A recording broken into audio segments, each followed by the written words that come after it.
6 নম্বর এক আইসা করছে।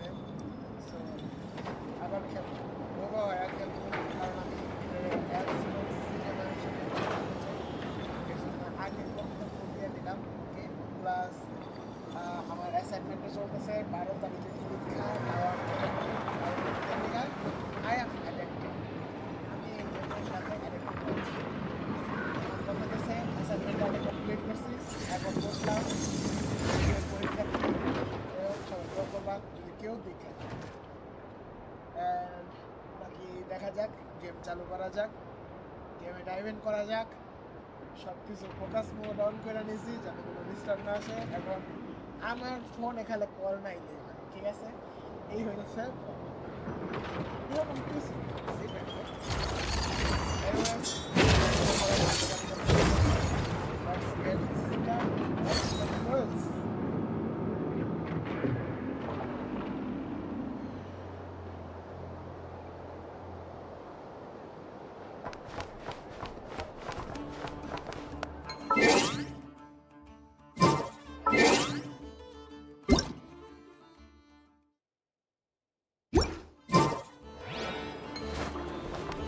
merciless.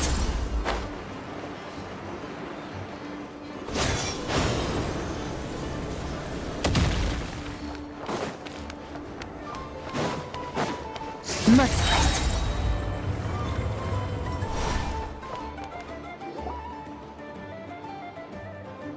Thank you for waiting. I finished checking your adventurer handbook. Here are your commission rewards. We have no other urgent commissions on the books at present. Thank you for all your hard work lately. Perhaps you two could consider taking a vacation. Amazing! Paimon never thought we'd end up having downtime in Krai. Things were pretty hectic when we first got here. Everywhere you looked, it was either the wild hunt causing chaos or the Vatui stirring up trouble. কেউ যদি আইসা থাকো তাহলে please comment করো, নাইলে আমি বুঝুম না, ঠিক আছে? কমেন্ট করে আমাকে জানাও, ওকে?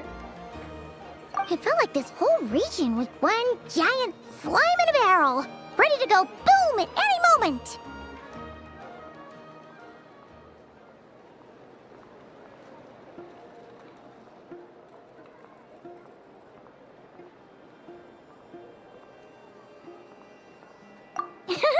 That's right! Another win for Tibet's top duo! Ah, yes. Are you two aware that the Moon Prayer Night is soon to take place? Oh, yeah! Lama told us that was coming up soon. Wait, why do you mention it, though? Do people in Nasha Town celebrate it, too? Paimon thought it was just for moon goddess worshippers. You're partially right. Most people in Nasha Town just see the festival as an opportunity to do business.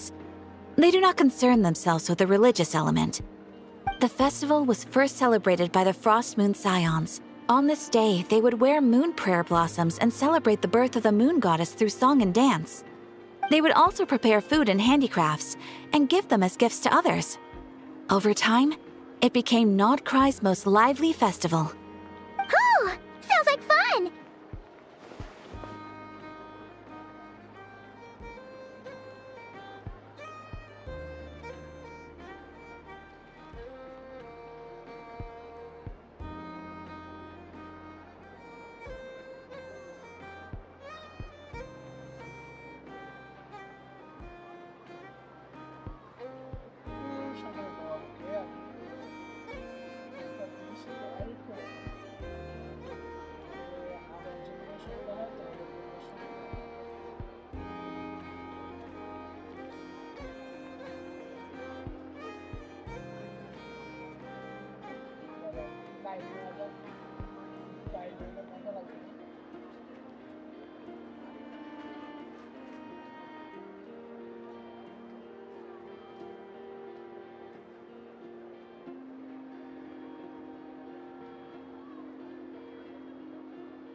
টিমের কন্ডিশনটা দেখে নিই সব কিছু ঠিকঠাকভাবে চলতে আছে নাকি আমি হুদাই বকর বকর করতেছি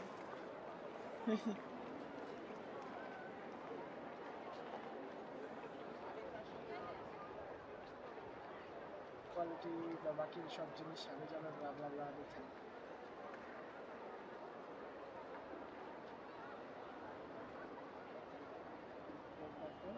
ঠিক আছে ও কোনো problem ma'am hello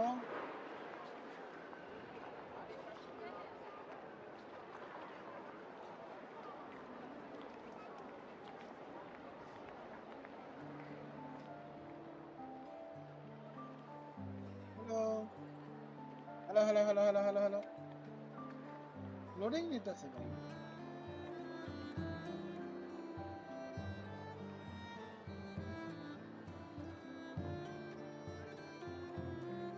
hello hello hello mic check hello hello 1 2 3 hello mic check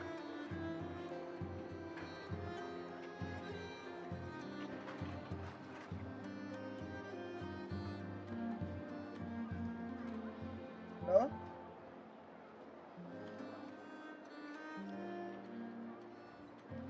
আচ্ছা আচ্ছা আচ্ছা ঠিক আছে দেখা শেষ কাটলাম এটা কাটবো এটা কাটবো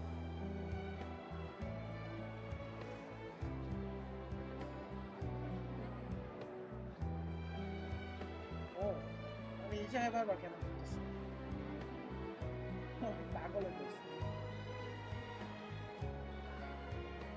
hell dude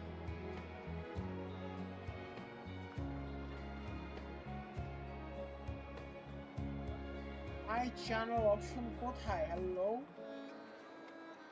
ভিডিও বানাই না অনেক দিন ধরে কিচ্ছু বলি না আবার স্টুডিও তেরি না নিকে মা কি সালো কি রে ভাই কাট খারাপ এটা আবার কোন গানই ছিল এনিওয়েজ সরি গাইজ সামটাইম মাই টাং স্লিপ কি ভাই আসলে তো ভাই দেখো ইউর ভিডিওসে গেলে আমার স্টুডিওতে কেন ঢুকা দিতেছে হ্যালো বা হ্যাঁ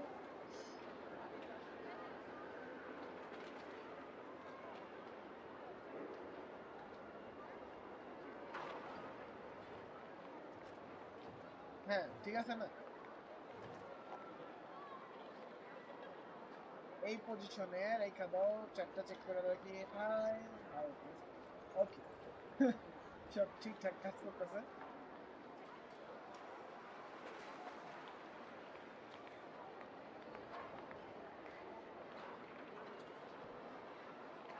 ওকে ওকে রাইট এটাকে রাখা হয়ে যাবে blah blah blah blah blah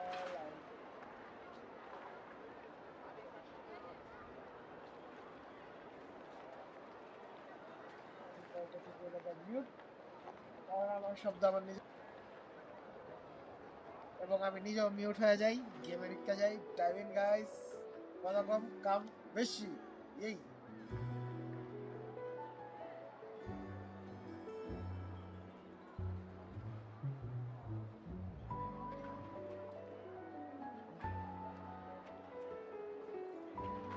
Great!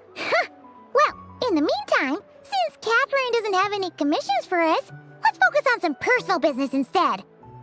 When we first got here, you mentioned that this was where your spaceship landed? We didn't get to follow up on it at the time because we got wrapped up in that whole rare air situation, but now we can finally start investigating it properly.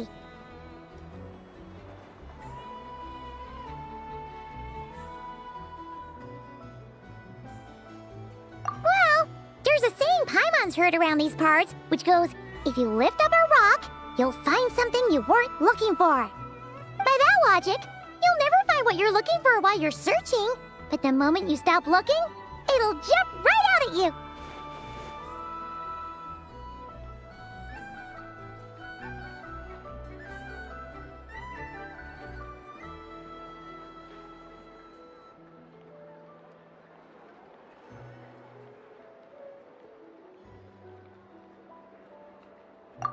worth a try though, right? Anyway, Paimon suggests we focus on other stuff we want to do for now, and just keep an ear out for spaceship-related intel as we go.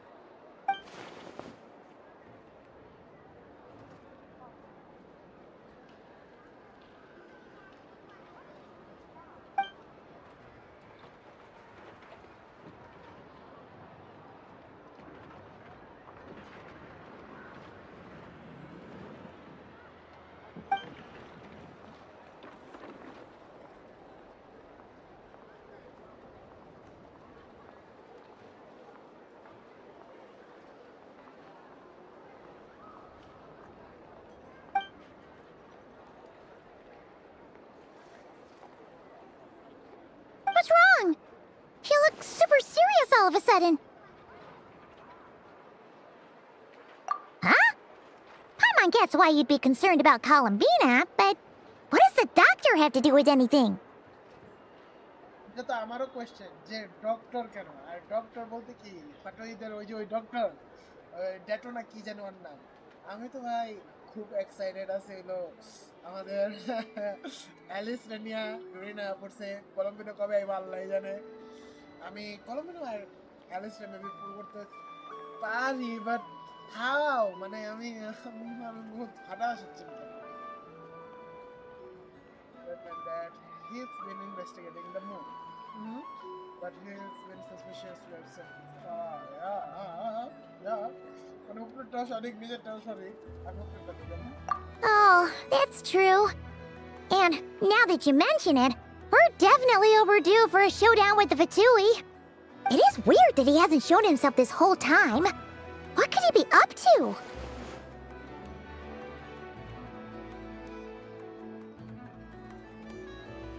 True. Paimon would much rather deal with Marionette anyway. She says the meanest things, but when it comes down to it, she doesn't seem like a bad person. Maybe it's the pressure of being a Fatuse? Especially as a Harbinger. Does she feel like she's gotta act tough to keep up appearances or something? But then, every time we headed out with Rarier, she always wound up having to repair Polonia and her other robots. That's gotta sting. Losing face always hurts more for people who care a lot about their image. She's probably still furious about it. What? Relax! She's not even here! Huh? What's the matter?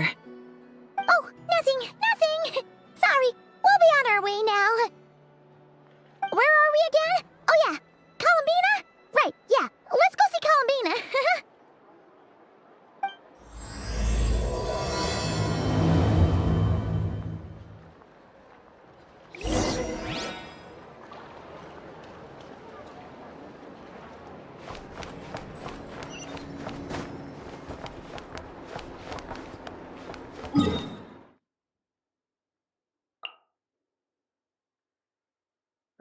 We cry like a voice on back to Monster. Kill as any corner with the Monster. Let's talk and play, yeah.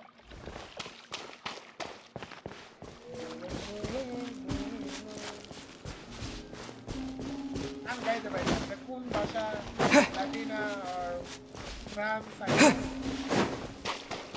The mountain girl. I'm focused. Not after today.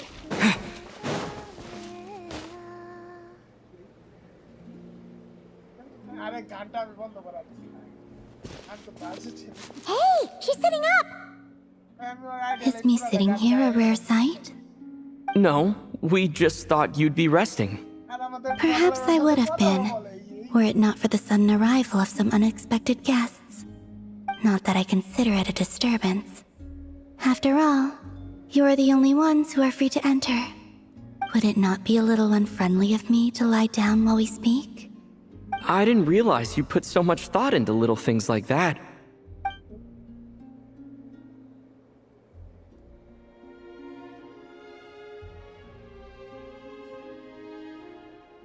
Only sometimes. There have been moments lately where I think about you and your companions.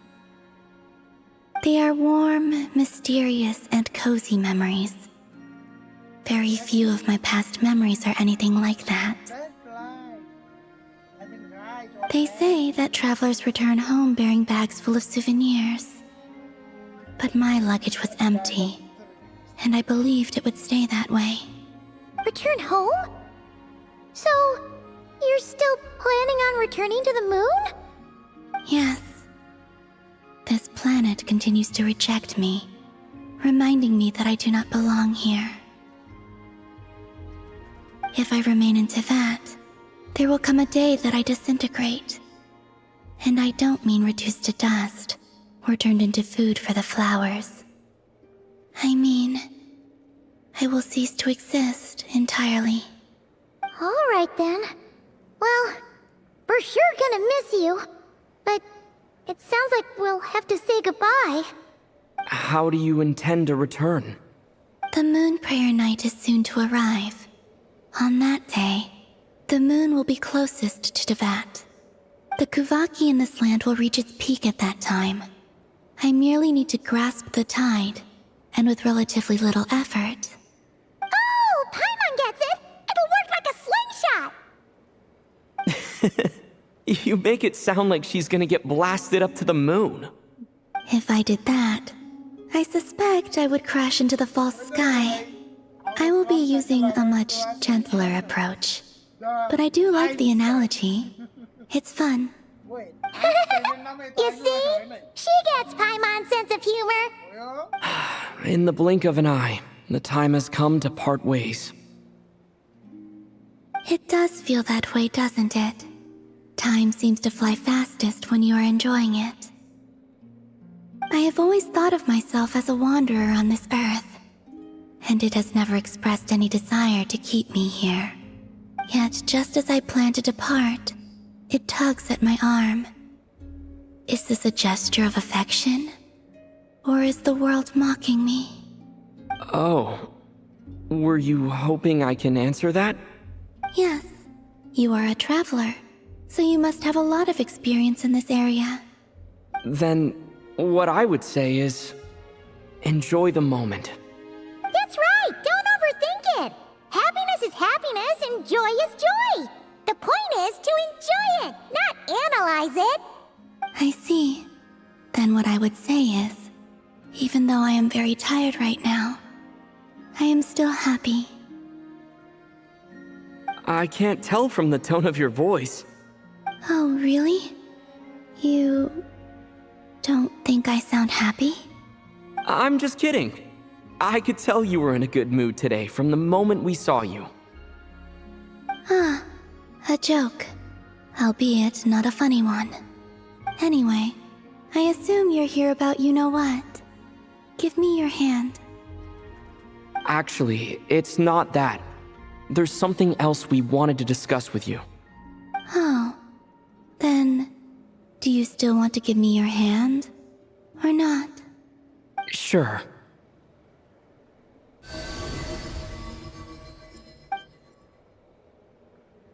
Thank you. And just So, I've heard that in the moon prayer nights of the past, people here would hold celebrations in the moon goddess's honor. Since you helped so much in our fight against the Rehir of Solnari, I think you deserve a farewell party before you return home. I haven't asked everyone else for their opinions on this yet, but I'd like to invite you to join the upcoming moon prayer night. I've never joined a moon prayer night before. I'm not sure what I would even do. Oh, don't worry about that! We take care of everything! All you need to do is show up. Of course, there's no need to force it if you're not feeling strong enough. This kind of felt like a golden opportunity. But they call me Kutar, and the Fatui have an arrest warrant out for me. I shouldn't appear in public right now.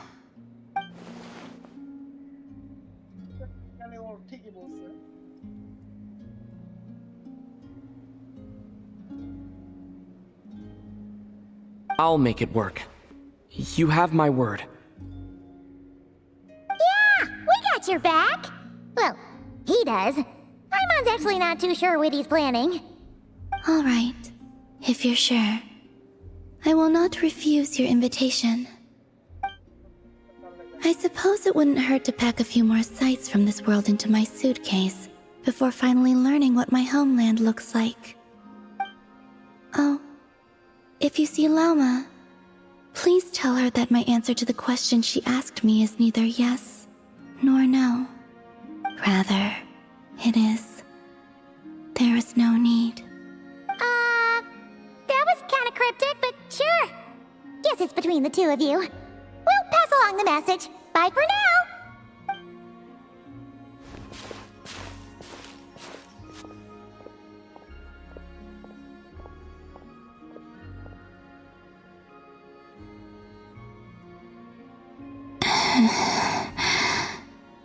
And also, I do not know.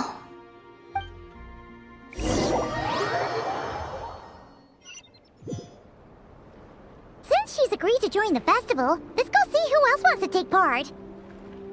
Lauma's gotta be the person most familiar with the Moon Prayer Night. We should start with her. Also, what exactly is your plan to keep her safe? Not sure yet. I'll figure something out. What? Are you serious? And Paimon even gave you her vote of confidence back there! Really? আমি এটা complete করে নিই আমার সময় নেই sorry guys এইখানকার পর্যন্ত কি স্ট্যাচু কমপ্লিট এইখান থেকে চালু করব এটা 100 করছিলাম কারণ সময় ছিল আর এগুলা কিচ্ছু করি নাই ধরেই নেই জাস্ট আর্কন কোয়েস্ট আইতাছে ধামাধাম করতেছি জাস্ট ম্যাচ কিছু নাই বাকি এগুলি সব করব পরীক্ষাটা শেষ হইব তারপরে পরীক্ষার পর যদি প্যারা না থাকে তাইলে even though live streaming না করতে পারি আর আমি ভিডিও করি কিভাবে জানো এটা এবার লাইভ যেটা আছে map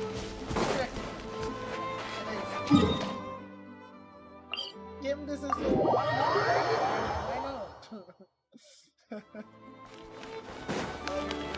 Fearless.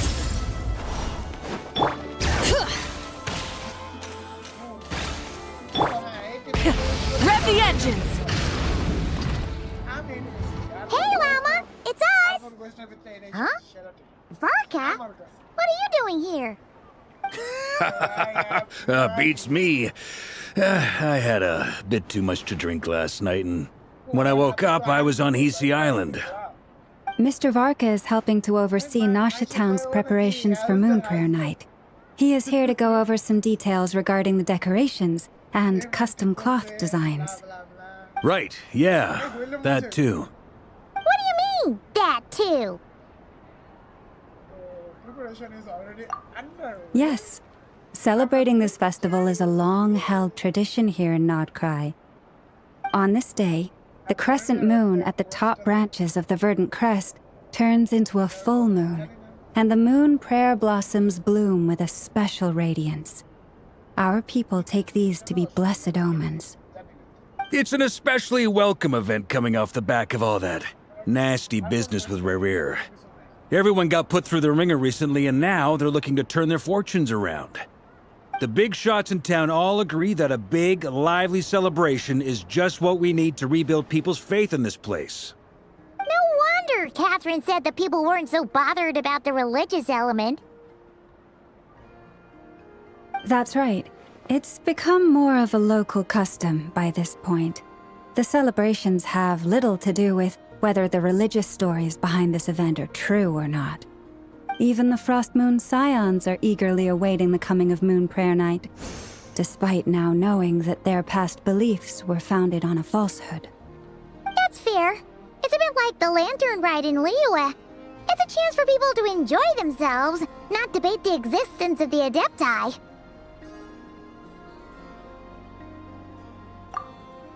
Oh, one other thing. We just went to see Columbina. We went ahead and invited her to take part in the festival this time. Hope it's okay. Wait, so... you mean she agreed to it? Huh. That's quite a surprise. Then I suppose that she intends to return to the moon on that day. Oh, yeah. It's kind of a complicated process, but basically, it's like a slingshot. he probably shouldn't have endorsed metaphors. I understand. In truth, I had a feeling that she might make such a decision. Well, if Kutar has decided to participate in the festival, we should prepare accordingly. Yeah, exactly. She was saying how it could be risky for her to show her face in public. We were wondering if there was any way we could hide her. অন্যরকম sound, right? Unfortunately, the people who carved the statues did an excellent job of capturing her likeness. It will be very challenging to hide a goddess whose face everyone is so familiar with. Darn! We may have bitten off more than we can chew here. Nah, don't sweat the small stuff. We can handle that. Huh?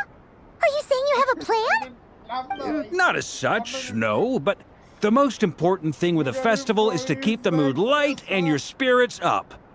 You can't go preparing for a festival with those long faces. You'll never convince anyone to enjoy themselves. The Mondstatter spirit is strong with this one. As it happens, I agree with Mr. Varka. Let's start by making our appreciation for Kutar the beating heart of the festive atmosphere. And who knows? Once we get the ball rolling, perhaps everything will just fall into place. Hey! Did you catch that? Llama said the thing! Or close enough at least.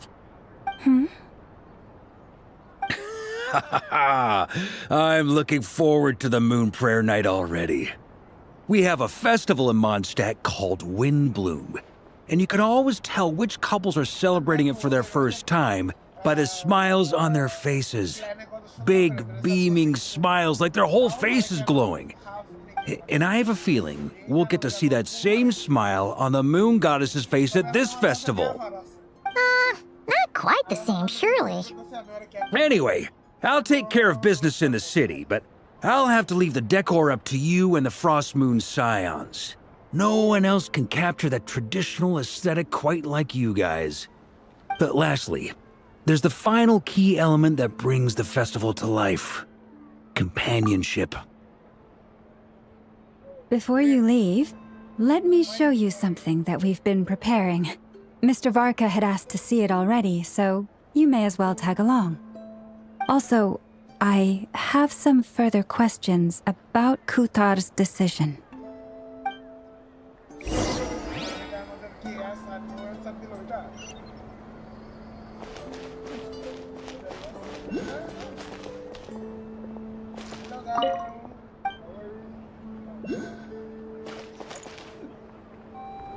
Huh! What's this? They sure look like they're having fun. I believe so. Kuhenki seem very skilled at playing drums like these, although I'm not sure where they learned it from. Maybe it's an innate talent? In their eyes, they're probably just playing with toys.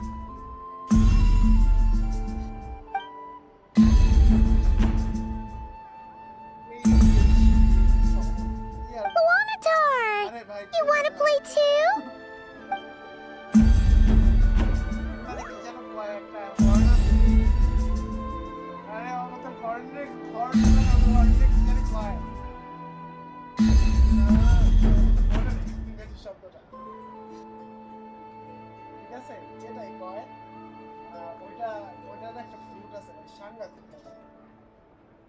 Yeah. She looks more confused than anything. Maybe we can teach her next time if we get the chance.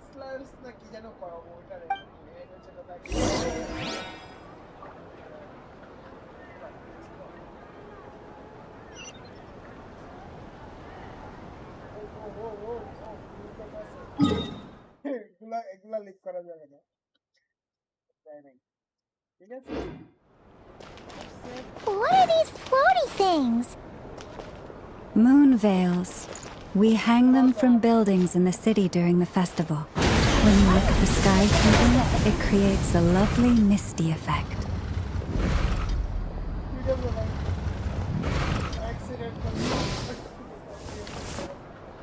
Everyone seems hard at work. They are preparing items for Moon Prayer Night. For instance, the sculpture being made over here, Mr. Varka and I were just finalizing the details of where it will be placed. Ah, there she is. I didn't know the finished article would be so large. Not to worry, though. All the necessary arrangements have been made. Just let me know once it's ready, and I'll get some people to ship it over. You have my thanks. And over here, we are preparing a very traditional confection. Oh, look at all these colors! It looks great! Can Paimon try one? Of course. I have a feeling you'll like it a lot. You bet! Sweets and treats are Paimon's favorite! If you included those in the Feast of the Moon, I bet Paimon would have joined the Frost Moon Scions by now.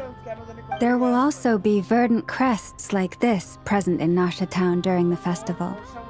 The timing of Moon Prayer Night is not completely set in advance. We make a rough estimate, then observe the changes in the verdant crests and moon prayer blossoms to guide us. As such, the wait itself is a fun feature of this particular festival.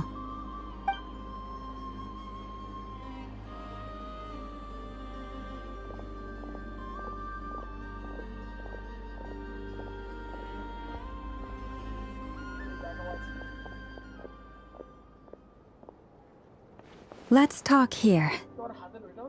To tell the truth, I am very surprised to hear that Kutar is willing to participate in the festival. I once asked her if she'd be willing to stay with the Frost Moon Scions. I could introduce her to everyone, and we could be a family to one another. She did not answer, but she has not appeared here since. I took this to mean her answer was no, but if that were the case, she would not have accepted this invitation. Ah. I see. Maybe she is right. Maybe the Frost Moon Scions of today no longer need a moon goddess. But my wish was not for her to come here and be worshipped as a deity. I simply wanted to offer her a place to stay. I'm sure she believes that showing herself here might invite Fatui intervention, and as such, she does not wish to cause us trouble. But what really pains me about all this is that this is her birthplace. She ought to belong here, yet no one has been able to grant her shelter. I think I'm qualified to weigh in here. When someone's about to depart on a long trip, what they need is blessings, not burdens. We should wish her the best, not make the journey harder than it already is. Anyway, she's agreed to attend, hasn't she? All we need to do is simply respect her decision. I see your point. Yes, she will soon depart after all. Our job is to leave her with some happy memories. Besides, who's to say her journey to the moon is a one-way trip? It's not like she can't come back and visit if she wants, right? Paimon agrees wholeheartedly. Festivals are all about having fun, so let's keep it simple. All right, I'm gonna head back to Nasha Town soon. Want to come with? I'm guessing you have some other folks to visit there. Sure thing, let's go!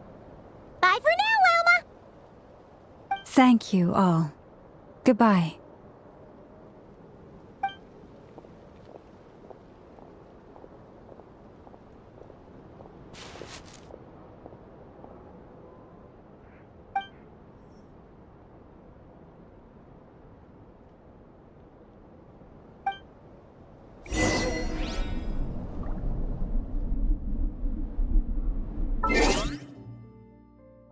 নিয়ে negative games is important have to be players after all এগুলো complete করে নে এগুলি দিকে চাও না এগুলি চাও না আমি এগুলি কমপ্লিট করব আস্তে আস্তে দেখছো 100 করছি তো এগুলো করব দেখছো 100 সেগুলো করতেছি আমার সময়টা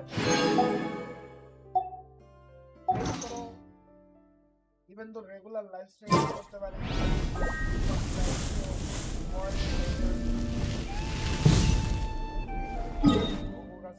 অনেক ভালো ভালো ভিডিও আছে and I am getting to my myself and blah blah blah. Huh? Hey, over there! It's Duran and Albedo with Flints! What could they be chatting about?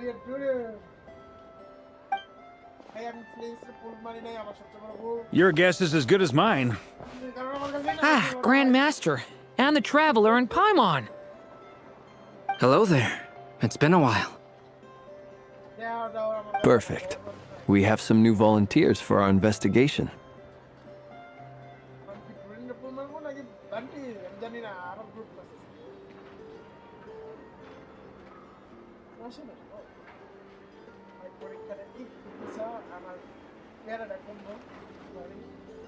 Wait, let me guess.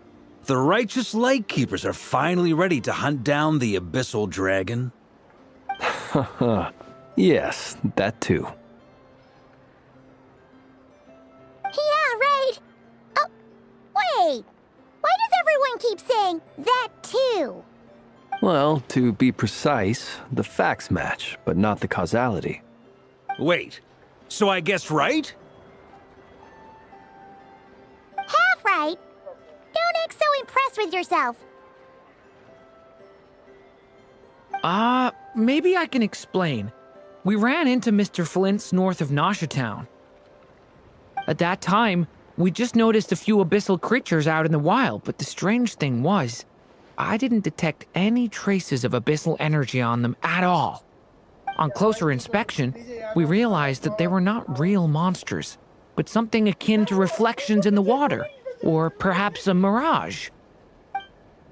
Huh? What do you mean? Like, you could see them but not touch them? Exactly. It was very peculiar. They roared and tried to attack us, but we could not make any physical contact with them.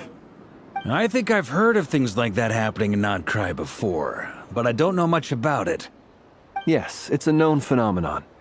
Mirage-like illusions tend to appear in Krai in the run-up to Moonprayer Night. From a distance, they appear quite real. I myself thought that Misters Duran and Albedo were locked in battle with abyssal monsters when I first arrived. But after sharing intel and investigating a little further, we can confirm that these illusions are harmless. There is no great cause for concern.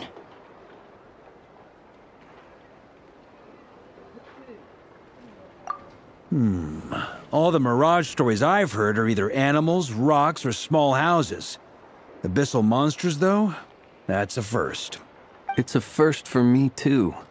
So I'm planning to look into it further just to be on the safe side. I intend to inspect a few more locations. What about you two? Any plans? Alice contacted me a few days ago. She'd like me and Duran to assist her with an experiment. Why do you say Alice?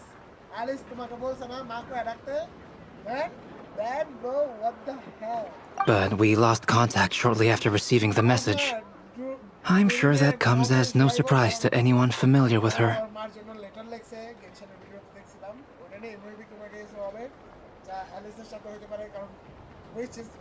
We don't know when the wind will blow, yet when the wind blows, we will know. That, in a nutshell, describes how Alice operates. Yeah, that tracks. Okay. Well, I suggest we investigate this Mirage business in the meantime. It's piqued my curiosity, and I'm pretty sure I know someone who will already be 10 steps ahead of us. Well said. Right? Whatever's happening in Krai, she always seems to be the first one to know. Let's go see what she knows. We can invite her and her staff to the festival while we're at it.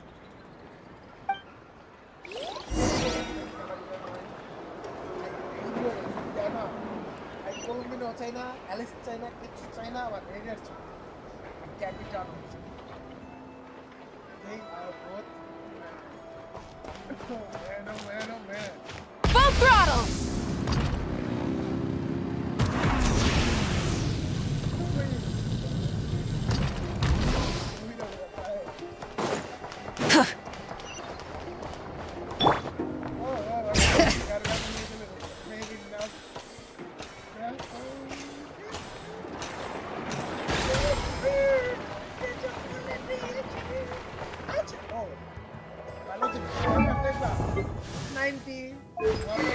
pretty decent. 80. কারণ আমি build করি নাই। But pass চাইলে নিতে পারছি, ঠিক আছে? That's what I can do. এতটুকু। এরপর আমি ওরে খেলিও নাই, ওরে ধরিও নাই, কারণ ওর সাপোর্ট নাই। ওর যে একটা নিচে এইখানে যে মুন আছে দেখাই ওয়েট করো।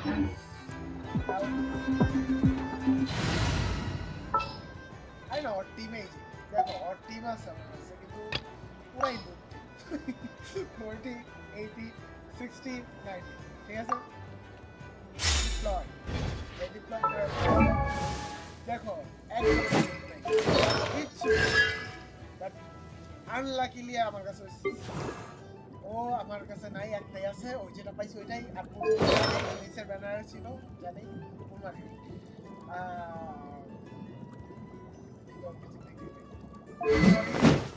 সরি আমার কাছে তিনটা আছে, তবে that's how it is. সবচেয়ে বড় কথা, Oh, what's happening? নাই হোগা, আরে চুপ করে না।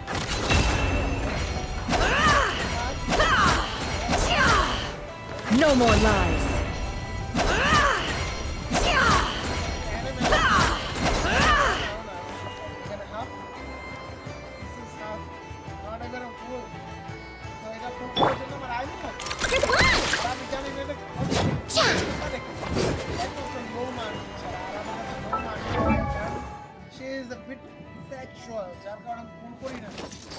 ঠিক আছে না? আর আমার ওর কাছে অনেক কুল লাগছে কেন, আমি ওর আর ওর ডিসপ্লেটা পুরো আর কুল লাগছে, আর কুল করে বাস খাইতেছি। আর হ্যাঁ, ভালো কথা ইন্টারেস্টিং, ওরা আমি 40 কুলে পাইছি। বাকিগুলো আমি ওপেন ব্যানার মারছি, কিন্তু ওপেন ব্যানার কিছু পাই নাই, কারণ ওপেন ব্যানার ছিল হাফ 40, 40 আমার এখন মনে করো হাফ হয়ে ওদিকে আছে আর আমি করি নাই, কারণ নেই না। আর আমি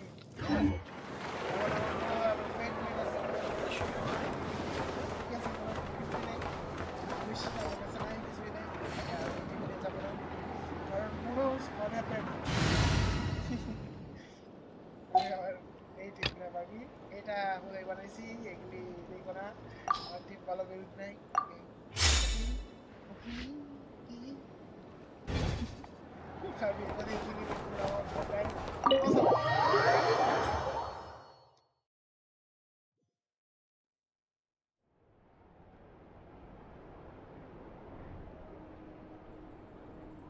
You're right, I have noticed. There's certainly something a little fishy about this situation. Only a little, though. Records indicate that this phenomenon can occur in the days before and following Moon Prayer Night. That said, it has always been a rare sight in the past. The odds of encountering these phantoms are similar to looking up in the night sky, happening to see a shooting star, and managing to make a wish before it disappears. But this time, either everyone's getting lucky, or they're appearing far more frequently than usual. Yehoda's out gathering intel as we speak. In the meantime, let me check off some points of interest. First, the Abyss. The ones we saw seem to be abyssal monsters. Indeed. But we have identified one location where many more of them have made an appearance. And not just monsters, but human phantoms, too. Given the scale and nature of the phantoms, it's almost as if someone's last memories are coming to life. Or perhaps the memories of multiple people. Oh. So you mean the phantom monsters are hunting down the phantom humans? Exactly. The phantoms can interact with each other, but we have no means of intervening. In addition, some of the human phantoms would seem to be from the very distant past. This is clear both from the clothing they wear and the stories they tell. They claim to be from Hyperborea, a name which I've heard from Lauma before. If this is true, it means they must be from 6,000 years ago. Did Paimon hear that right? 6,000 years? It sounds like this merits further exploration. That'd be a big help. I'll leave it with you, Albedo. My knowledge of ancient history is non-existent. I used to doze off every time the pre-Knights of Favonius era came up in class.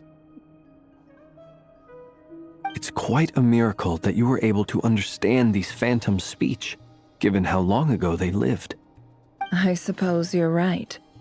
But I'll leave the archaeologists to ruminate over that conundrum. As an intelligence broker, my sole interest is in the value of the information I gather. Which, in this case, hopefully means earning myself some good favor with our dear Lady Moonchanter. So calculating. Whew, this intel broker logic always catches Paimon by surprise. Sounds to me like we could split the work up. I think the abyssal phenomenon is best left to Albedo, Flint's, and me. Agreed. It coincides with my duty as a lightkeeper. For my part, I'd like to understand the abyss better. Even a little knowledge would go a long way. This is certainly a rare opportunity to study the abyss. But even rarer, perhaps, is the chance to make contact with the ancients. The Curatorium will take the lead on investigating the Hyperboreans. We put in the work to learn what we know so far. It seems only fair that we get some quantity of exclusive intel. That just leaves our trusty team of 2 unassigned.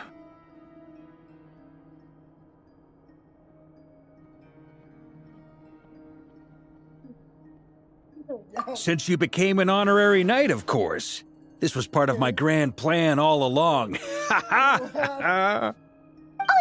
By the way, we managed to convince Columbina to come to the Moon Prayer Night celebrations. Would you and Yehoda like to join too? She agreed to that? Huh. Quite an achievement. Never underestimate the traveler, I guess. I'd be happy to join. No point shutting myself inside when the streets are all decked out. I doubt any clients will be visiting during the festival in any case. And Yehoda loves a party, so I'm sure she'll jump at the opportunity. No. Way to contradict me in front of... Wait, no, that's not what I have bad news, boss. So many people. All right, everyone inside, quick.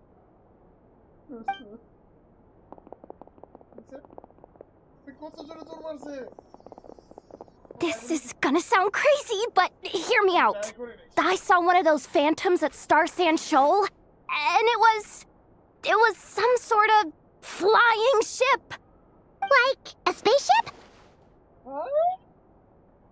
That's gotta be the one you came to Tibet in. You said you saw the same thing through the moon marrow, right? Huh? You already know about it? Ugh, I thought I was gonna blow people's minds. Turns out I'm the last to find out. Wait, back up.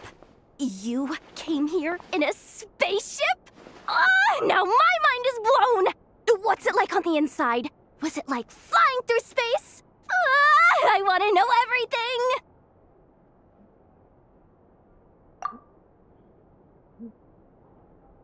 Yep, exactly. Huge discovery. You're the best. Second best intel broker in the world. After your boss, of course. Wow. Really? Well, I don't know if I'm all that, but... I guess that decides where we're heading next. Come on, don't look at me like that. I know the spaceship doesn't have anything to do with me, but you don't want to leave me as the only one twiddling my thumbs, do you? Please? Fair enough. You can tag along. In that case, let's meet back here to discuss our findings once we're done. I wish everyone a productive investigation. You too.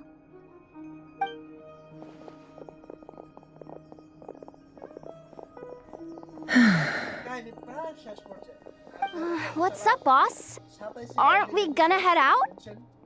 Tell me, Yehoda, when did the Curatorium start giving out intel for free? Oh,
Bring it!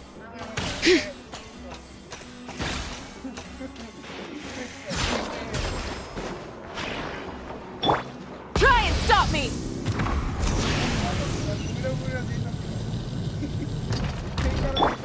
Merciless.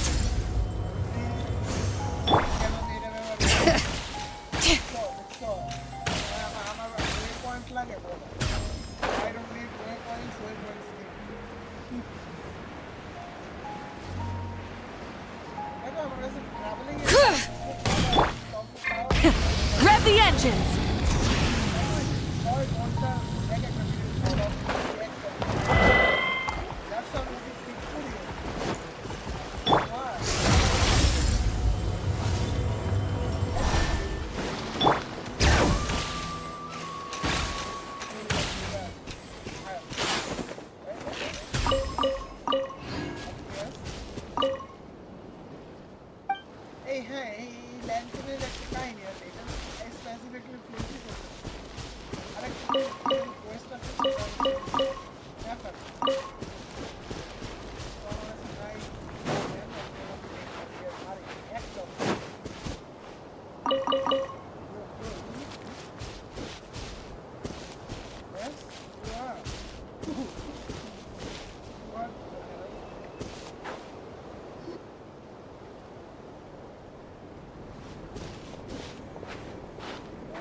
Well, what do you know? Yehoda was right on the money. This phantom really is your spaceship. But that's so weird. Why would it show up here? Is it some kind of projection? Or a ghost? Like, maybe it no longer exists. But somehow it left an afterimage? So guys, stop. I'm gonna stop yapping and playing. But Ah, you know what? you're already here. Miss Lauma, what a surprise. I thought you were busy with festival preparations. I was, until one of our people informed me that a strange sight had appeared at Starsand Shoal. No one's ever seen something quite like this before. I thought I should see it for myself. Same here. Oh, so we heard that these things appear around the festival period. Any idea why that is? Unfortunately not. We have very limited information about them, since they can't be interacted with, and no human phantoms have ever made an appearance before now. The most we've been able to deduce is that these sightings appear to be connected to the increase in Kuvaki energy around this time. ওখানে অনেক কাহিনী missing আছে but কাহিনী অনুযায়ী গেমের পরস্পরশিপ দিয়ে এখানে crash landing করছে এই আর কি। আর ওয়েক হইছে কোন জায়গায় যায়া ও যে ফিশিং রড দিয়ে যে ধরছে monster Yeah, seems like that's all we can do. Travel করে This is all so confusing. Allow me to lend you a hand. আমি হাতি চাই ভাই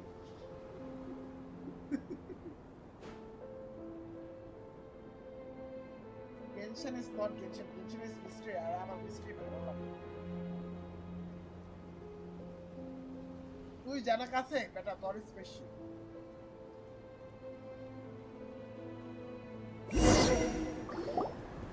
Everyone, our friend here should be able to provide us with some information.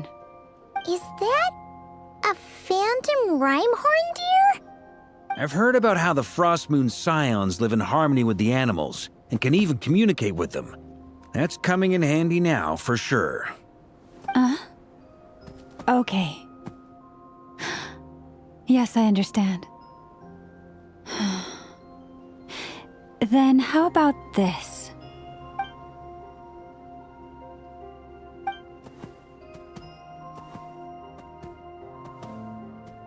Oh, it's leaving.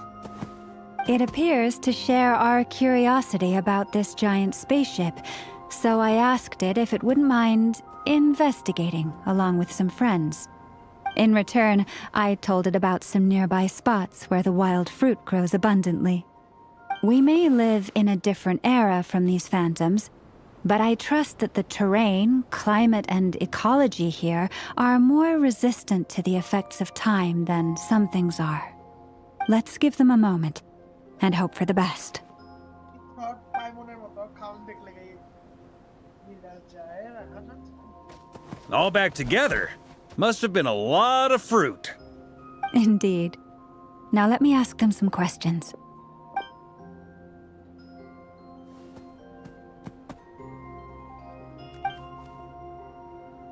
It did find a lot of wild fruit, enough for them to feast for a long while. This puffin circled in the air several times, but didn't spot anything out of the ordinary. Certainly nothing to do with the spaceship. Huh. Well, it definitely makes sense to get a bird's eye view. Indeed. Other than that, I was also thinking that the world these phantoms see is also different from ours. Oh, I get what you mean. The wild fruit exist in both times and spaces, but there might also be things that only exist in that space-time, which we can't see. Batman? Because we don't see their whole world. Good point. Great thinking, Lauma. Blunt-horn rhinos can use kuvaki to shift great rocks, but this one says it couldn't get that ship to budge by even an inch. The sniffer mole tried too, but despite being a skilled digger, it could not get through. They say that the spaceship looks robust and undamaged. It seems completely impervious to any and all attacks. Whatever lies within is well defended from harm. So, just like us humans, there was nothing they could do about this spaceship either. Yes. Still, they deserve our thanks. We are grateful for all your efforts, dear friends. Now go and enjoy your feast. I've noticed some other human phantoms gathered nearby. Come on, let's go talk to them.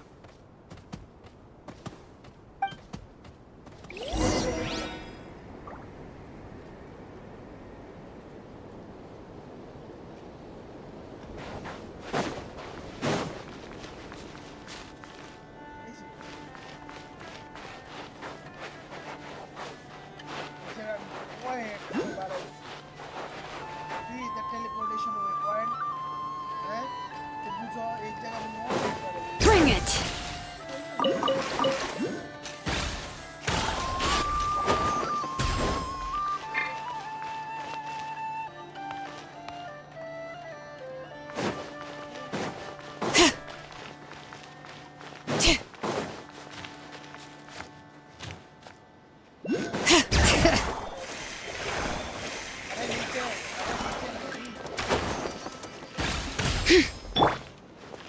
Try and stop me!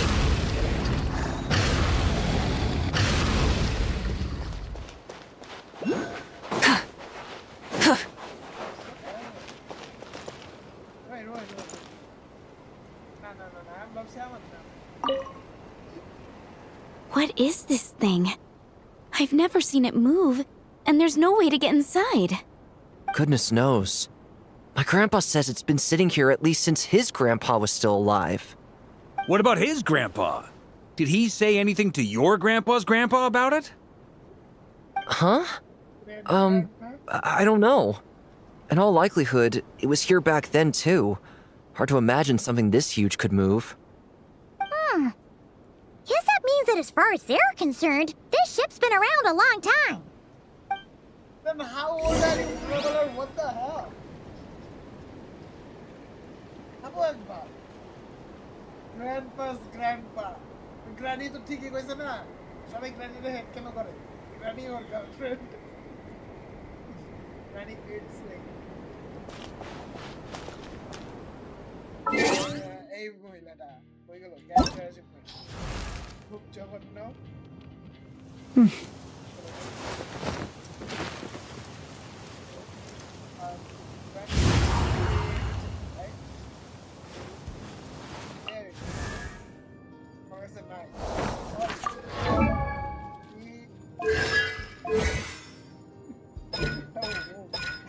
এই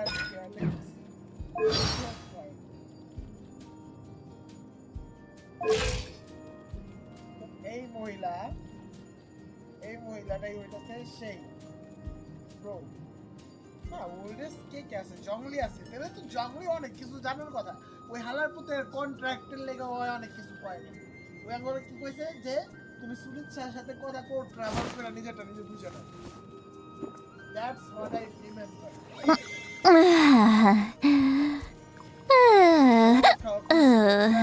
get your adventure on your own jungly আমার কাছে নাই ভাই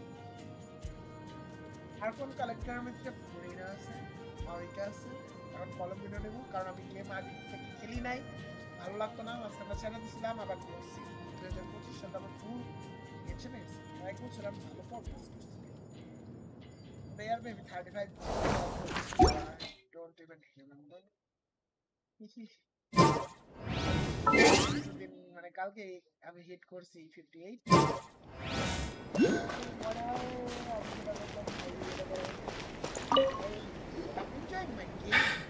Come on, brothers. If we can get even a small chunk off of this thing, it's gotta be worth a fortune. Today is the day we strike it rich. Huh? You mean Paimon? Yes, brother, I shall join you. Let's make our fortune. We should go with them. What the? This thing is crazy tough. I can't even scratch it. What's it made of? Sorry, brother. Looks like we'll have to seek our fortunes elsewhere.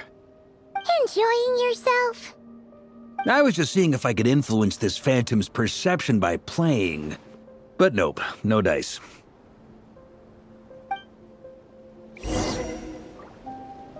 I'm sure we're all starting to build up an idea of what's going on here now that we've spoken to some of the people. These phantoms are reenacting real historical events in Nodcry. It's almost like we're in some kind of interactive stage play. We can talk to the actors, but the plot is fixed and we can't influence it. It makes sense. History is set in stone. The objective facts of the past cannot be changed. Paimon totally thought you were just goofing around earlier. But actually, you were doing some serious investigating. Of course I was. Anyway, at this point, I think we're forced to conclude that although the Phantom spaceship is right there in front of us, we aren't going to learn much about it from these people.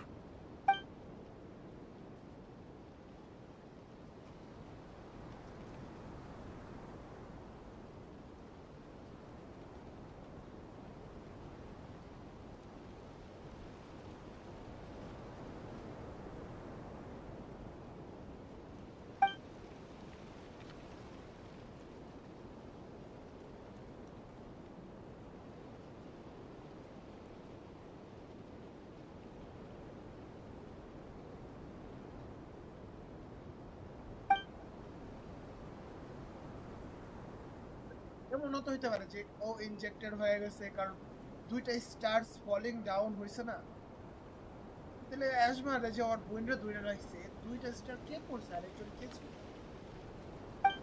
Don't be discouraged. If nothing else, I'm পড়ি নাই sorry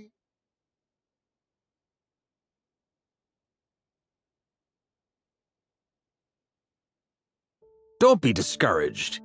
If nothing else, this is proof of the ship's existence. And think about it. So many people tried to hack their way inside, but no one could get the door open. It's made of very tough material.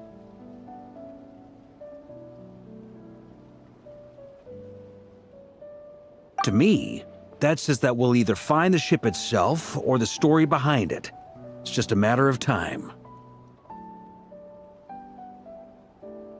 Huh. Every now and then, when Varka gets serious, he actually does seem like Grandmaster material for once. I wonder how the others are doing. Let's head back for now. Sounds good. Also, drinks are on me if Team Knights of Favonius is the first to finish. Wait, we have a team name now? Am I in Team Knights of Favonius as well? You're very welcome to join. We've even got a cathedral ready for you.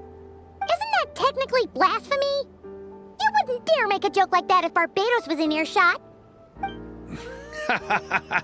Nah, I'm sure Barbados doesn't mind a little harmless blasphemy once in a while.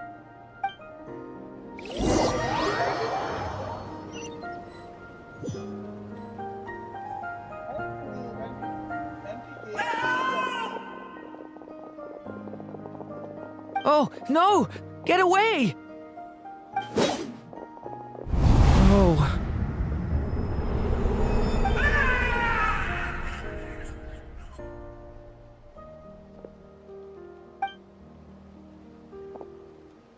I know it's hard to stomach, Mr. Duran. But as I'm sure you've noticed, there is nothing we can do to intervene in that which unfolds before us. But we have to at least try. And try you have. But are you aware of how many unsuccessful attempts you've made now? I wasn't keeping count. I'm afraid this is the 39th failure so far. Or the 5th if we're only counting this particular victim. There are no indications that these phantoms may be altered in any way. You seem to have calmed down a little. I'll make us a fire. You should rest and have some water. Feeling any better now, Mr. Duran? May I ask a few questions? Be my guest. What exactly are we witnessing here? What happened to those people? My guess would be that we are seeing Nodcry during the Conrian Cataclysm. Would that be accurate? Conria. That is correct. As you know, once the Abyss senses even the tiniest crack, it floods in and spreads like wildfire. There was a time in the distant past when it permeated all of Nodcry, causing immeasurable harm. The people paid a terrible price to heal this land. Then, 500 years ago, the whole of Teyvat suffered an abyssal disaster. Once more, Nodcry was dealt a devastating blow. I see.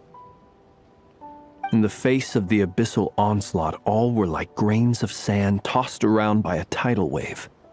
Be they human, fae, or god.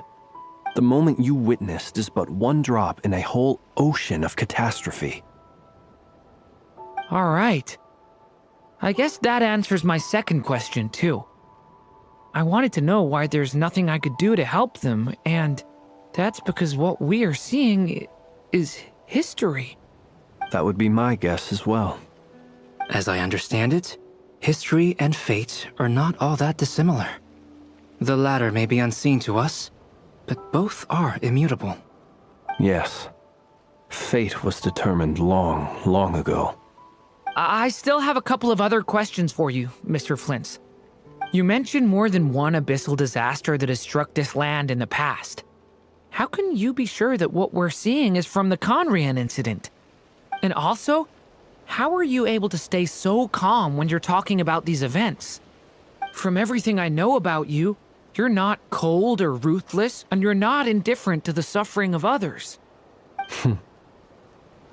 Alas, I am forced to show my age. I must be 600 or 700 years old by human measure. Wait, so you... One is not easily moved by history when one has witnessed the truth firsthand. I'm sorry. You needn't apologize. Your passion is a good thing to have. Treasure it, because someday you may find it in terribly short supply. Now, at the risk of offending you, I have a question in return. Your curiosity toward the Abyss, is it born from hatred or because you sense its call? I only ask because I kept a fragment of Rarir's body in my lantern for a short time. Specifically, his heart. So I know what a burden it can be to carry the Abyss with you. And I hear its power growling from somewhere within you. In my eyes, your mere existence is a miracle. My honest answer is I don't know. I don't think I have the confidence to say for certain. What I will say is the Abyss is not the only issue that haunts me. Even before I became who I am today, the question dogged me constantly. Should I even exist at all? My doubts remain unresolved. But when we fought Rerir, something became a little clearer to me. Sometimes it is the darkness within us that allows us to achieve the impossible. I certainly got the sense from your 39 attempts that you were trying to achieve the impossible. It sounds like you've resolved to see the truth for yourself. Absolutely. In that sense, he and I are quite similar. Then I wish you every success. I look forward to the day of your transcension. Well, if everyone's caught their breath, I suppose we should head back. Oh, and one last thing. I'd appreciate if you kept our discussion about history a secret.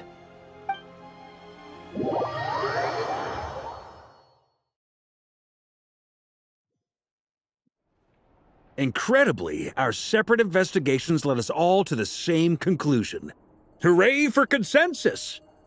Yeah, but we barely learned anything, though. I totally thought this would be the mother lode. Talking with the ancients? I mean, come on! But nope. All we got was useless snippets of conversation. And all this stuff about moons and hyperopia. What a load of baloney. Seems like people back then had a few screws loose. I understand your frustration. We found the same issue. Each phantom only showed a very brief moment in time.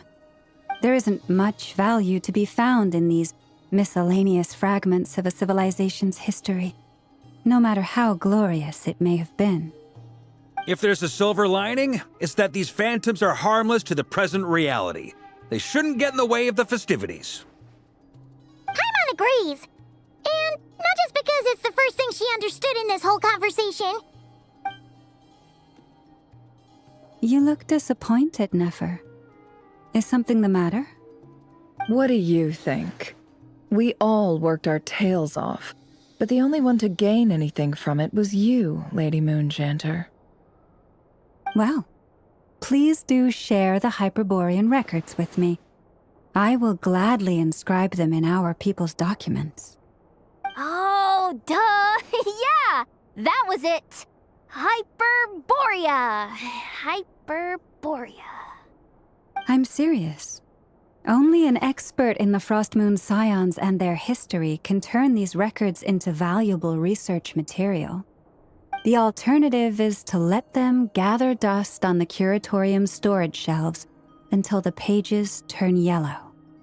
Nefer, you're wise enough to know that cooperating and sharing the profits is the best course of action here. Well, that goes without saying. Sure, let's do that. Huh? But didn't you say we aren't supposed to give out intel for free? Sorry. Shutting up. Now is not a good time to push Nefer's buttons. Anyway, back to Moon Prayer Night.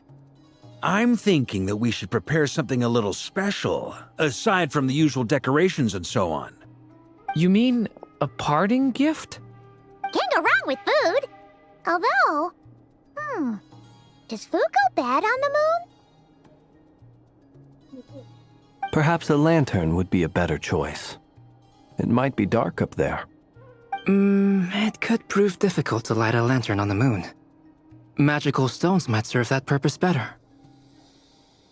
What about a clockwork mecha model from Fontaine? I've got a whole bunch at home. I use them for fighting practice in my free time. None of these sound like things she would be even remotely interested in. But we don't interact with her enough to know what she likes. Yeah. It would really save us the guesswork if someone could find out what she's into. Wait, what the? Traveler? They're all looking at you. Yes, why not? Okay, I got it.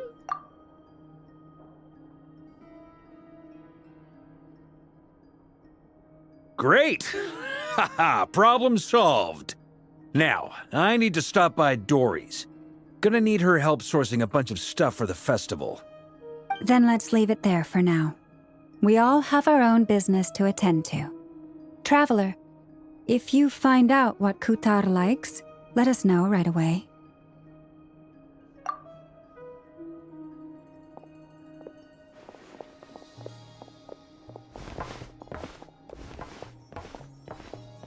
Is something the matter?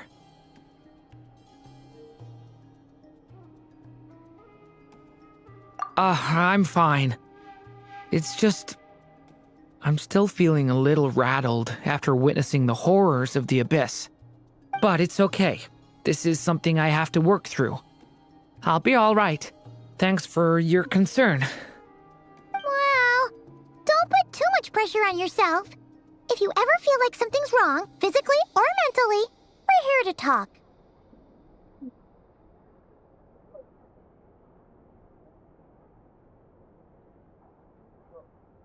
Seriously, you can almost know. Come on. Stop treating me like a kid.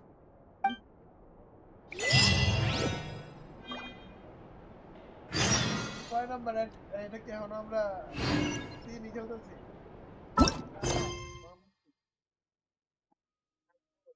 শেষ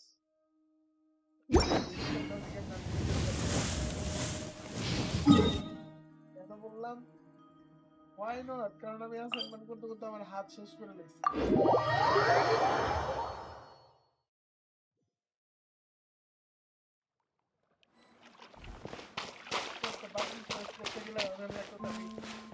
কেজির মতো একটা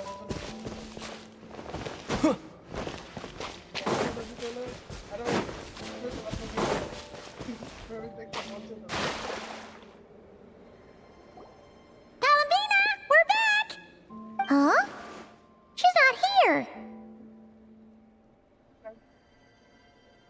Weren't there a few Kuhenki here last time too? Where did they all go? Walkies? For Kuhenki? You're not pets, you know. Oh, well. Looks like we just came at a bad time. Let's try again tomorrow. There's still a few days until Moon Prayer Night, so we're in no rush. Besides, she needs time to rest anyway.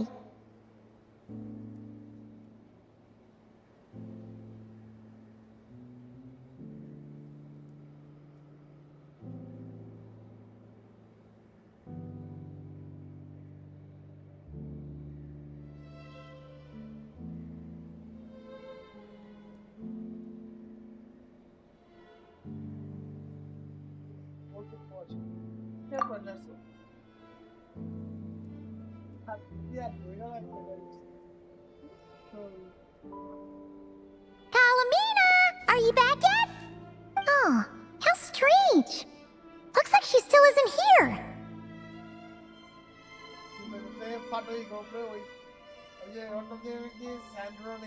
Right?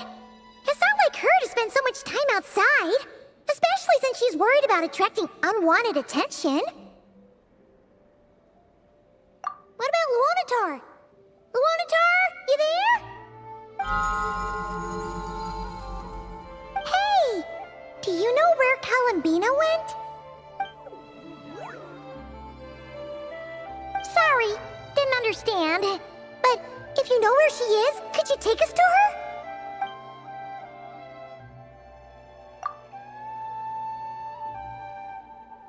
Yeah, that's even stranger.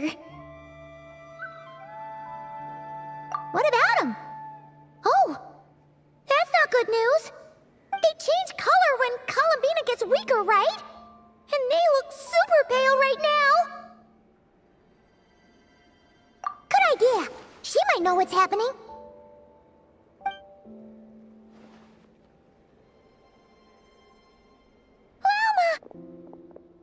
Ah, it's you. How is Kutar? Is she okay? No, she hasn't. I came here to check on her after I noticed the flowers had changed color. Based on past precedent, she must be very weak right now. Even getting up to walk would be a struggle. It seems unlikely that she wandered off outside. Not to mention that she doesn't do that at the best of times either. So yeah, this is super weird. No. Very few people are in the know about Kutar's whereabouts. And if anyone suspicious had visited, they'd have left some sort of evidence. Come on, let's go to Nasha Town. If anyone has seen her, someone there will know about it. It's not Krai's information hub after all. Makes sense. Let's go!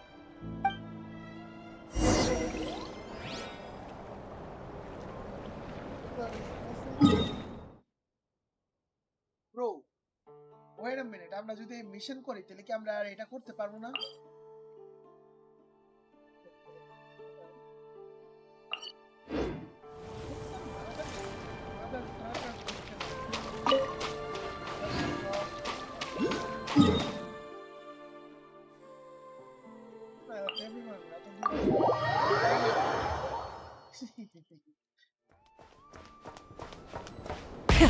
Rev the engines!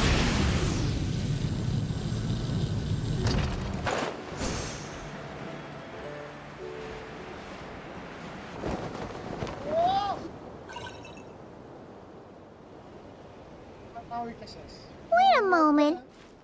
Is it just Paimon, or is this stall kind of suspicious? It's never been here before, right? No, I don't recognize it.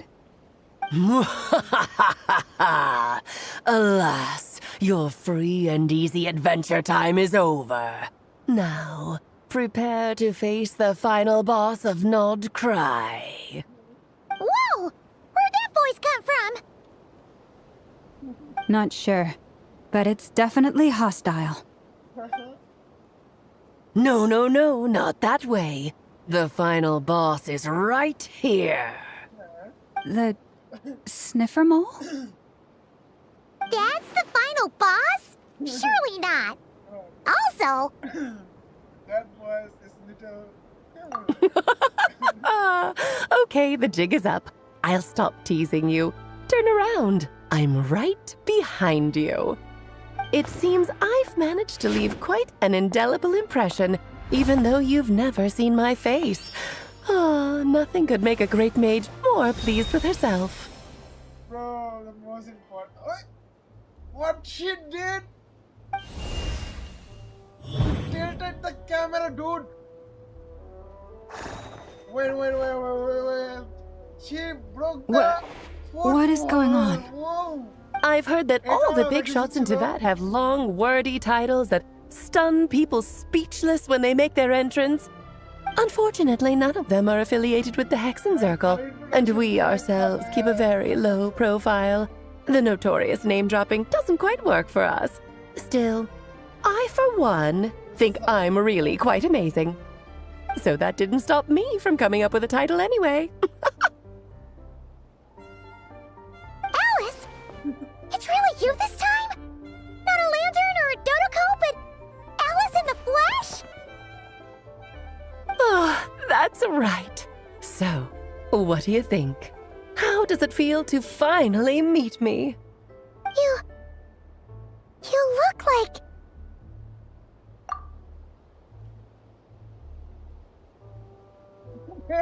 Oh, that's the first thing you thought. A little surprising, but that actually makes me very happy.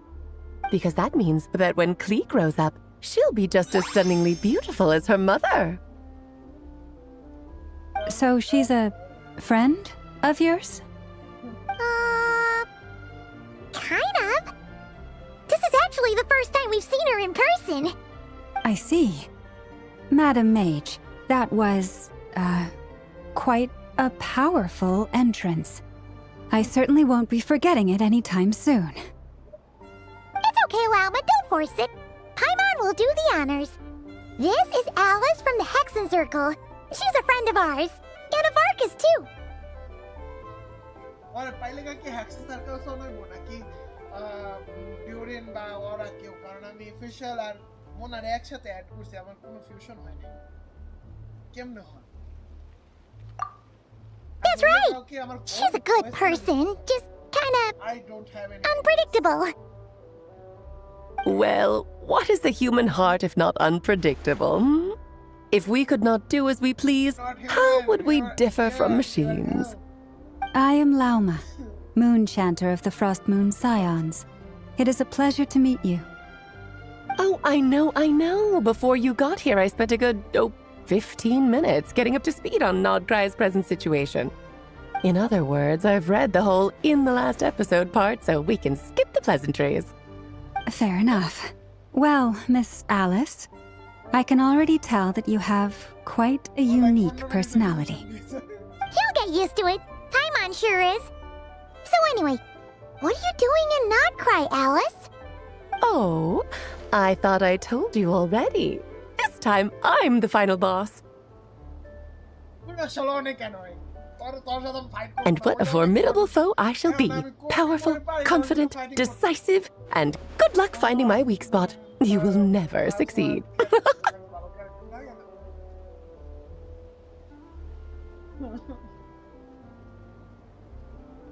I'm going to send a follow Oh, drat! My one weakness, and you found it in an instant. Fate has been dealt a devastating blow. Thus falls the great Dodo King. Why are you playing along with this nonsense? For funsies, of course. What's wrong, Paimon? Are you disappointed in me? Am I a gigantic letdown? No, it's just... You seem like a busy lady. And this is the one time you've shown up in person. Paimon figured it would be for something more high stakes than just goofing around. You're quite right. I'm here in Nodkrai because something big happened. Something big enough it caught the attention of the Hexen Circle. It concerns the 3 moons, Tevat's borders, and of course, the moon goddess you are currently searching for. Kind of. Why don't we discuss this over a pot of tea? My main reason for coming on this trip to Tevat was, of course, to have some fun. But I do technically have a job to do as well, namely, maintaining the stability of Tevat's borders. I'll skip over the complicated parts, but to sum it up, abyssal energies are all that lie beyond Tevat's border. We'd find ourselves in a real pickle if they ever made it through. And the phantoms you've been seeing are a sign that the border has been disturbed. Ah, no wonder they tend to show up around Moon Prayer Night. Is it because the real moon is now so close to us that its power can cross the border? In part, but only a negligible amount passes through. Just enough to influence the verdant crests and so on. And as you've noticed, there has been an unprecedented number of phantoms appearing this year. The influence of the moon beyond the border cannot explain this. No, there is another far greater factor at play. The trilunar syzygy. A trilunar syzygy? Eons ago, before the heavenly principles came to Tevat, it was the then 3 moon goddesses who controlled the laws of this world.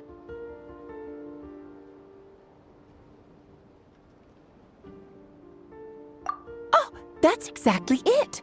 The 3 goddesses split these powers amongst themselves, promising never to consolidate them into one singular body.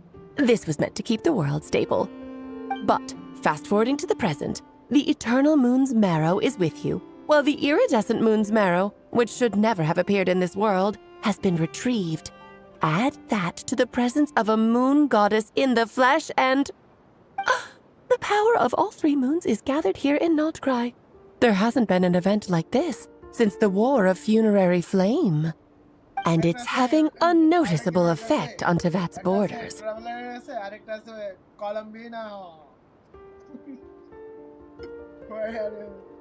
Concerned about said borders, আসলে বর্ডারসটা কি আমরা যেটা ম্যাপে দেখি সেই red borders or something কারণ তুমি camera shake করছো that means a lot. Because I wish to give my darling daughter a peaceful, sunny environment to grow up in. Is that a good enough reason? Kinda sounds like you're dodging the question, but it does make sense. Well, that's one reason anyway, and the most important one. The others are a little complicated to explain. For instance, cleaning up after dearest Miss R. Albedo could tell you more about that if you're curious. But right now, I have a more important question to ask you. Why are you collecting the moon marrows? কারণ ওর পাওয়ার না জানি কি হবে বা in game যদি চাই যে না ওর একটা লুজার হিসেবে দেয় ও MPC then I am gonna say হয়ো you just fuck up কেন নয় মানে তুমি কেন নয় মানে কেন নয় আমি চাই ওর হাজবেন্ড যাতে ওর মতো কিছু হোক মানে ওয়ার্দি হোক তো কেন নয় তেলা মে ওরে পুল করলে কে মজা হোক পুরো ফ্যামিলি টিম একসাথে Kallis mother plus her husband also with traveler a 4 West team man that's gonna be good I guess calling it was use their power to return আমার মতে না বরকা থাকলে বরকা এতদিনে করে দিত না she is my wife at least বা ও বলতো যে না he is my husband আমি আসলে জানি না ওদের ভিতরে কিছু নাই I see. Nicole told me about that legend once. Nicole? You mean Nate Ann? Oh, so you remember. কারণ I pay attention from that somewhere আমি এখনো ইনোজুমাটা জানি ইনোজুমা কি কারণ আমি মনস্টার লিও আমি আরেকজনের অ্যাকাউন্টে খেলছি Yes, of course. That was a story about fate, her area of expertise. But back to the story of our dear moon goddess. I'm afraid her intended method of returning to the moon is unlikely to work anymore. What does that mean? She may be missing, but she hasn't gone anywhere. She has disappeared.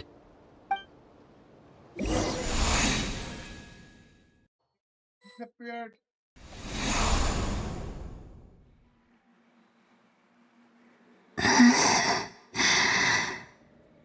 My body is so heavy. Wait, no. It's my mind that's heavy. My arms and legs are as light as a feather. What's happening to me? I feel drowsy, like I've been asleep for too long. Is it daytime or nighttime? Is the moon out? I think I'll go for a walk.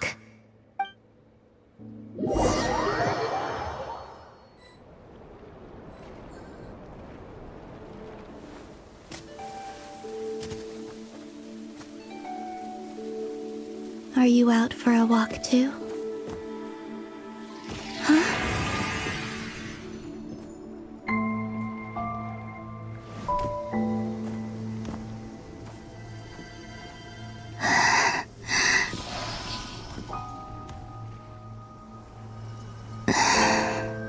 The day has come at last.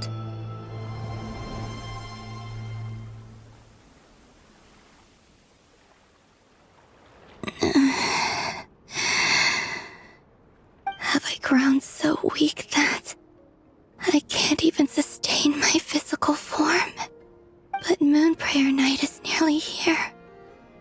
I was so close to returning home. Death is near. Is this how it ends for me? Will I return to the moon after I disappear? Or... I don't want it to end like this.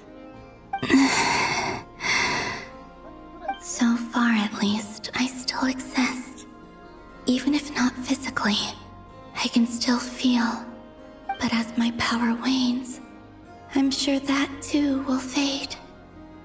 I suppose I might take one final look at this world. The world where I was born.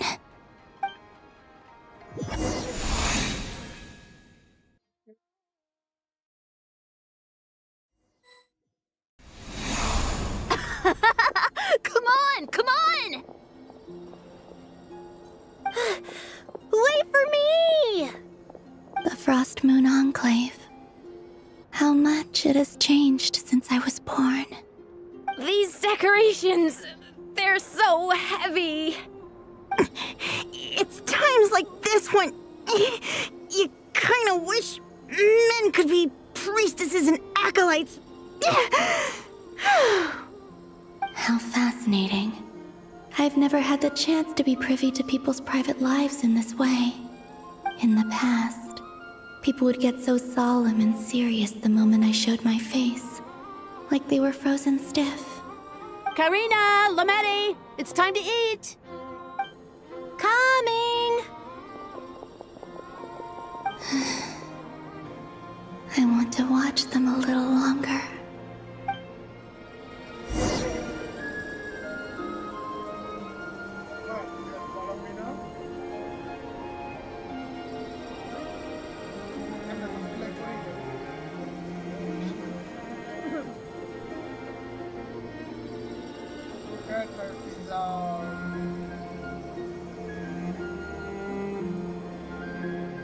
She's like, well, man, she's floating.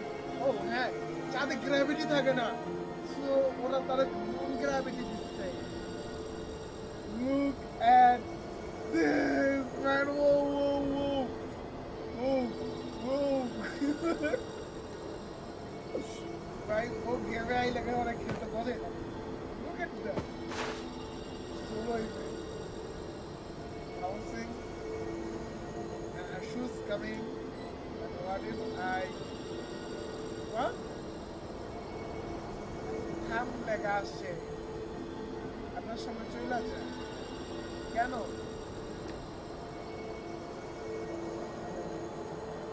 If we run.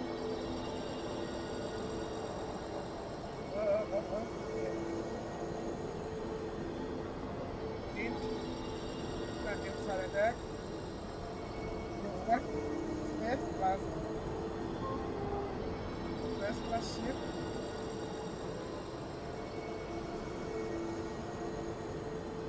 Hey, all wings. Oh, whoa. Hey.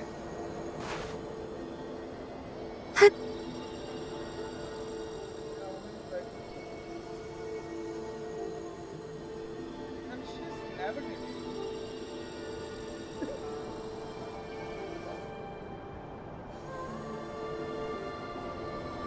So just fill these balloons with air, right? Yep. Try a couple now to test things out. The rest can wait till Moon Prayer night. Think fast. Vreda! Teasing an acolyte of the Frost Moon Scions? Surely that's a punishable offense. Take this!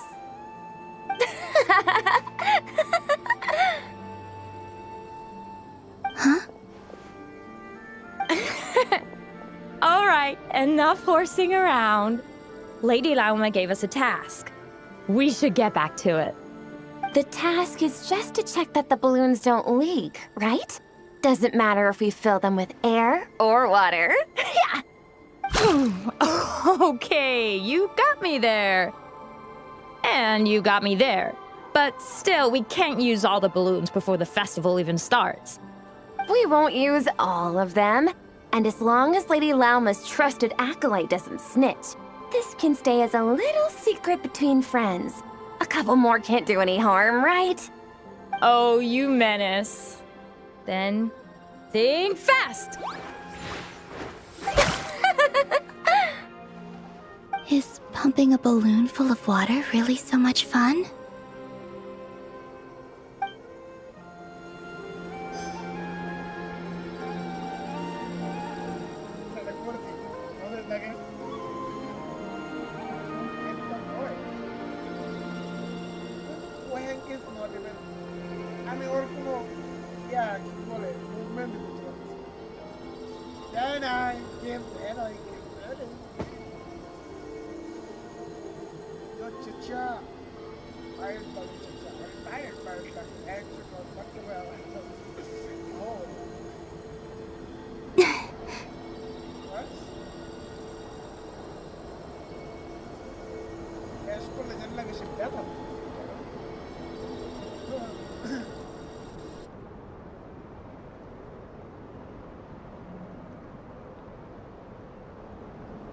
I'm sure you're both tired from playing all day. Come on, eat up.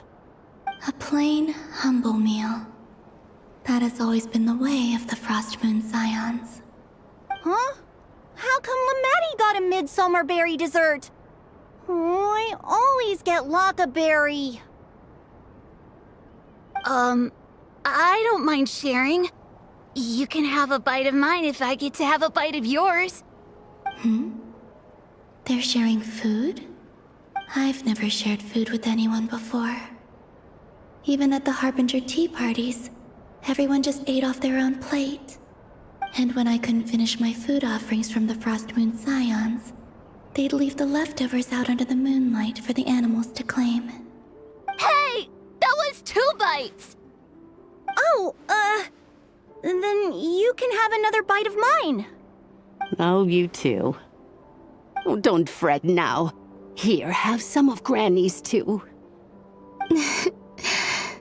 So this is what it means to be family.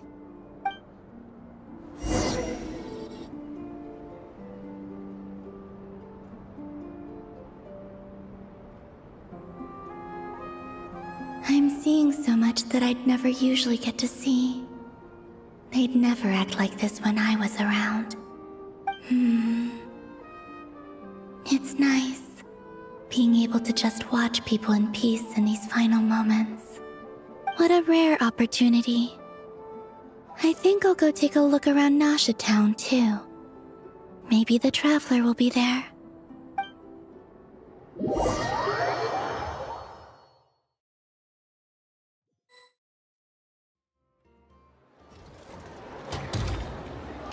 After the War of Funerary Flame, the moon goddesses were no longer recognized by Teyvat.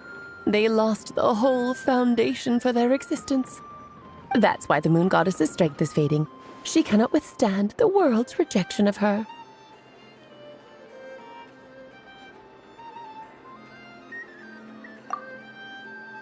To be more pedantic about it, the moon goddesses did something to offend the heavenly principles, and that's why they were ousted.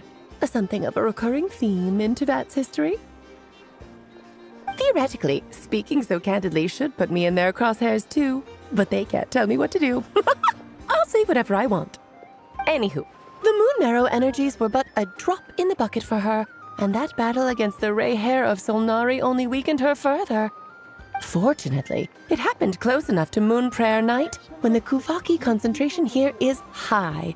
That's the only reason she managed to survive this long. What do you mean, fortunately? You said she disappeared. We're too late. Oh, what a headache. I thought this was all common knowledge. I guess I have some more explaining to do. Okay, buckle up. It's time for another lecture.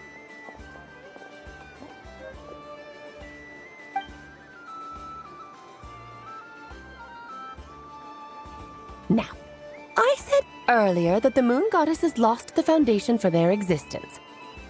The reason for that has to do with the natural order. Basically, the rationale for their existence in Teyvat was lost. The same logic applies to the present moon goddess too.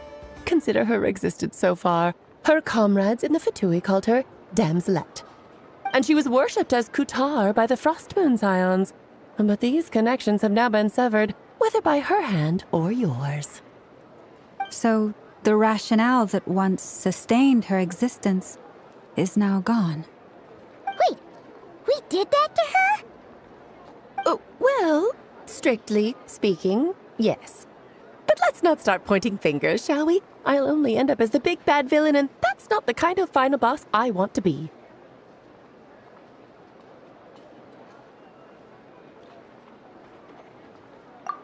Of course I do. I'm only the greatest mage in the whole entire world. Now, if you wish to find your moon goddess, there are 2 problems we need to solve. Firstly, we'll need to strengthen the connection between her and Teyvat, at least enough to sustain her until Moon Prayer Night. Strengthen her connection? But does that mean I'll have to rally all the Frost Moon faithful behind this? I'm afraid a bygone faith and a former home won't be of any help to her now. Do you know her name? Her name? Oh, yes. Names are very important things. A name is a fundamental concept that anchors one's entire existence. Then your first job is to find it. As a moon goddess, I'm sure she must have a name she identifies with. Neither Columbina nor Kutar is her true name, and she's never really accepted either of them. So, finding out her real name is enough to sustain her existence? Yes, I know it sounds like a small step, but every journey begins that way. So for now, that's all we need to focus on. The second problem is with her plan to use the moon marrows to return to the moon. Unfortunately, piercing through the false sky will take an enormous amount of power. Given her current condition, she won't be able to provide anywhere near enough power, even if she recovers her physical form. But no need to fret. Nicole's the expert in this field, and I'm sure she'll figure something out. Wait, Mage N is going to help us out too? That means we've got 2 Hexencircle mages on the case. This is turning into a pretty big deal. Actually, this is more of a side quest for me. Like you said, I'm a busy lady, so I can't stay for too long. I'll have to return to Tibet's border soon.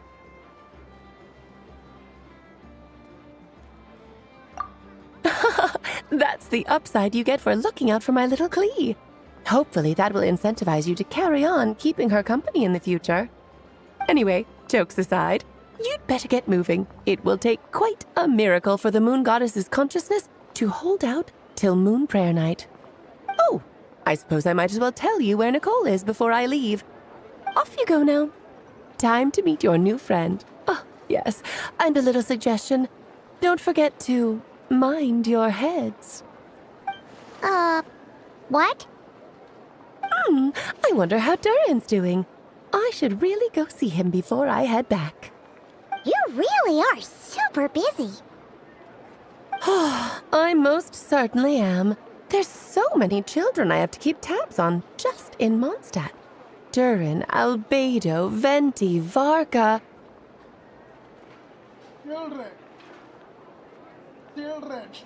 Wait, there are so many children I have to keep tabs on. Understandable. Just in Mondstadt. Mane or koto children আছে hello ready কয়জন নিজের সন্তান হিসেবে থাকে Durin, Albedo, Venti, even the Venti ভাই Barker সাথে ওরা কিভাবে কানেকশন দিত নো বার্কারে ঢুকে একেবারে খেলা শেষ করে so it's confirmed that Barca is not her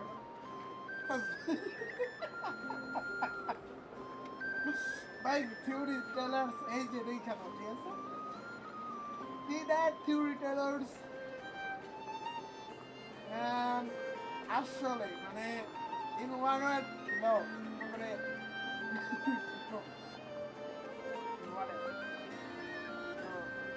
এই হইতো কাহিনী কি রিয়েল হাজবেন্ড জানতে চাই ভাই এখন কোন ডিউটিতে আছে ওর সাথে কি আমাদের ওই জায়গায় দেখা হবে মানে কি বলে সিরিজ না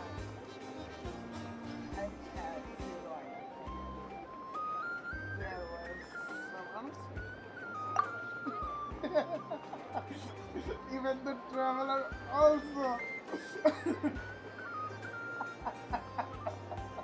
criticized. ঠিক আছে আনএক্সপেক্টেড নেমের ভিতরে আমার এই দুইটাই আমি জানি Durin আর Albedoর কথা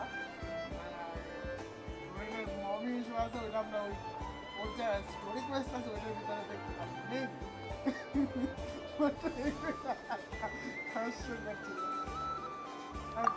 Klee didn't make the list, huh? Of course not. Klee is my pride and joy. I have no qualms about her, because she's the best child in the whole wide world. Yep. Klee's a little angel. I'm glad you agree. Well, all the best. See you when I see you.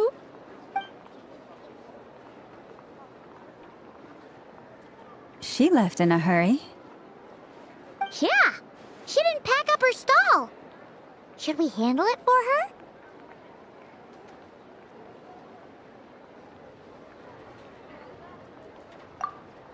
I must say I'm now very curious about her daughter.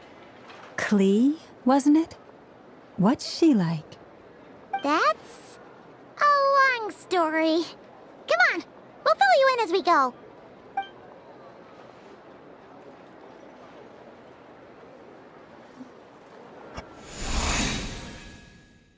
I clear the like data. Heart is an explosion. What a lively place. I've never experienced Nasha Town like this before. Hey, you old geezer! Your hammer's rusted through! Who are you calling old geezer? Are they quarreling? I'm looking right at him! You've really gone downhill since giving your daughter free rein in the workshop. Can you even swing a hammer anymore? It shouldn't take you days just to fix a single chair! You might as well use that hammer to massage my back for all the good it's doing. Don't run your mouth, or you'll get a back massage that'll put you in bed for the rest of your life. Look, the materials haven't arrived yet, all right? You know how busy it gets in the days before Moon Prayer Night. I'll bet you send all the materials to your little princess. Blood's always thicker than water, huh?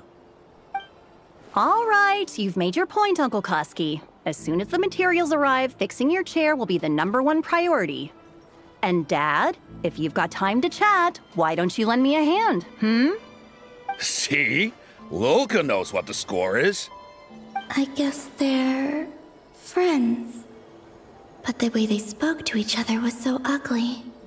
Then again, it wouldn't be the first time I've seen something like this. Columbina! Sing outside my door in the middle of the night one more time, and I'll unscrew your vocal cords. You hear me? Oh, Zandrone. So that was her way of trying to be friends with me. What a pity. I won't get the chance to say any ugly things in reply.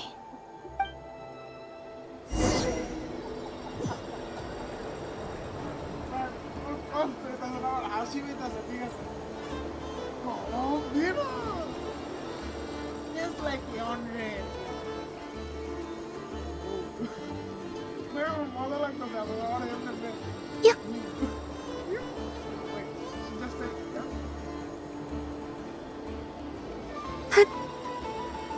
Yep. Now she sounds like not something.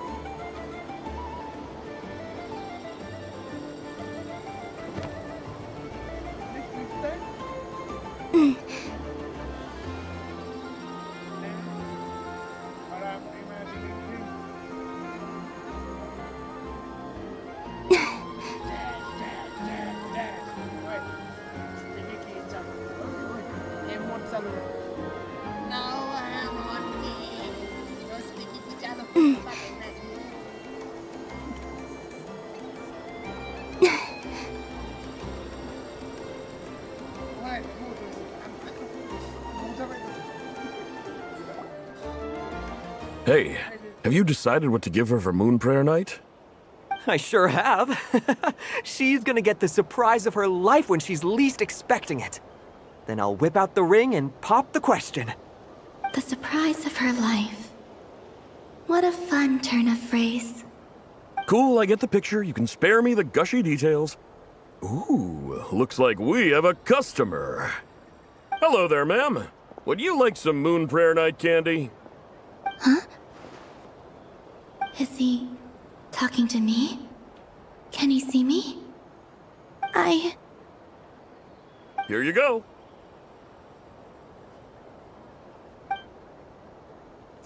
Oh.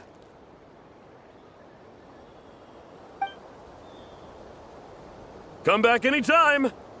Right. Now, where were we? I don't know why, but I still held out hope.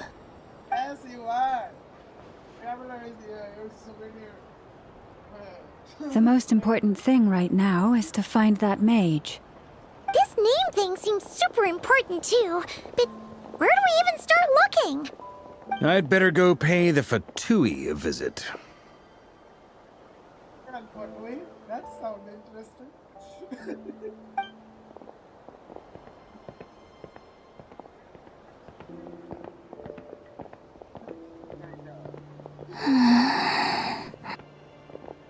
That's gonna. Alright.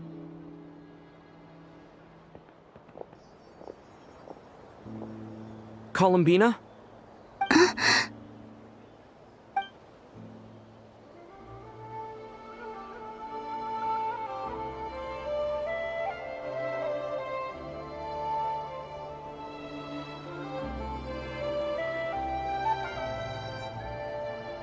Traveler?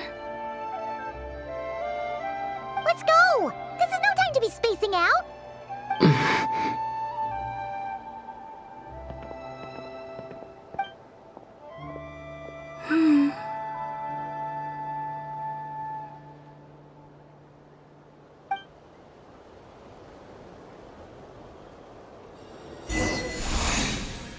That's not happening here. Okay.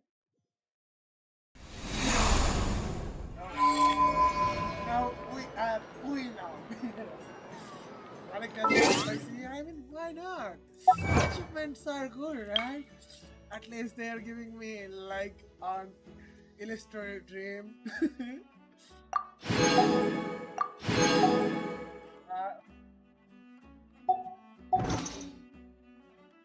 I'm happy. As long as they are giving me this.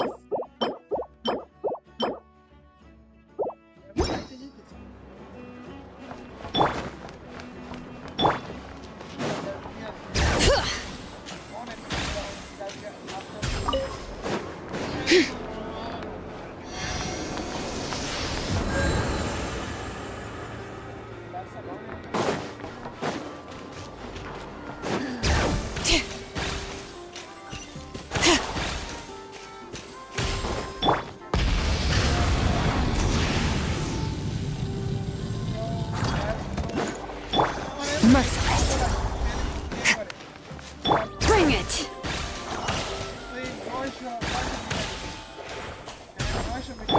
Full throttle!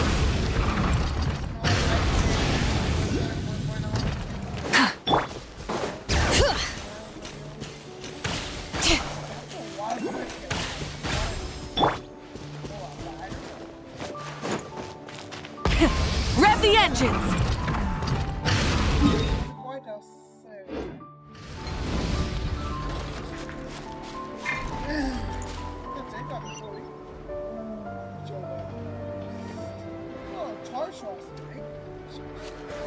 Try and stop me!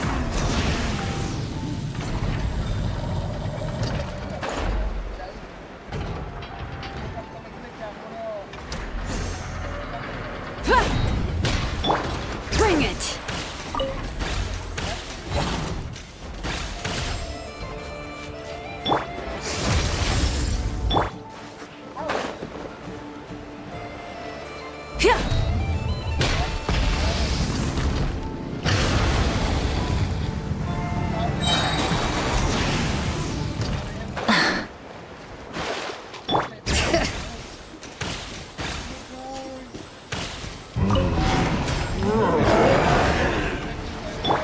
Fearless.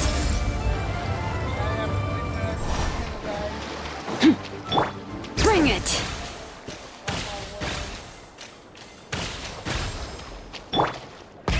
Rev the engines!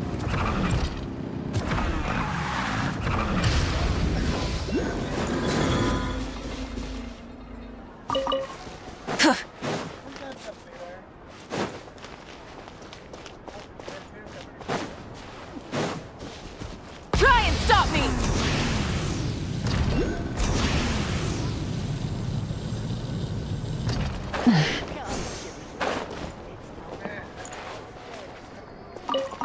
There we go, another task done and dusted. Rev the engines!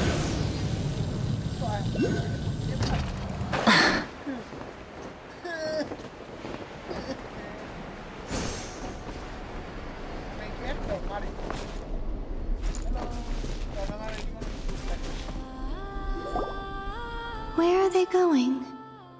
They mentioned a mage and... a name? So, Mr. Varka, are you acquainted with this Nicole? Or should I call her Mage N? Not really. We've never met, though she has come up in conversation. From what I've gathered, Alice kinda took Nicole under her wing. Taught her how to speak in a more ladylike fashion, that kind of thing. Huh. Hard to imagine Alice as an etiquette coach. Yeah, Alice is a larger-than-life personality, I'll give you that. But then again, that's why she's able to draw such an eclectic mix of people into her inner circle. If I remember correctly, being an interesting person is actually one of her main entry requirements. So, if you ever wanted to join the Hexenzirkel, I'm sure you'd both be eligible to apply. Hey! Don't go around making promises on Alice's behalf. I wouldn't dare. I'm just trying to paint a picture of the Hexenzirkel for you. Okay, sure. Anyway, since none of us have ever met Nicole, how are we supposed to find her? We can't just go up to every woman in sight and ask, "Hey, are you Nicole?" Maybe something she's wearing will give it away? Like a windbloom pinned to her chest or something. Wait a minute. Alice never said Nicole was from Mondstadt. Oh, true.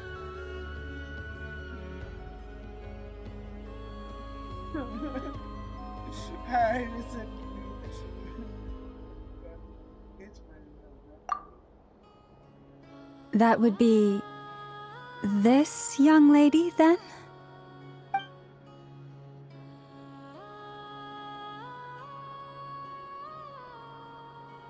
Hey there! Sorry to disturb you, but... are you Miss Nicole? Yes, she is. Varka, Knight of Boreas of the Knights of Favonius. Alice might have mentioned me before. Ah! Have we got the wrong person? Sorry. Man. Again, a cool character. Well, this is awkward. When I shook my head, I meant, no, Alice hasn't mentioned you before.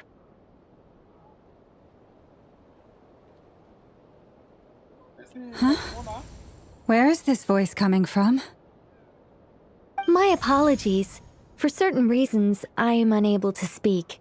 This is the only way I can communicate with you. It might take some getting used to, but I hope you can understand. Hey, it's fine. I'm more shocked by the fact that Alice never speaks about me. I mean,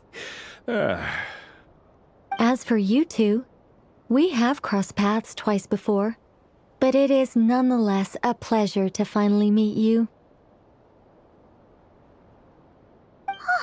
It's really you! Thanks for all your guidance in the past! You're quite welcome. This time, things are different.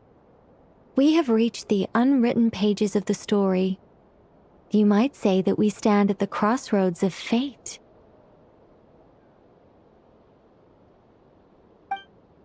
Now then, allow me to formally introduce myself. My name is... No, stop! Alice! I can't believe it! I had a whole speech prepared. I'd agonized over every single word. She always picks the worst moments to ruin other people's plans. I'm so sorry about that. Alice took the liberty of devising some bespoke self-introduction magic for each member of the Hexenzirkel. But I could have sworn I deleted all of the triggering conditions for it. How did it bypass everything? Oh gosh, this is so embarrassing. This is a very different side of Nicole than what we're used to. Is she not used to face-to-face interactions? Don't worry about it. We've seen that introduction magic once already, so it wasn't too much of a shock. Please go on, Miss Nicole. We'd love to hear what you have to say, or, well, communicate. Huh? Are they talking to this lady? But... will you all promise to forget that horrendously embarrassing introduction? Sorry? Embarrassing? When?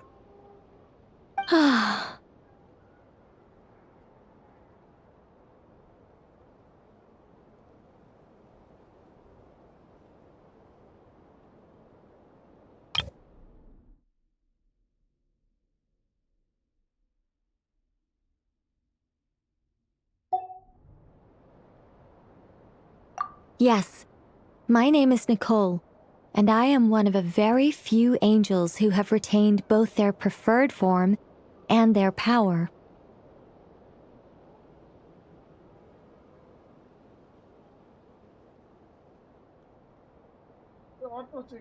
The Traveler and Paimon should be no strangers to this concept. There is another of our kind in Natlan. They call her the Lord of the Night. All right! Paimon remembers her. Yes. Well, I have retained more of my power than she. It's because I don't have a long-term duty to fulfill. To be more specific, no. We'll be here all day if I get into the specifics. Moving on. If I'm not mistaken, you are here because you wish to learn how one might reach the moon beyond the sky.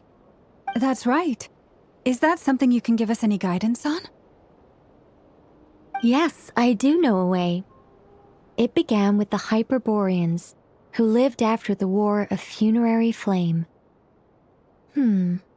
Blank looks. Maybe I should start with the background of the war. Or maybe not. It shouldn't be an issue. I'll fill in the gaps for you when we have more time. Anyway, after that war ended, the three moons retreated to beyond the false sky. The Hyperboreans were humans I once aided. They accepted the civilization and creations bestowed upon them by the angels. But despite accepting many blessings of the angels, many among them still held on to their faith in the moons. They were reluctant to accept the new order. Even after the War of Funerary Flame, they sought to contact the moon goddesses beyond the sky and receive their guidance. But all three had passed away by that point.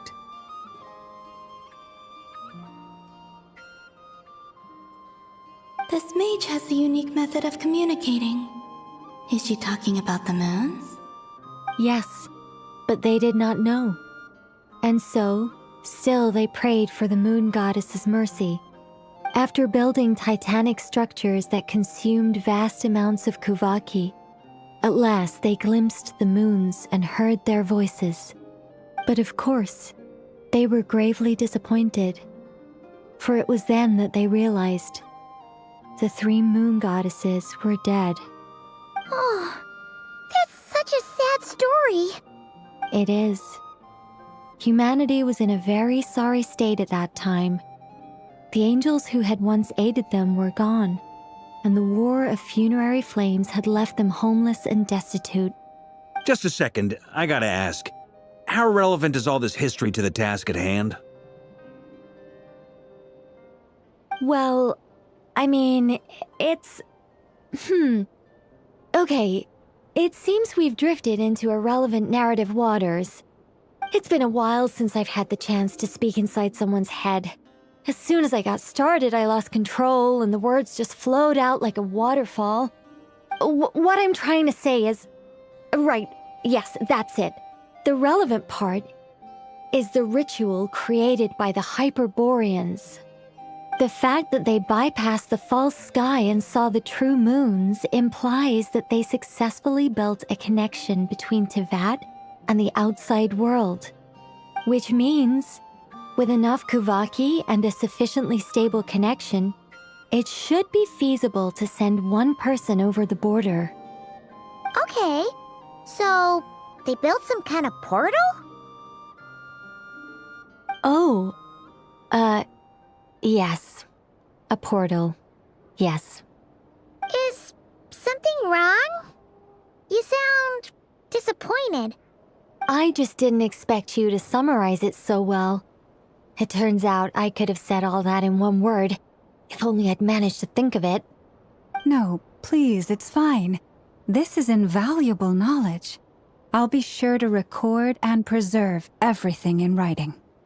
Oh, really? Well, in that case, I suppose I could backtrack and add some more detail. I did gloss over a few things so far. Whoa, whoa, whoa, time out. Let's summarize what we've got first.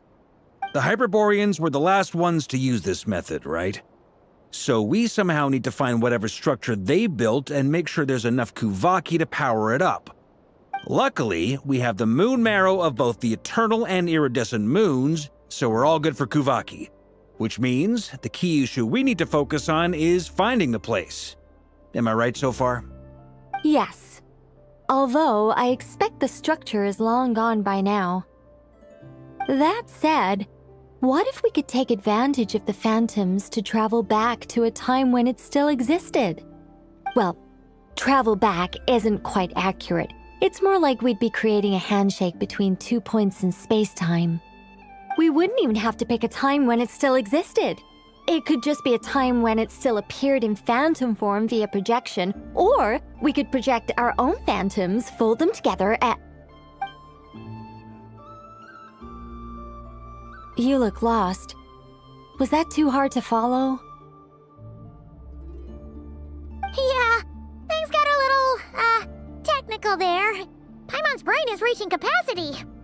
All right. Let me think about how to put this more simply. Okay, got it. Over the next few days, I'll search for phantoms that we can use. Once I find one that meets the criteria, I'll let you know and we'll regroup. By completing certain rituals, specific individuals will be able to enter the phantom and make it to the Hyperborean structure. If everything checks out and it looks feasible, we'll just need to wait for Moon Prayer Night, and we can send the Moon Goddess back home. I'm really skimping on the detail here. Is this making any sense at all? I think so. For now, we'll just wait to hear from you. Yes. Basically, yes. Great. Counting on you. In the meantime, we'll focus on finding the Moon Goddess's name. My name? Are they looking for a way to stop me from disappearing? Excuse me, Miss... Go on, Miss Nicole. This conversation was a little all over the place. I didn't catch your name. I am Lauma, of the Frost Moon Scions. Ah, I did wonder. I noticed that you listened very intently when I spoke about Hyperborea and the moon's history. If you'd be interested, I'd love to visit you this evening and go through it again in greater detail. Also, if you were serious about making a record, it would be too risky to simply write down the raw details as is. I would suggest some tweaks. Maybe rewrite the stories as fairy tales or fables, perhaps even prayers. Anyway, we can cross that bridge when we come to it. So, see you later then? Oh, and no need to prepare anything. Just a cup of tea will do. See ya! She seems friendly. It's just... It's so nice to find someone who's actually willing to listen. I've been dying for a chance to finally go through all this systematically from start to finish. Any longer and I'd probably start forgetting it.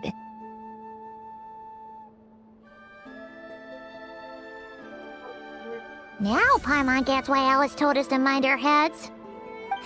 Ha ha ha ha, what did I tell you? A lot of quirky people in Alice's orbit. Now then, the next order of business is, where do we start looking for the Moon Goddess's name? Maybe the rest of what Nicole has to say might give us some clues. Once I've heard her out, I'll summarize the salient points and share them with you all. I'm also inclined to review our other documents. Yes, our faith was first established by our Hyperborean ancestors, but many of the more factually accurate records are from after Kutar's birth.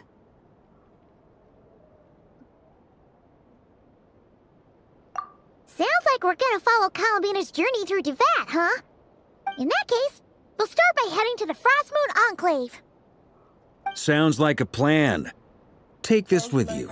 I'll see about getting in touch with the Fatui. It'll probably just be Arlecchino and Sandroni again. They're the only ones who would want to help. Thank you, Mr. Varka.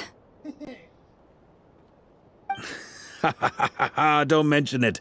Honestly, I'm more comfortable dealing with the Fatui than prying into the details of a young lady's childhood. Catch you later. I should follow them, just in case there's some way that I can help.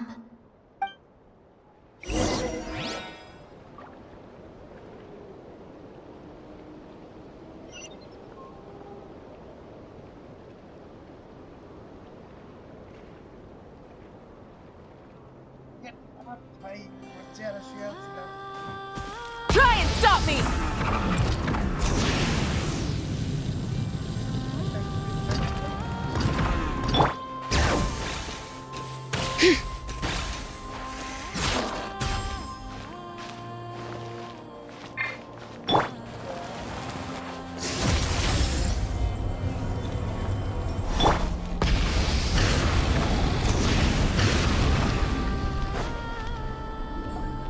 A while ago, I took the time to organize all documents in our possession that pertain to Kutar.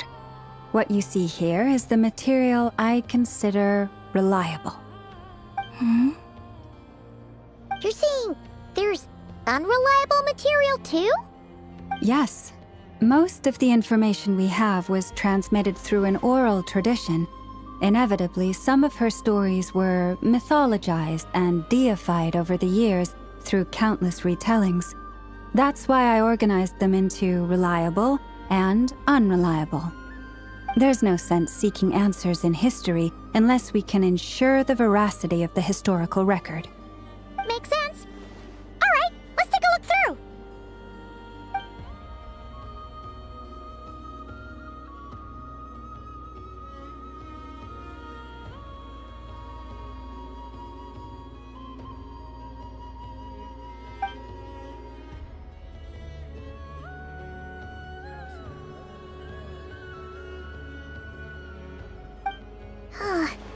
Almost all these records refer to Kutar instead of Columbina. Although neither of those is her real name. Taima's not sure what point she's trying to make. What we can gather from these records is that the Frost Moon Scions worshipped her as a god, placing impossible expectations upon her. I cannot fault them for their earnest faith, but for all their devotion, worshipping her day in, day out changed nothing. I imagine that none of it resonated with Columbina. It wouldn't surprise me if, even back then, she had already begun to reject the name Kutar and everything it represented. Lauma speaks the truth. When I heard them call upon Kutar with hope and expectation in their voices, they may as well have been calling upon somebody else.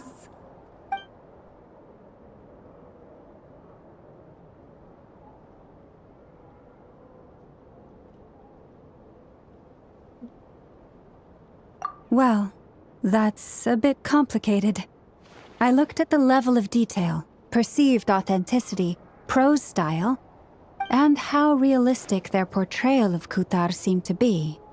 Amongst the Frost Moon Scions of today, only I know of her existence, and I alone have spoken to her face to face. As such, I know that there are certain things she simply would never do. That being said, I have sensed some changes in her lately. Changes? Me? Seems like this is getting us nowhere. For what it's worth, why don't we check the unreliable sources too? Sure. Give me a moment.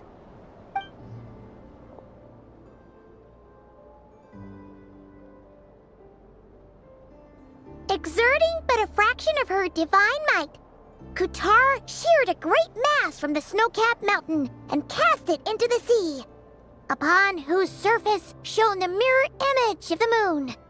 Thus was formed the island of Hisi. Yeah, right. That doesn't even begin to pass the sniff test. The 3 moons are naught but lies through and through. Only one moon has ever shone for us, and Kutar is her name.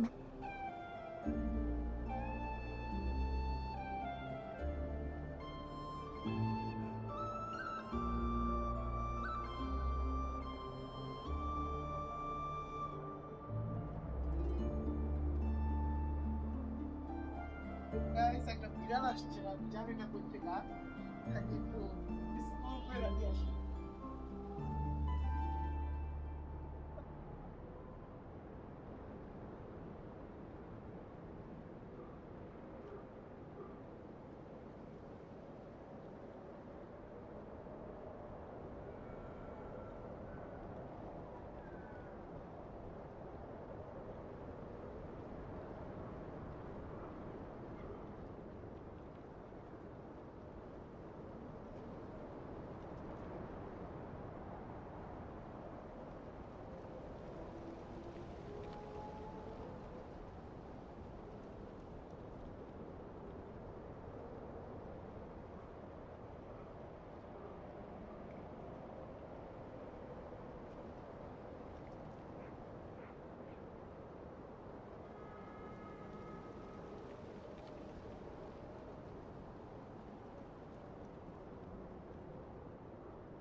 guys, listening.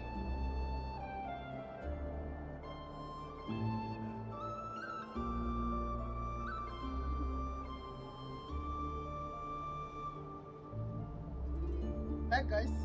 Yes, I'm back. You are watching and I'm back.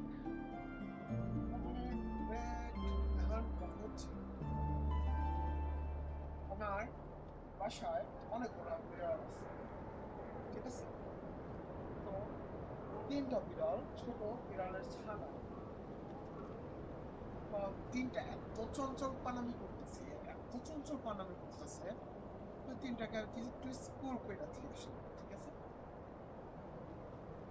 আসার পথে আমার একটু আবার 1 number ভাই ডাক দিছে, তো ওখানে গেছি, তো আর একটু লেট হয়ে গেছে। তবে যাই হোক, now I am fresh and clean, এবং আমার বিড়ালদের স্কুল করে দিয়ে আসছি। Now I am good to play. আচ্ছা, এটা কি বলছিল? The 3 moons are not but lies through. আরে কোন না ভাই, তুই কোনা, আমার এত ভালো The লাগে। 3 moons are not but lies through and through. Only one moon has ever shone for us, and Kutar is her name. Okay, so the subjective is strange in the one, something like that. Netland. কোন জায়গা? আমি নেটল্যান্ডে মনে নাই। The vast majority of ancient texts are filled with fanciful tales like these. I trust you understand my criteria a little better now.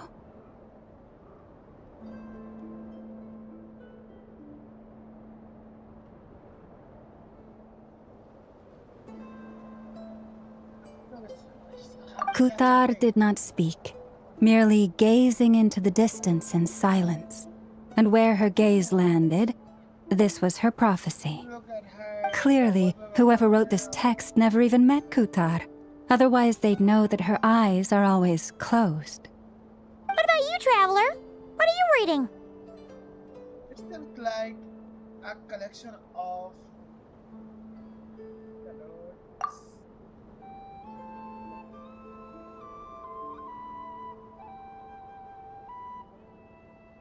Come on, let Paimon see.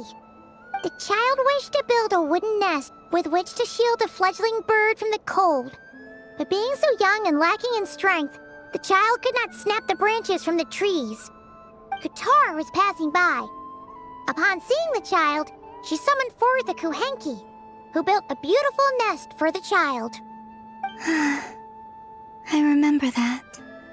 Not knowing the meaning of Kutar's divine intervention, the child dared not to respond, and thus ran home to call their parents. But Kutar was gone. The moon chanter declared the event a miracle and took the nest as a relic, placing it on high for all to see. The child was named as one favored by the goddess and was greatly respected amongst the people. Yet, no further miracles were bestowed, and this matter was forgotten in but a few years. Huh. Any thoughts after reading that? if it's true.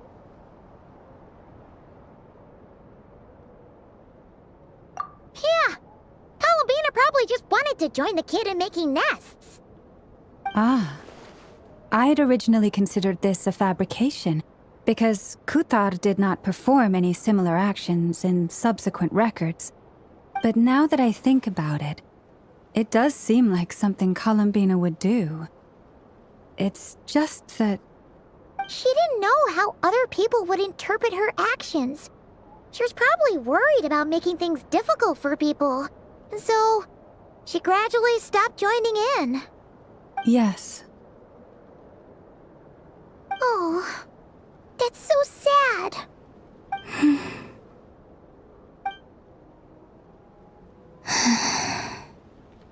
And now, I can make no such gestures of warmth, even if I want to.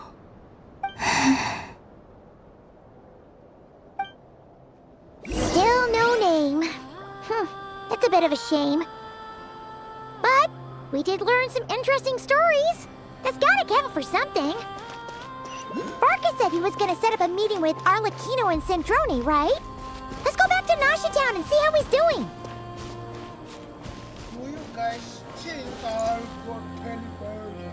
Full throttle!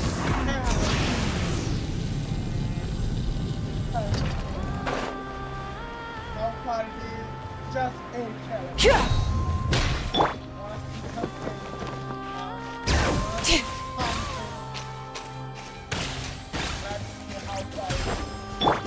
Try and stop me!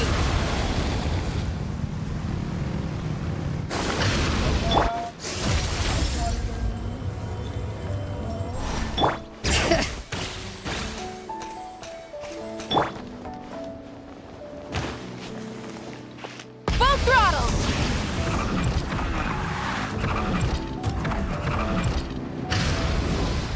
Bring it!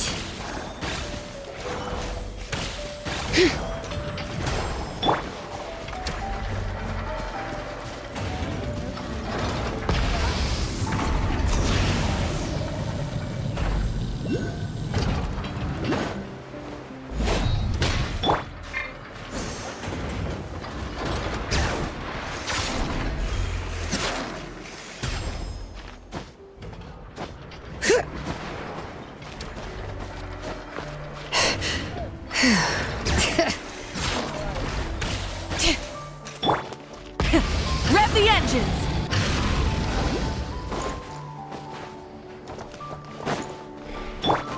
Merciless!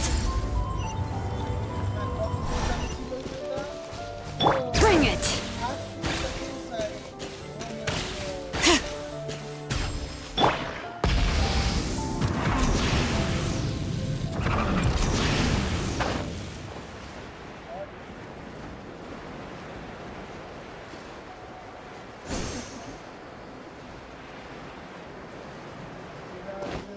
Full throttle! Hip.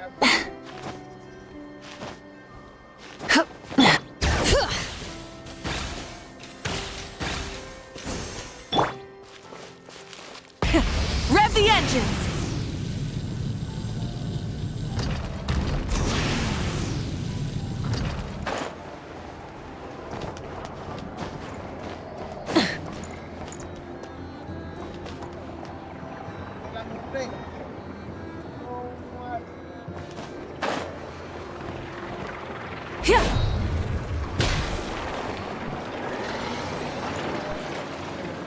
Let's see.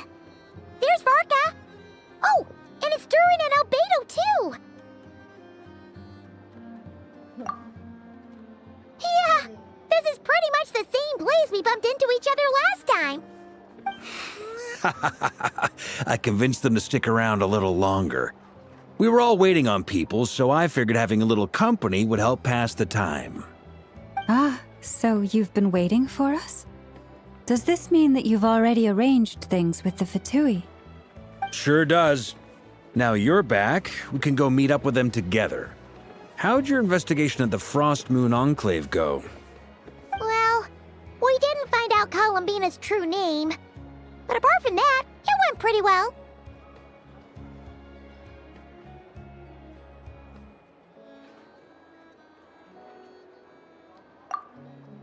Aha, just as well that I didn't tag along then. I'm sure our moon goddess wouldn't want every man and his dog knowing all about her private life. Still, desperate times, desperate measures, I guess. Someone had to do it. So, Varka was waiting on us, but what about you two? Are you waiting for Alice? Oh, no. We already met with her. We discussed that experiment I mentioned to you last time.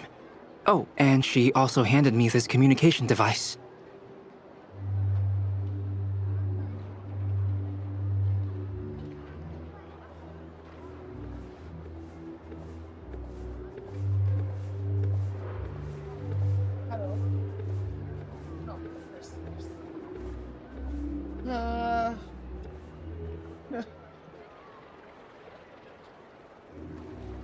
ভাই আমার বোন আমার নাম তো বোনের dance পাঠাইছে wow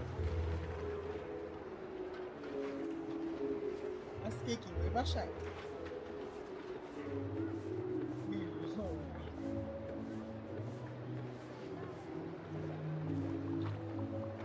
আবার অন্য কিছু ভাইবো না তারা কিন্তু ছোট Okay.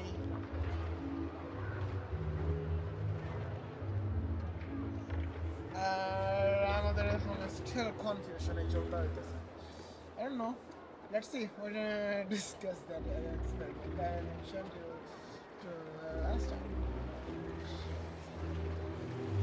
I guess I know that ball. That's right. I understand she informed you about the relationship between the phantom phenomena and Tevat's borders, yes? She wants me to help her with some more experiments on that front. She said that she'll contact me through this device with more information.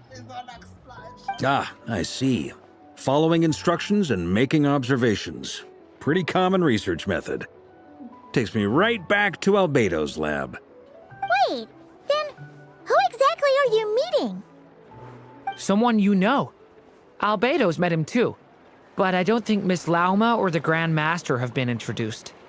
Introductions are overrated, especially in cases like this. It's you! So, it's not like the academia has prohibitions against going abroad. Also, I applied for leave. I've been writing to Hat Guy since obtaining a human form. I've already brought him up to speed on everything that's been going on in Nodcry. Hat Guy? Turns out, I actually have heard that name before. Oh? Then why did you react the same way I did? I only knew the name, not the fella. But since we're all here, let's do some introductions for what it's worth. I'm Varka, Grand Master of the Knights of Favonius. Lauma, Moon Chanter of the Frost Moon Scions. And I'm a Driosh from the Vahumana Darshan of the Sumero Academia. Hat Guy. Good to see you again, Mr. Guy. I believe we last saw each other on the boat ride here. They come to Nodcry together. Actually, or Mind you, the only reason I came here is because there's someone I want to look into. Who's that? The Doctor, also known as Dottore, second of the Fatui Harbingers. just as I thought. From the tone of your voice, it sounds like there's bad blood between you. I was reviewing our archives and noticed that a lot of information about him was missing. Left a bad taste in my mouth. That's all there is to it. Dottore, or Zondique, as he was then known, once studied at the Academia, but he got kicked out before he could graduate.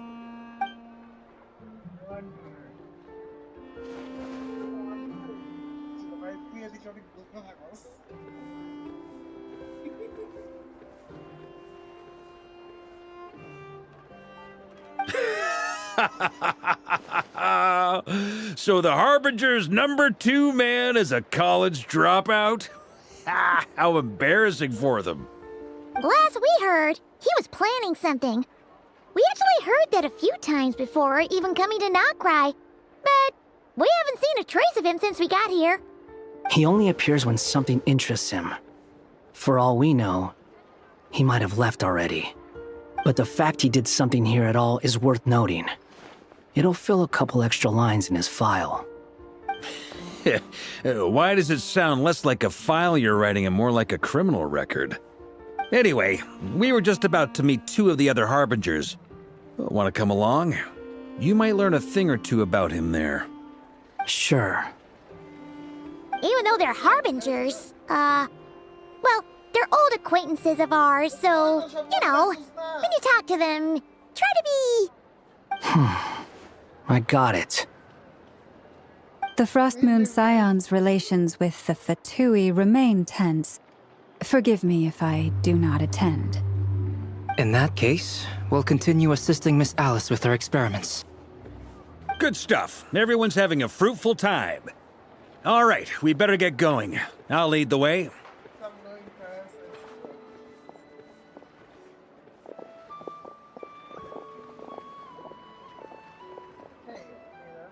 Are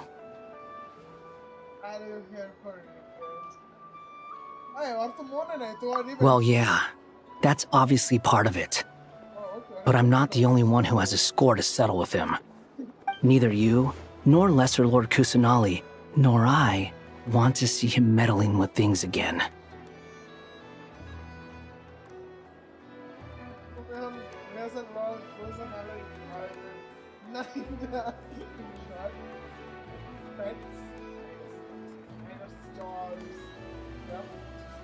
Fair enough.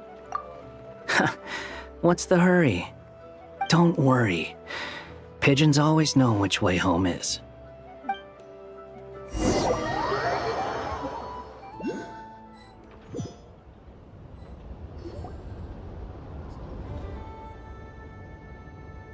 You made it.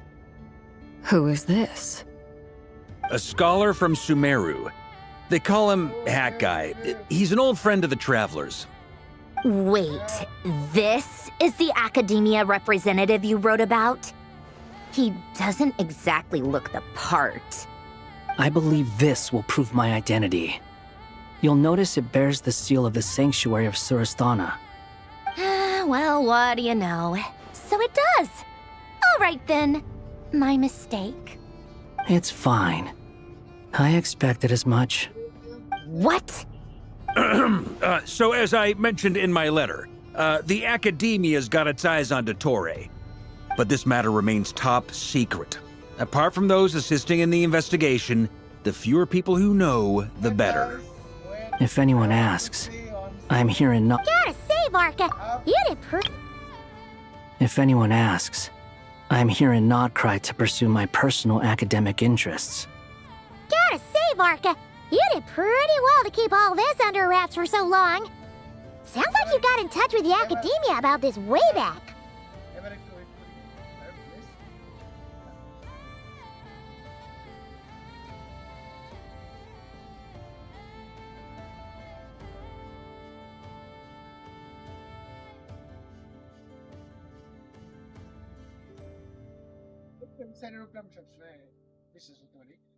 যেমন এক নম্বরে হ্যাঁ director ফার্স্টে তো ডিরেক্টরই থাকবো না পিরোর সাথে এখনো ইন্ট্রোডিউস করে নাই করে ক্যাপিটানো ফার্স্ট ক্যাপিটানোর দেখছো ভাই এরকম পাওয়ার ওর কাছে তারপর dot tray 2 number 3 number Colombino 4 number আমাদের আর্লিকিনো 5 নাম্বারে হইতেছে ওই দুইটা 6 নাম্বার কইলাম না ওই 6 নাম্বার ওর নাম দ্য ব্যালেডিয়ার ও কয় ব্যালেডিয়ার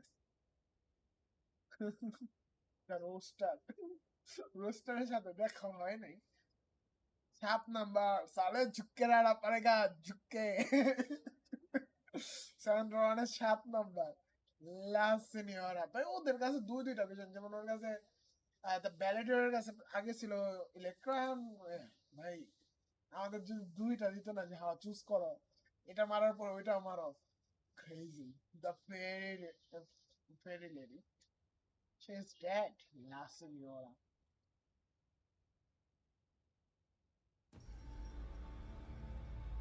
what's number 11 number আরো জন্য নাকি 11 জন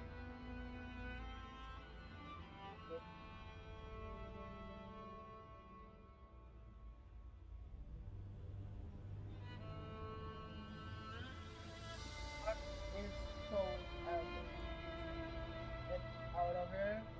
I have game to be. Oh, sorry guys, you can't see that. Yes, I can't. You flatter me.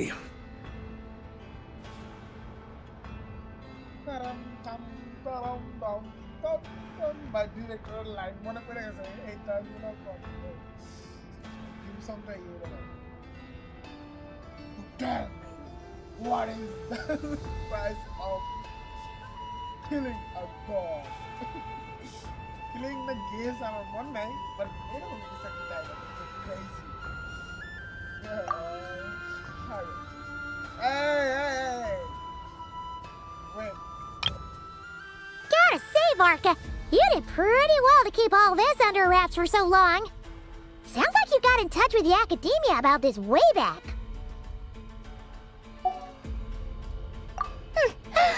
do I even start? Remember that time we fought Rerir at Star Sand Shoal? He sure let me have it then, didn't he? I'll bet Dottore had that all sketched out, with me as his convenient little pawn.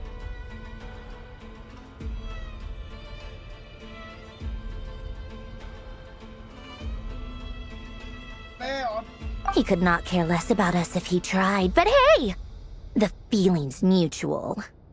Does Dottore really strike you as the sort who values his relationships with his colleagues? Fair point. Definitely not. Which is why I always keep my guard up whenever he starts making suspicious moves. To that extent, our motivations align. On top of which, I consider you trustworthy people. Now, back on topic. In the wake of the Reikir of Solnari episode, Sandrone and I grew suspicious about Dottore's complete inaction during the entire affair. So we tried to find out what he'd been up to, but unfortunately to no avail. He never lets anyone in on his plans. The more he cares about something, the more secretive he gets. Indeed. Perhaps he believes that by keeping a low profile, he can avoid trouble. But that trick isn't going to work on his colleagues. Yeah, I mean, he's been researching the ancient moon's remnants. And he's been trying to get his paws on the moon marrows. Only an idiot would believe he doesn't have something more planned. With this in mind, I returned to Snezhnaya and relayed my thoughts to Her Majesty the Tsaritsa, entreating her to have him recalled. That's pretty direct. Did the Tsaritsa agree? Yes. I made it abundantly clear that the Fatui's business in Nodkrai is almost concluded, and we do not need 3 harbingers in this territory. Her Majesty concurred. Accordingly, Dottore has returned at her orders. I imagine he is continuing with experiments, which no one besides he would ever have any interest in. Common sense might mean nothing to him, but he's not stupid. He knows that no good can come from opposing the Tsaritsa. Smarts alone won't get him all the way. He needs the Rooster's resources and Regrator's Mora, both of which the Tsaritsa can strip from him by waggling a finger. But doesn't he have a track record of publicly following orders while going against them in private? He probably has it down to a fine art by now. Wouldn't put it past him. We worked together on a research project once. Only briefly, but it was enough to show me that we're fundamentally different people. He has no interest in doing things methodically, stage by stage. His thoughts jump all over the place, and the moment his curiosity is satisfied, or he gets the results he wants, he disappears. The only similarity we share is that, once we set our minds on doing something, we will see it done. Whatever it takes. Oh, we definitely saw some of that in your battle with Rerir. You got so competitive. Ugh, do not remind me. Then I believe we all concur. Dottore will not simply give up. Fantastic. Now this is turning into a whole day of unpleasant memories. Ugh. Are you talking about the moon marrow stuff? He also strikes me as the kind of person to disregard experimental regulations, ruin all the equipment, and go way over budget. Then leave the first person he can find to deal with the fallout. Exactly! This one time, he was running some high-temperature experiment and the substance exploded. But does he care? No! He orders his subordinates to open the device so he can observe the results, which causes the gas inside to leak out. That gas was poisonous! If I hadn't been there, who knows how many people might have died. And after all that, he left while I was still cleaning up after his mess. What a waste of time, he said. Waste of time? The nerve! He wasted my time! You've been bottling that up for a while, huh? Hat guy, I must say, you seem awfully familiar with internal Fatui affairs, especially when it comes to Dottore. Thank you, Lady Harbingers. for providing such valuable information. I have no other questions for now, so I'll be on my way. Wait, what? You're just gonna leave? You're welcome to join if you want. Ugh. Just when Paimon thought he'd finally mellowed out. He makes quite the impression. I'll say. I've met tons of headstrong people, but not many of them would join me in bad-mouthing the Torre. Anyway, back to the main agenda. Barca, you said that Columbina has gone missing? Or rather, disappeared. Yeah. We're working on building a connection between her and this world. The simplest method is to find out her real name. I've actually asked her that question before, but she said she didn't know. Considering our relationship, I doubt she was lying to me.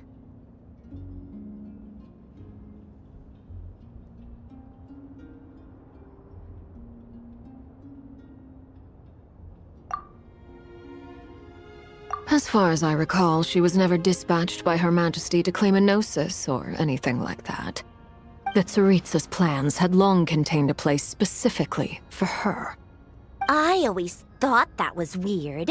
What could she do that the rest of us couldn't? Knowing what we do now, it's probably something related to Kavaki, right? More than likely.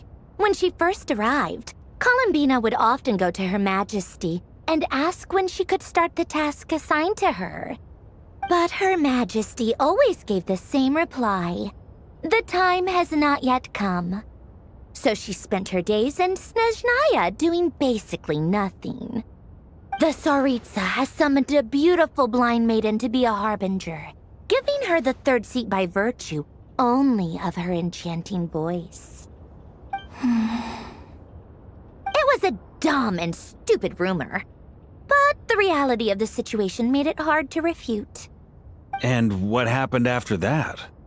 I imagine she stopped caring. She no longer seemed to care why she had been recruited, and Her Majesty never gave her any missions, so she just continued to sing in the flower garden. For my part, I was busy. So busy, in fact, that watching someone be that idol had me fuming. But still, I got the sense that she had long been used to a life of other people claiming she was needed when she wasn't.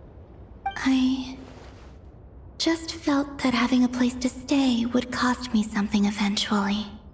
And so I waited quietly for the day that I would have to pay the price. And on the other end of that spectrum, you had me. Someone once told me that I had the lousiest work and the toughest luck. That's a good way of putting it. I forget who said it, but those words have always stuck with me.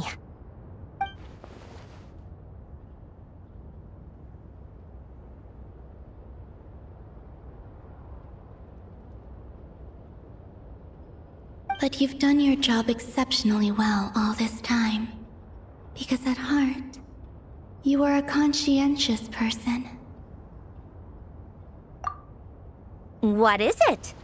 Something come to mind?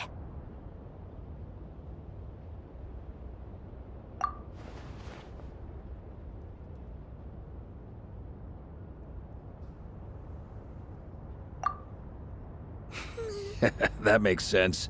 Nothing screams you are needed like your name shouted from across the town. Well, good luck with it. But if you ask me, Columbina is still the most shoutable name.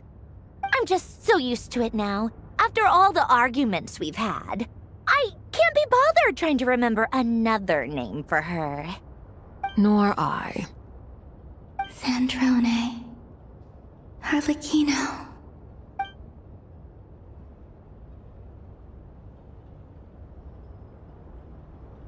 Huh! It's a Sealy! Does that mean Nicole has news for us? Ladies, I thank you for your hospitality. If the chance ever comes up, I definitely owe you both a drink sometime. I'm sure it will. You can make your own way out. Heck, You've been here enough times, you probably know your way around better than I do.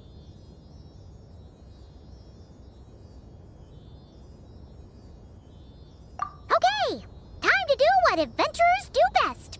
Follow that Sealy!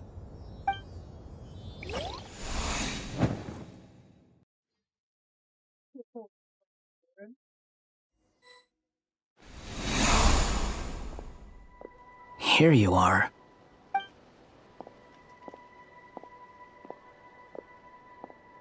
Oh, that guy. How come you're back so soon? Did things go all right with the Fatui? Fine. Dotori's been summoned home by the Tsaritsa. Couldn't get much more than that. How about you? Any progress with the investigation? Unfortunately not. We've tried everything. Different phantoms, different locations, different points in history. But the results were the same each time. Abyssal monsters roaming the land. People crying out in despair, with no hope of being rescued. Every time I see it, I can't help but think, is this what it was like in Mondstadt when Dragonspine Durin attacked? And if I fail in the task I've been given, will I create yet another tragedy? That's just meaningless speculation. When we encountered similar phenomena previously, I tried to interfere with those illusions, using sounds and lights to guide them. However, we could not change their fates. At most, we were able to extend their existences. The events of the past are like fate that has been written into Irminsul. There isn't a living thing in Teyvat that can escape its past. But Miss Alice instructed us to try to find ways to change the outcome that these phantoms face. It's an impossible task. Can't you just refuse? Since she asked us to do this, I feel like it can't truly be impossible. Or if it is, well, mages can make the impossible possible. I could not have been born as Durin otherwise. But you also said that your past 39 attempts were fruitless. That's true. But you're still going. Yes. After this many futile attempts, surely you realize that you're not doing this because you still believe what some mage told you. It's because you want her hypothesis to come true. It's something you wish for deep inside. So, think for yourself about what you want to do. As long as you don't believe it's futile, it isn't. Yeah. Previous experience indicates that we cannot touch the phantoms, which limits the effectiveness of our interventions. If we want to clear this hurdle, we need to break this rule somehow. Same thought here. Following the same rules means repeating the same failures. Reducing ourselves to mere playthings of fate. So you mean we need to figure out a way to make contact with them despite knowing that we can't? Yes, and I suspect that's something only you are capable of. Everything in Teyvat is logged in Irminsul, but the withering that once occurred in Sumeru was a sign that the Great World Tree was being corrupted. This corruption allowed things that should not have existed in Teyvat to appear. This is tantamount to rewriting reality to an extent. You're saying abyssal power might be able to affect those phantoms? No one's ever tried it before. If you're gonna try it, it'll take courage. And you have to be confident that you can control it. Is anyone there? Has anyone seen my daughter? She's missing. I have to find her. I hear someone inside. Spargana? Are you in there? Ah! If I can use my abyssal powers to warn him that there is danger here, maybe it'll change his decision. Maybe he'll stay away. Yes. The important thing is not the nature of the power, but rather how you use it. To intimidate and obstruct. Sounds about right for the Abyss. Let me try. I should be able to influence that thing. seen a little girl? What? This isn't the time for that! Just run! Oh, dude, what did you do? Hey! I hear someone inside. Spargana? Are you in there? Green can use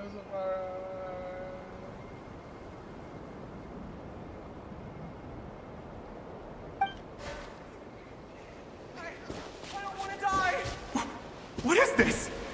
Looks dangerous. Nice, get out of here.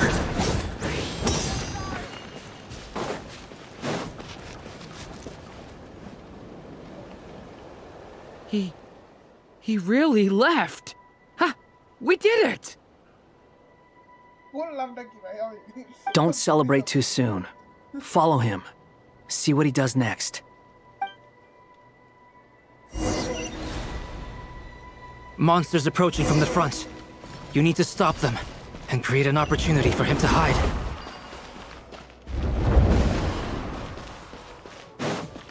No, there's monsters ahead.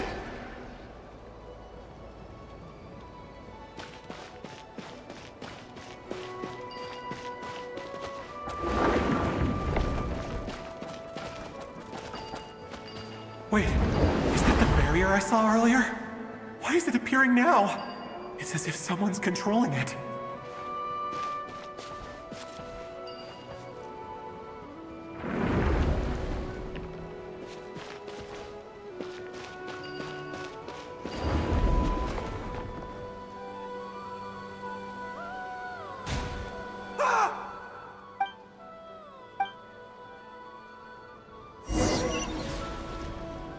Monsters approaching from the front. You need to stop them and create an opportunity for him to hide.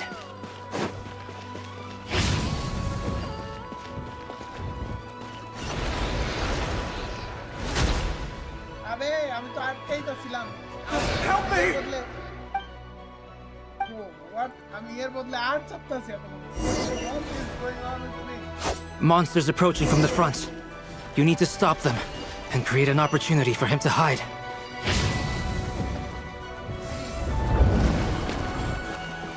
No, there's monsters ahead.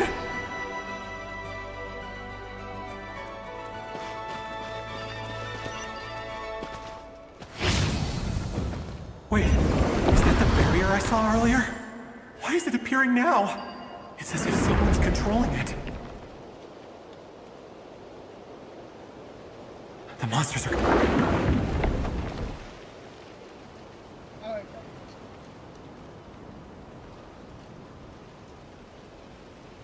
The barrier's gone too. How odd. Anyway, I guess I'll keep going. Quickly, let's keep up. Okay. Bro.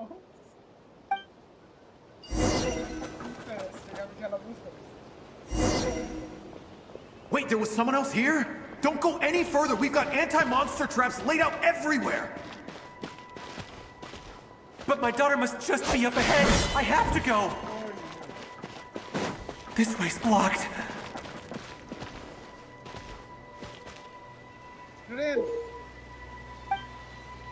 We might be able to use the explosives over there, but we need to take care not to hurt him.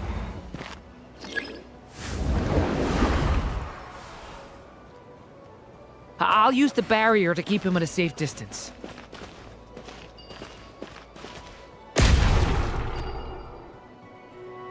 This barrier seems to be helping me somehow. Hey, wake up! Oh, no good. Gotta keep moving ahead.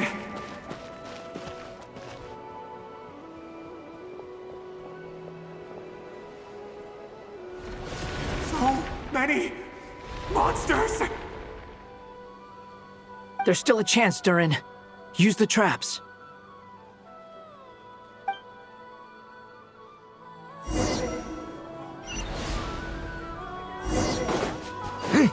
Leave it to me!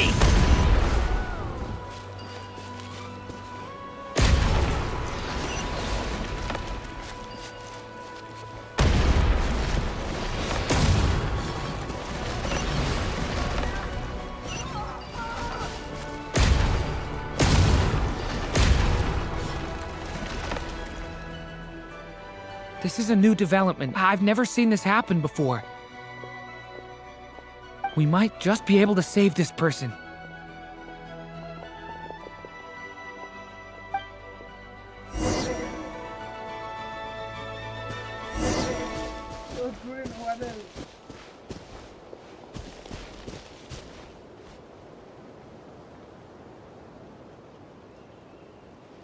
Hello there.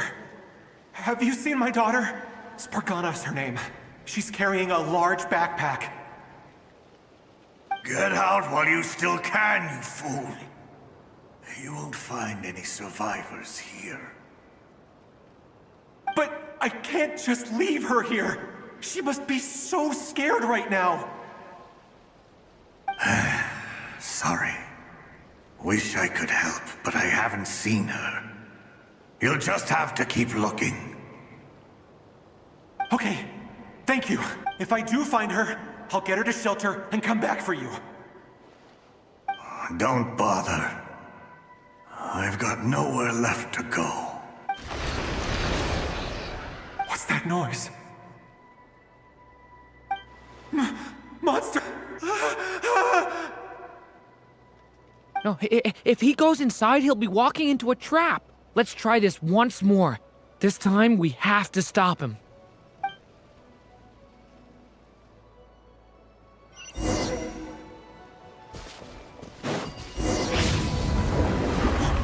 Why? How will I know where Spargana's gone like this? You know what? I'll trust this strange barrier. It's gotten me this far after all.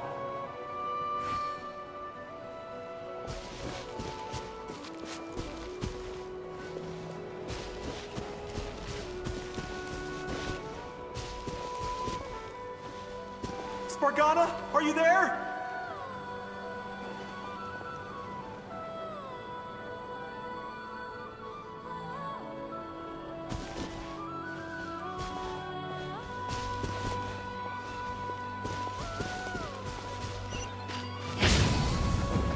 What? Hey! Let us out!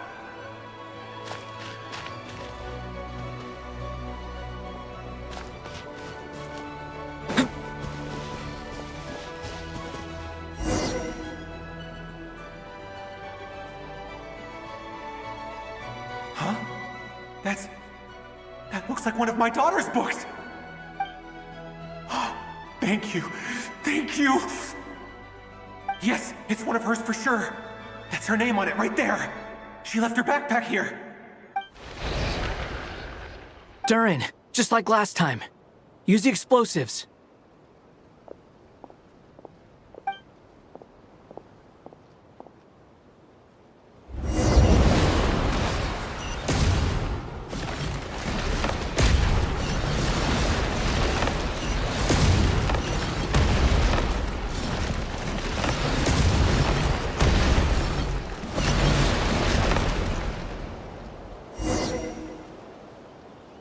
It won't work. There's not enough left. If he makes it in, he'll die. But then, this clue could be the key to him finding his daughter. It might not be the only one. Better he misses that clue than loses his life. I guess so.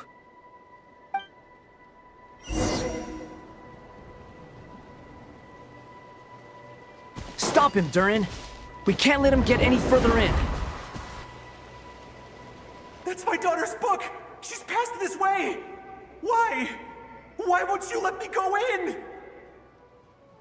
I've searched and searched and searched just for this! But how will I find her without any clues?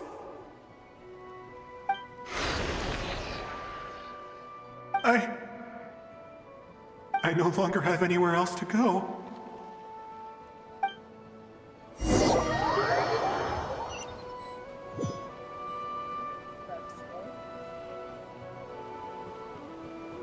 I'm sorry. I'm so sorry. He refuses to go anywhere else. Whether he opens this door or not, all that awaits him now is death. We couldn't change his fate.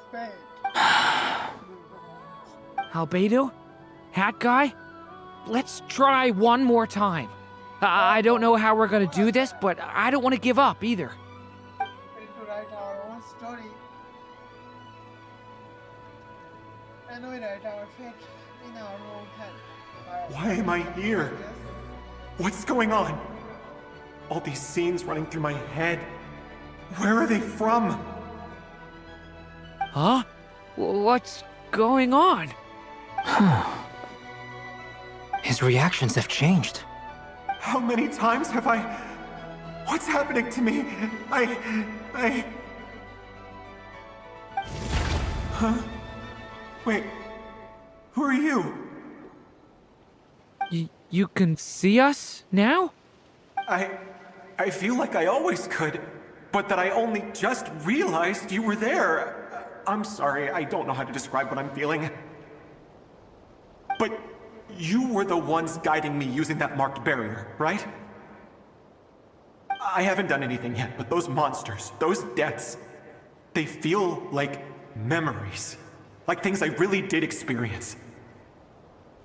I won't find my daughter.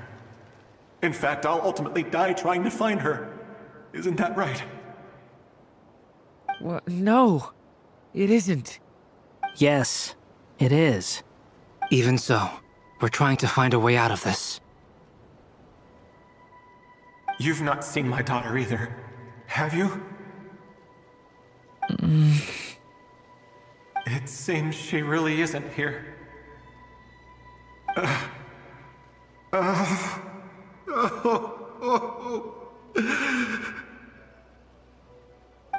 I'm sorry we couldn't help you.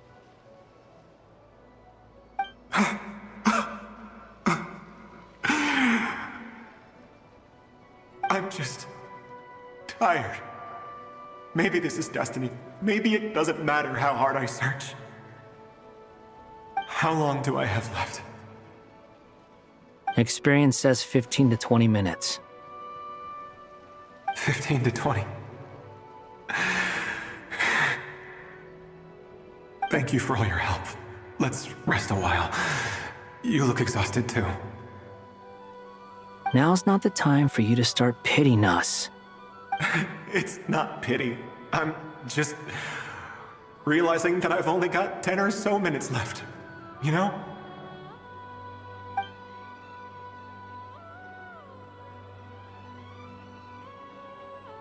You say you're from Mondstadt, yes?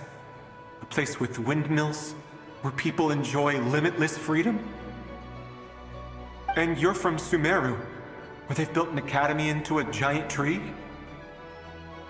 Yes. It seems you've never heard of either place. Those names are unknown to me, I'm afraid, yes. Have you heard of Hyperborea? I have, but I heard that it was destroyed in the distant past. I see.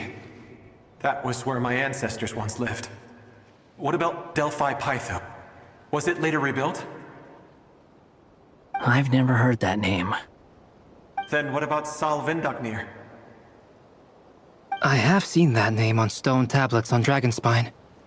But I'm afraid the only things left of that place are its ruins. I see. Sure enough, there was no way to turn this around, huh? I'm sorry. I was the one who asked to chat, but it seems like we're too many ages apart. There's barely any common ground to start from. It's all right. We did hear something new, at least. From how you speak of your lives, things must be going all right for you, I guess. They are. Mondstadt is a place of freedom and happiness.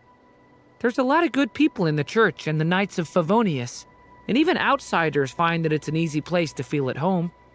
We have festivals a few times a year.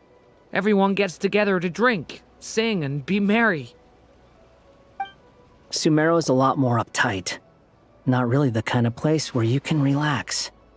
It's a nation fraught with problems wherever you look. But if all you want in life is to seek knowledge, I guess it's pretty much paradise. That's wonderful. In other words, after this all-devouring black tide passed, Humanity did not merely avoid extinction, but rose to build prosperous civilizations anew. I mean, I can see you all right now. That must mean the future isn't a total mess, right? That's true. Well, time's almost up. Let's part ways, I think. Might be best if you don't waste too much time on me. The chances are slim, I know, but I'd like to spend these last few minutes looking for Spargana. If things work out, I'd love to tell her about what I've heard. May we meet again. Well, or not, most probably. In that case, may your wishes come true.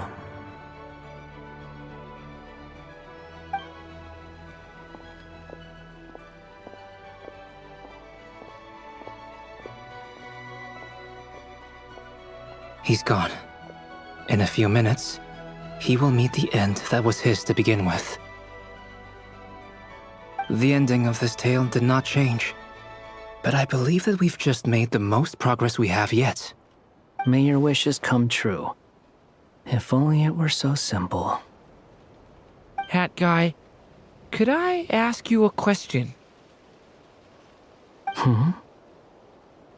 You've never talked about your past.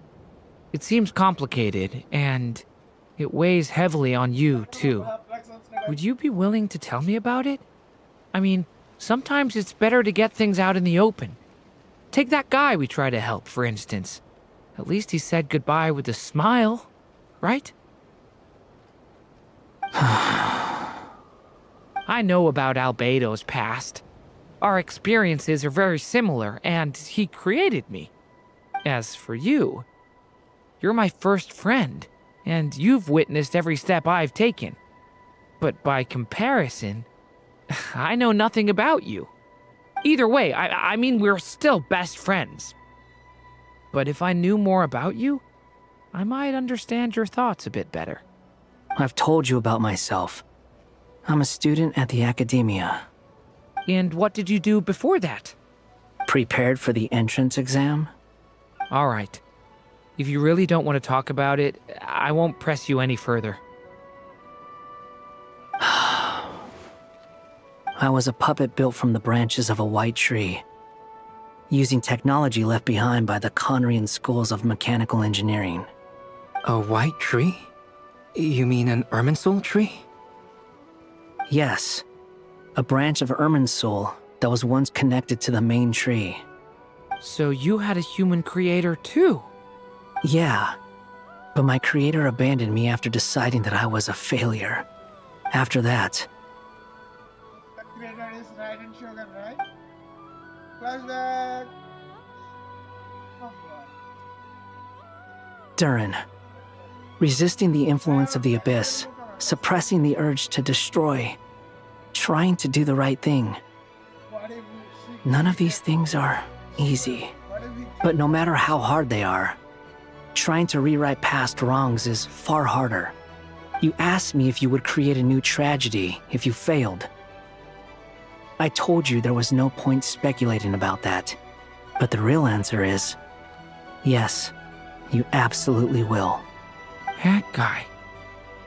But at least you've got people here to help steer you away from the wrong path. So, just keep aiming towards the light. I will. I promise. All right, break time's over. Hello? Durin speaking. Hello, friends, it's me. What have you been up to, I'm detecting some unmistakable fluctuations here at the border. The amplitude isn't particularly high, but they're completely different signals from the ones before, and the scale is comparable to those I've detected previously. Alice, we were unable to save that person. However, he appears to have retained a portion of the memories gained through that cycle, and was able to hold a conversation with us. I see. Well, that is rather odd indeed. It definitely merits further attention. Could I trouble you to keep trying the same approach? I need to gather some more data. Counting on you. I should probably have Nicole come and check this out as well.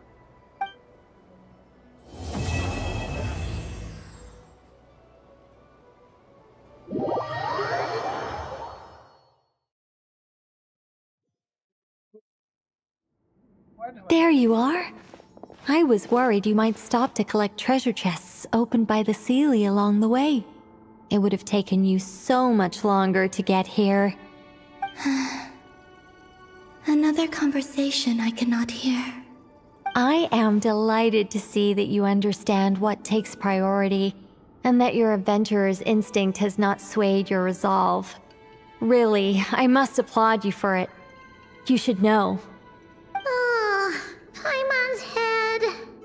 Okay, I'll try and keep it short. My senses are telling me that this is where we shall find the entrance to the ruins. Oh, cool! Well, what are we waiting for? Let's open it up and see! Patience. This was a sanctuary of great importance to the Hyperboreans. A special process is required to open the gate. Oh! Like the place that housed the Eternal Moon's marrow?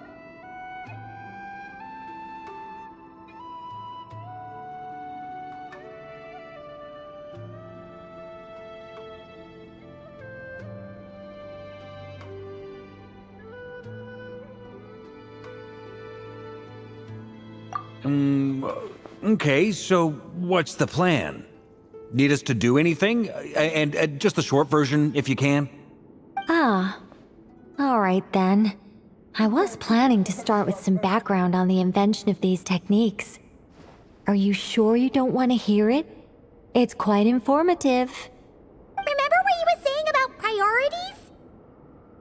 Fine. Simply put, we need 3 human representatives to successfully undergo a process of Kuvaki resonance. Think of it as a test from the 3 moon goddesses to see if the entrants are qualified, with the most recognizable qualification being Kuvaki. Pretty sure Lauma would ace that test. Oh, wait. But we need 3 people. I also have no doubt that the Moon Chanter would be qualified. But we would need 2 other people with the same constitution. Therefore, the most feasible method is not so much to follow the rules, but to figure out how the test functions and find a workaround. I've done some research, and it turns out the mechanism is rather crude. We'll simply need humans to stand before it who have sufficient Kuvaki energy within them. I'm with you so far. How do we get the Kuvaki in them? The easiest way would be transfusion. Take some Kuvaki from Nod Krai's soil, put it into the bloodstream, and get it circulating in the body. So we're going to cheat on the test? Precisely. There are other methods, but this is the simplest one. Cheating the system is much easier than trying to hide from it. Huh? Ah! Sorry? Does the idea of cheating upset you, Miss Lauma? No, that's not it. I suddenly had an idea. Ooh, what is it? It's about Moon Prayer Night. I figured out a way for Kutar to join in the festivities. Huh? But as Paimon said, we need to have our priorities straight. Let's get back to the test. I'll follow up with Nefer on the festival arrangements. Oh, okay. Anyway, is this really the best method we have? A Kuvaki transfusion sounds dangerous, no matter how you slice it. If you think that's dangerous, wait till you hear the other methods. I'd be more than happy to go through them if you'd like. There are several. No need, we're good. Let's go with this one. Very well. Kuvaki transfusion it is. Now, I should mention that the risks can be greater or lower depending on individual compatibility. It would be rash to simply infuse the Kuvaki and hope for the best.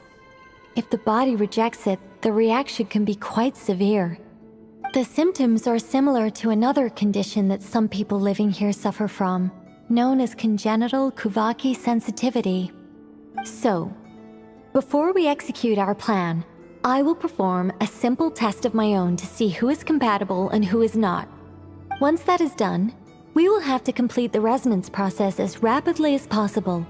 The participants must remain stationary while the Kuvaki circulates and bonds with them, and they mustn't eat or drink anything. What? No eating or drinking? That's some hardcore fasting. They'll all be monks by the time they're through.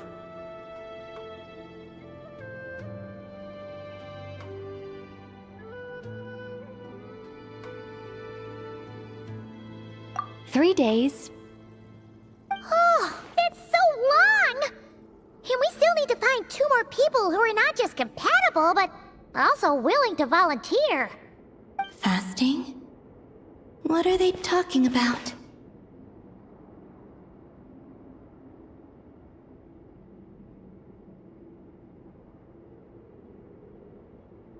Really?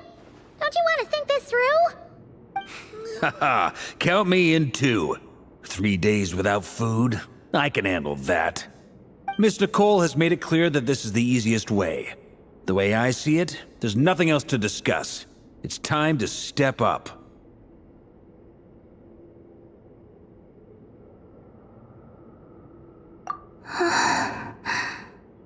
Yeah, you're right. In that case, Paimon volunteers to be Captain of Logistics. She'll keep the fires lit and grab some spare clothes to keep you comfortable. Then we'll start with you first, Traveler. Please step forward.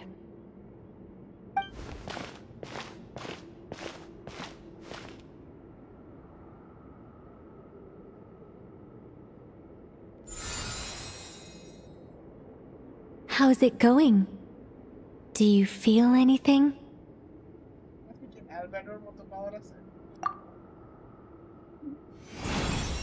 How about now?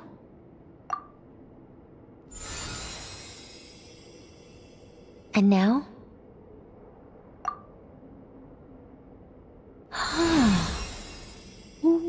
What about now?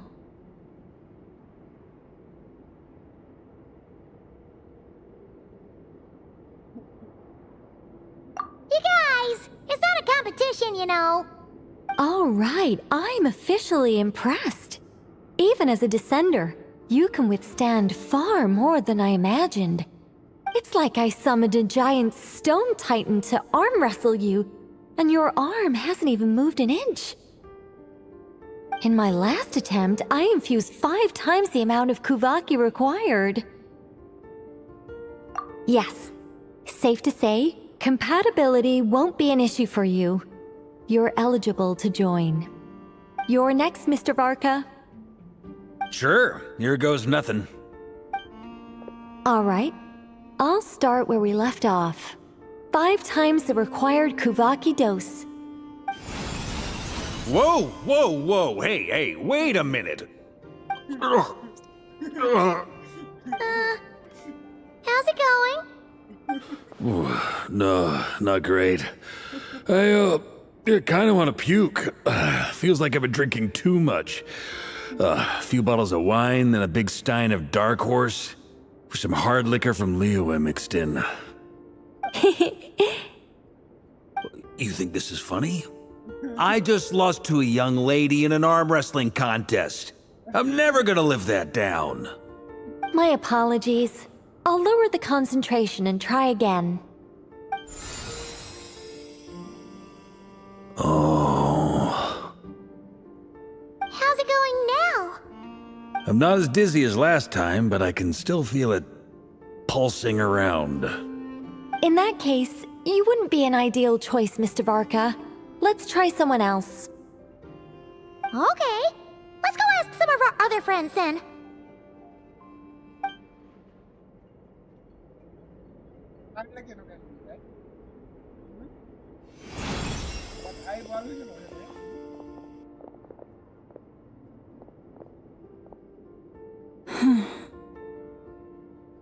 No surprises here, Miss Moonchanter. You're perfectly compatible. You may join.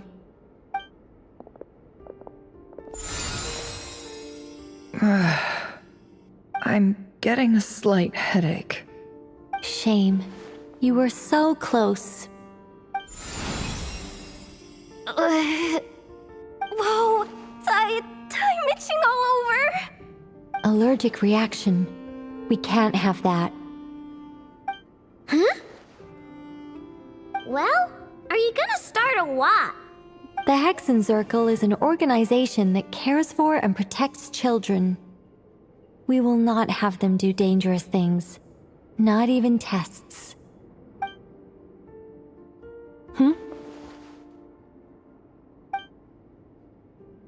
Is something the matter? The candidates have to be human. I guess that rules me out too. Huh. Everyone except the Moonchanter got beaten. Guess I don't need to feel so bad after all. I mean, looks like this isn't gonna be as easy as we thought. Perhaps I could ask for volunteers among the Frost Moon Scions. I'll see about talking to some trusted Lightkeeper colleagues. Itlua springs to mind. In fact, I think we had some former Frost Moon Scions join our ranks recently. Can you give me the scientific explanation for how the test works? I can probably make some kind of test bot. Then we can just zip through Nasha Town, going up to people and pressing a button to check their status. Wouldn't that be way easier? No. Wow! No elaboration for once. How about I contact the Knights of Favonia's garrison in the Wave Chaser plane? Shame that Lohan's already left. And that guy's even tougher than I am. Strange. The moon goddess is clearly revered by many people. So why is she on the brink of disappearing? She mentioned that the world has rejected her from the very beginning. And when we fought the Reikir of Solnari, it seemed like she exhausted her power for our sake. Also, Paimon's not sure revered is the right word for how people feel about her.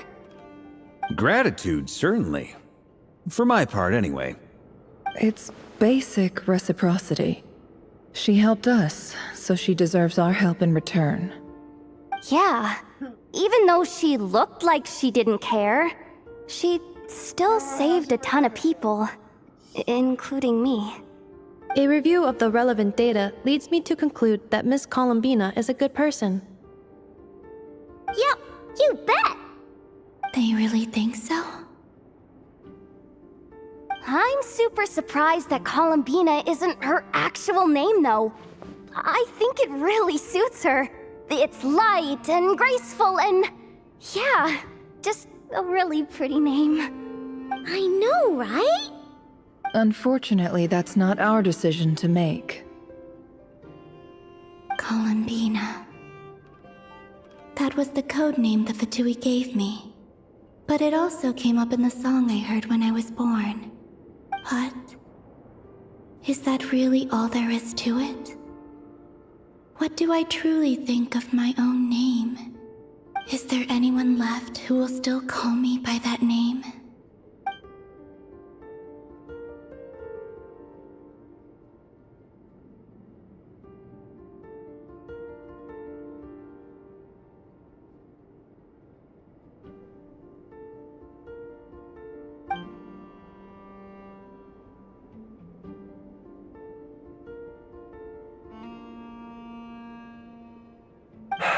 Moon Prayer Night is getting closer by the day.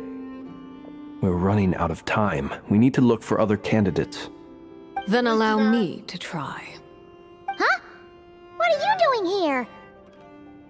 You contacted your friends via the Adventurers Guild. Sandrone has been keeping an eye out for something like that, so she informed me. Since I have the ability to accommodate a moon marrow, I should prove to be a suitable candidate.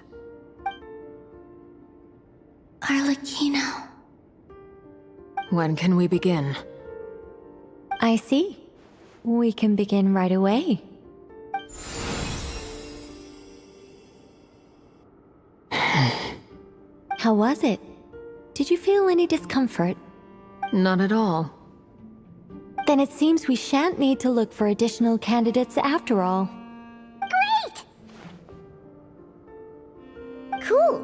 All right, like Paimon said, the rest of us can take turns making sure the three of them stay warm and comfy. Then, my job is to take care of the caretakers. I will ensure everyone receives food and accommodation. I'm ready as well.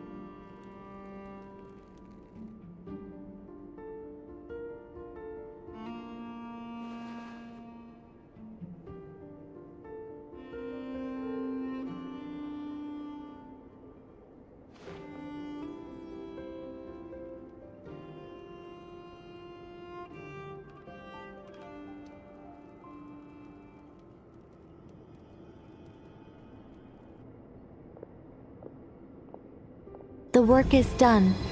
The sacred scroll shut. The stars grow dim, the people silent. The white sun sets, the silver moon rises. O path to the temple, appear now before us.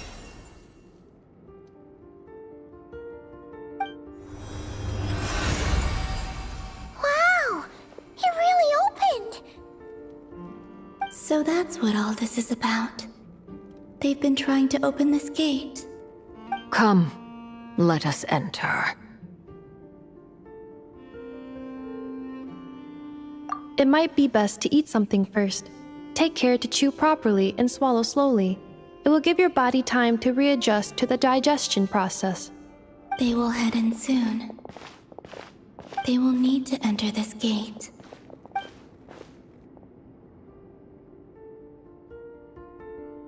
Huh? I cannot pass through. Is it because I have no physical body? It has been 3 days. My strength has all but completely faded. Can I really hold on until Moon Prayer Night?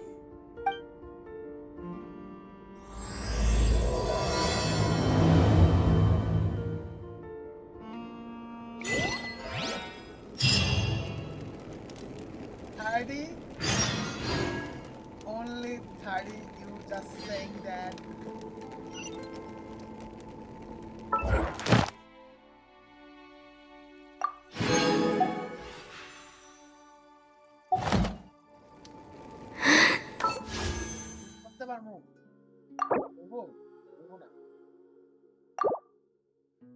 Have enough.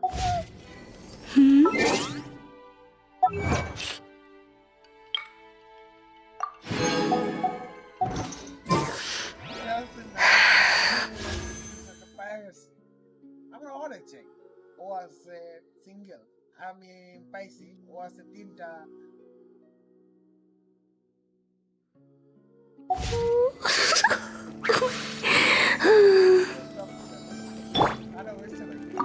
I have confirmed that you are all in good health. With that, my work is now complete. Congratulations are in order. It's good to know you're all well. Puts me at ease.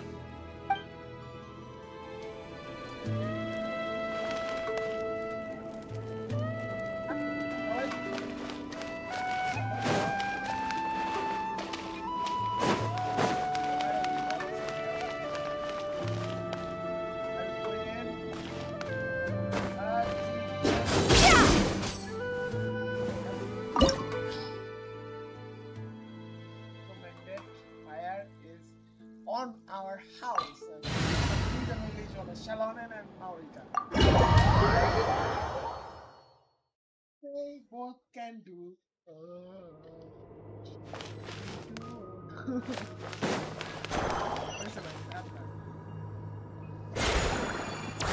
Got it?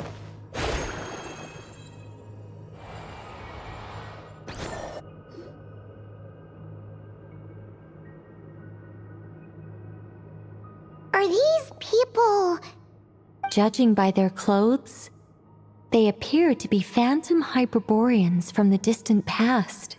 That could mean they have some clues about the moon goddess's name, right?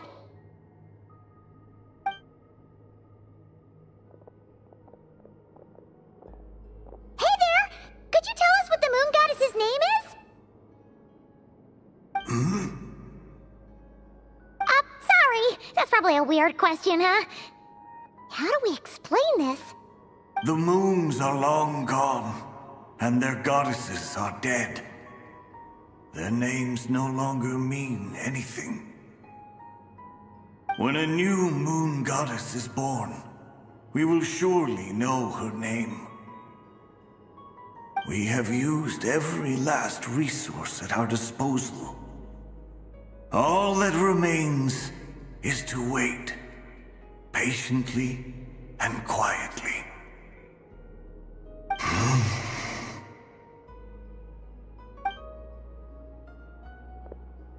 Were the people of the past all this devout? It looks like this phantom doesn't intend to converse with us any further. Surely the new moon goddess he speaks of must be Columbina. Alas, Kuthar's birth came long after the age in which he lived. But, maybe if we find a phantom from a more recent age, they might know Columbina's real name. True. Keep an eye out. We should be able to tell which era they're from by the clothes they wear. Yeah, you've been pretty talkative this whole time. What changed? Oh, nothing. I'm fine. You all make good points. When the Hyperboreans speak of moon goddesses, they mean the three from truly ancient times. I can't imagine they would know anything about our current moon goddess. There once was a time when the moon goddesses blessed them greatly and protected them from harm. So, when the war between the gods and dragons plunged the world into chaos, it seems they looked once more to the moons for help, praying for a new goddess to be born. Yeah, that checks out. Let's continue on. Who knows what else we may discover.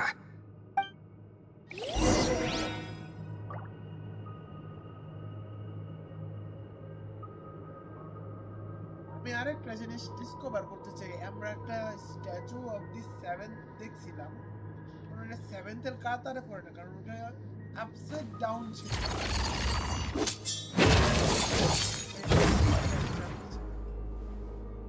অনেকদিন ধরে school হয়ে আছে, সেটা সম্পর্কে কেউ কথা বলে না।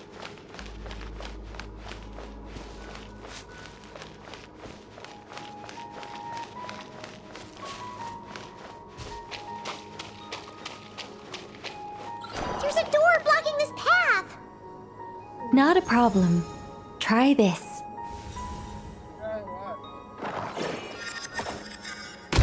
Whoa! How did that door suddenly collapse? This device was maintaining the door's integrity. Remove the core, and the device stops working.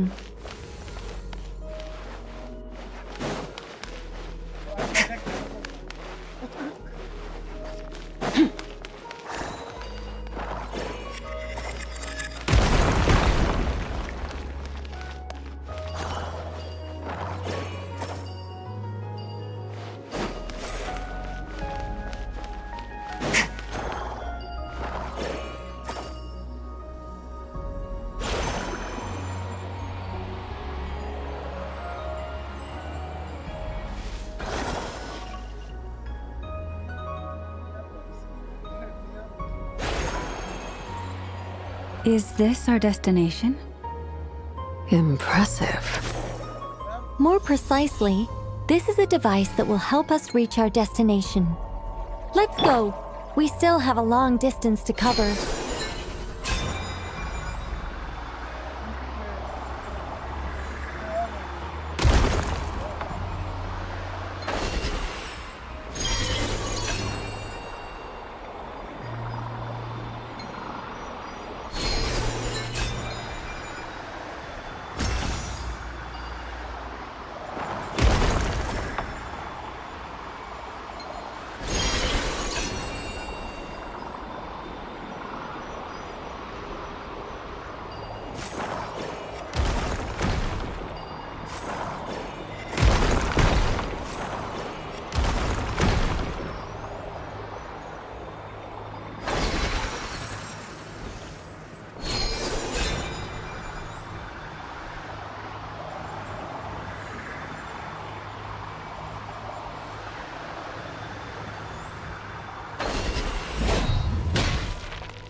Let's try that device again. Remember the door from earlier? So it works in reverse, too!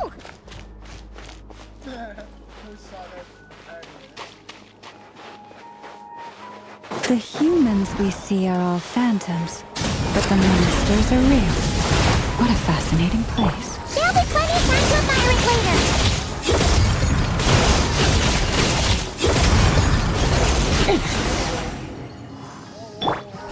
live!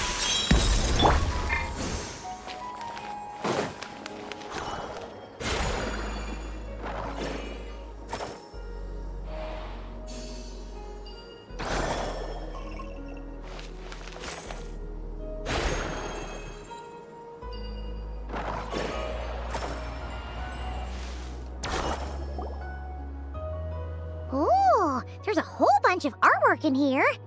Seems pretty old. Nicole, this is probably your area of expertise. What do all these paintings mean? Let me see. To understand these murals requires some knowledge of the history surrounding the War of Funerary Flame. I shared a little of this with Lauma before. Yes, I think I follow. The dispute between the Moon Sisters, the transformation by Nibelung.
Oh no, it's no trouble. I'd be delighted to share the tale again. Alright then. Tevat's 3 moons and their goddesses were brought into being by the will of Nibelung, the then ruler of Tevat. But when the heavenly principles came, they changed the world completely, down to its very foundations. The moon goddesses were nowhere near strong enough to challenge this entity. But the heavenly principles did not view them as heretical entities that had to be removed.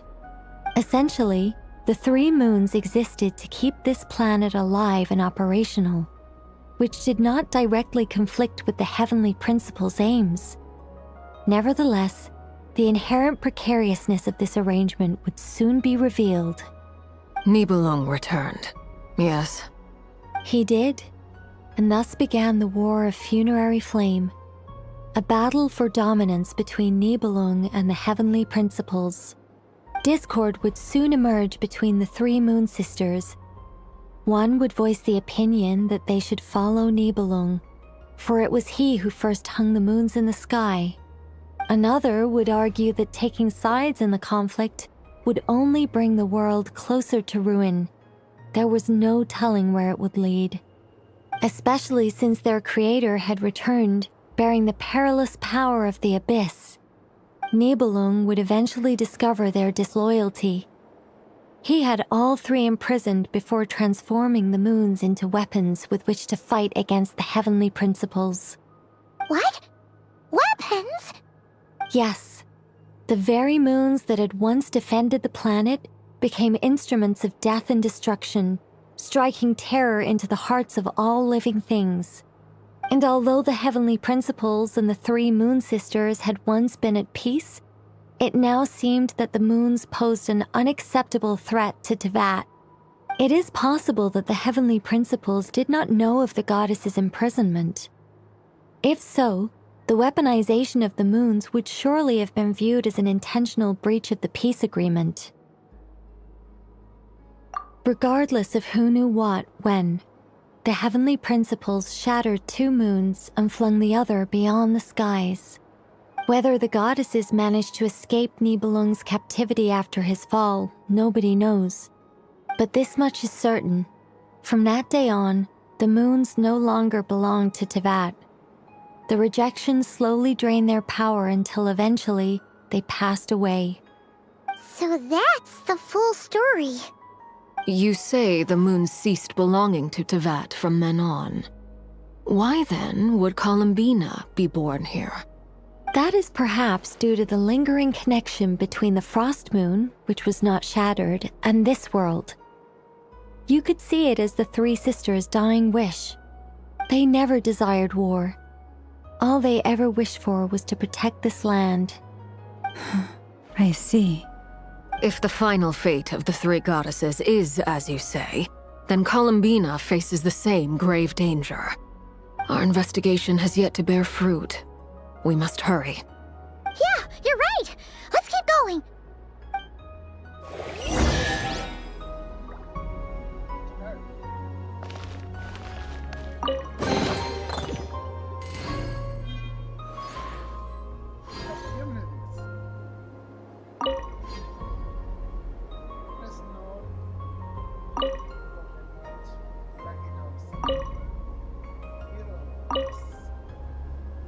Where do we come from? And where are we going?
We're finally here! Guessing we'll need to activate this thing? Indeed. I was a little worried about that at first, but as we got closer, I sensed that the Kuvaki within it flows unimpeded. It should be functioning normally. The only issue is how to activate it. It's looking a little worse for wear. What about the cores from some of the other devices we've seen? Can we repair it using those? In all likelihood, yes. I imagine that would have been the Hyperborean's backup plan. Let's look for some cores.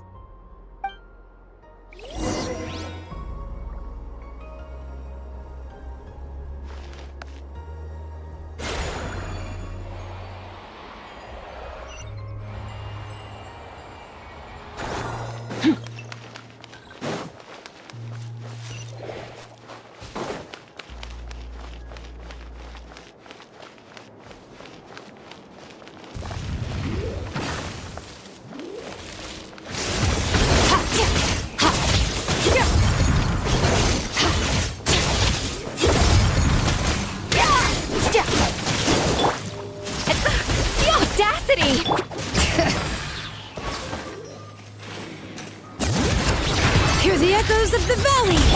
Light it up! Light of the blazing sun!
Walk up, then jump down.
Enough cores. Let's head back.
The device is up and running.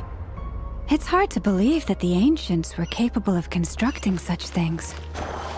I'm on Caesar destination! It's right up ahead! Yes, let's go.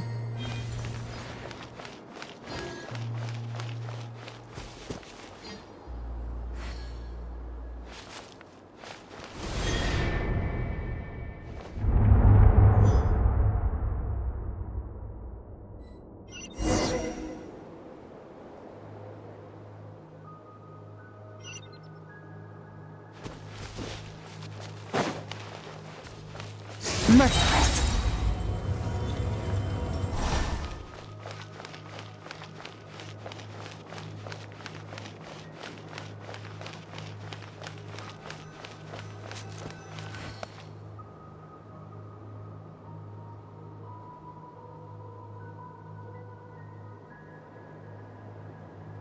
This is where the people of Hyperborea communicated with the moons. We need only place the moon marrow upon this platform on Moon Prayer Night, and we shall be able to open a portal to the moon and send our moon goddess back home. The assumption being, of course, that we can find her first. That's right. You want to know if it's safe there, don't you?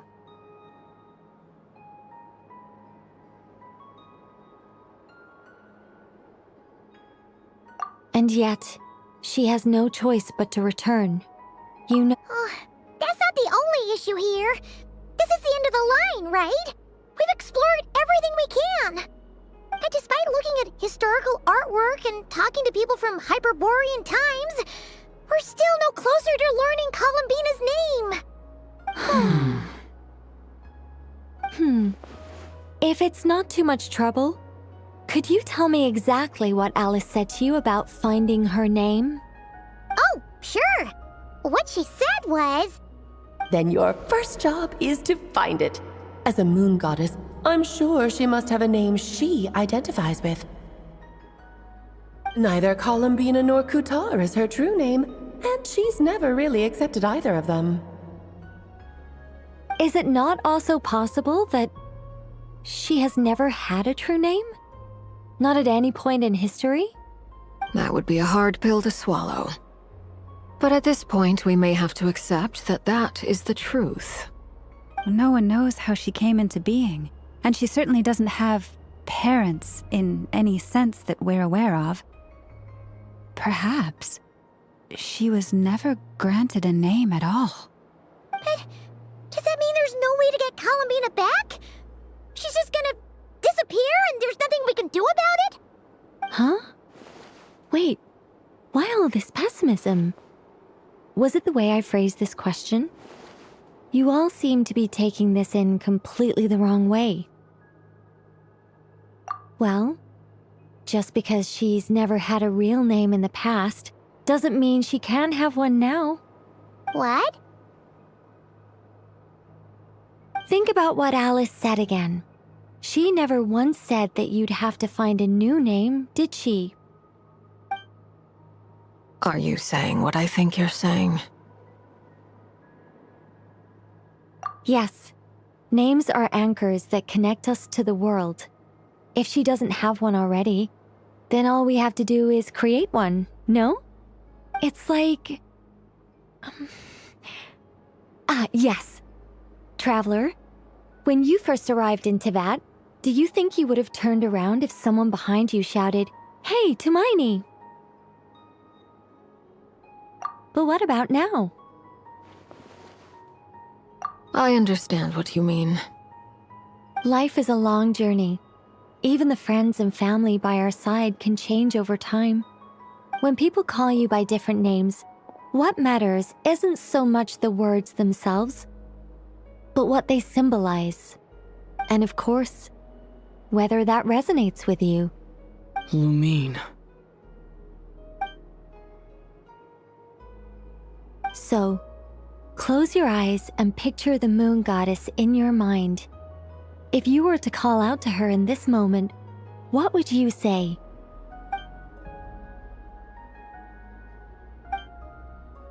Columbina. Columbina. Paimon would call her Columbina too. Well, she has long forsaken everything that Kutar represents. I think from now on I should call her Columbina too. Well, it sounds to me like you found your answer. Are you sure? Is it really that simple? We haven't found her this whole time, and not for lack of trying.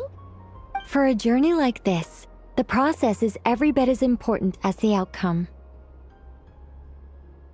Had you not searched far and wide, rejecting every other answer you were offered? How could you have come to an answer you felt was finally correct? Oh, it all makes sense now. This has Alice's fingerprints all over it. Are you suggesting that mage knew from the start that Columbina never had a real name to begin with? I can't say for sure. But I can definitely imagine her chuckling in satisfaction somewhere right now, saying, "Ah, what fun." Llama! Your antlers! You should hurry. The festive moon has begun to rise. Do not worry, for when you called the name Columbina just now, I could sense that the power within was enough to summon back the moon goddess. The power within what? The name? Yes. So, the thing is... What's wrong now? This is so annoying. I really want to explain how that whole thing works. Starting from the founding principles of Teyvat and... Oh, I could talk about this for hours. But... Deep breaths, Nicole. Deep breaths. You're an angel. A sober, sensible, solemn angel who has her priorities straight. Okay then. Sorry for asking. Clearly a bad call on Paimon's part. Anyway, you all need to hurry. Last thing, remember how it felt when you called out that name. Then it is agreed. By the name Columbina, we shall find her. Then we'll throw her the best Moon Paranite party ever! And at last, we will send her home.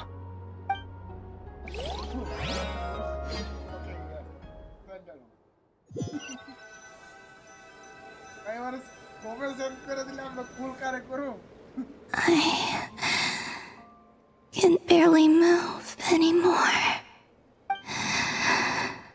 My consciousness is fading away. Have they come back out? I'd love to see them one more time.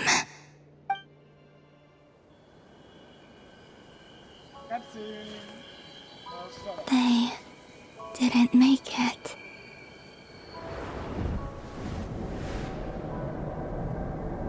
Could you tell me your name? My name is... Columbina!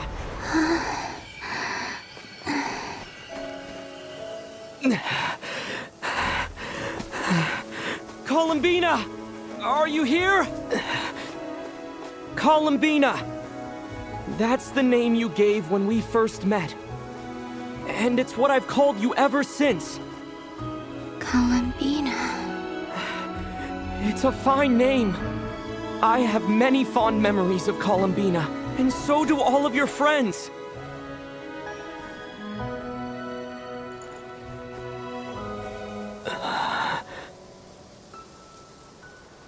If you like this name...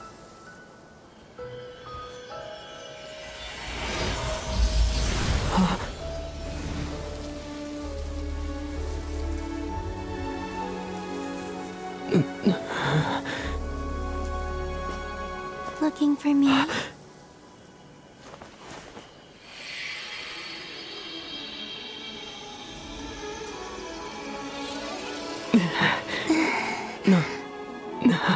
I like it. You can carry on using it.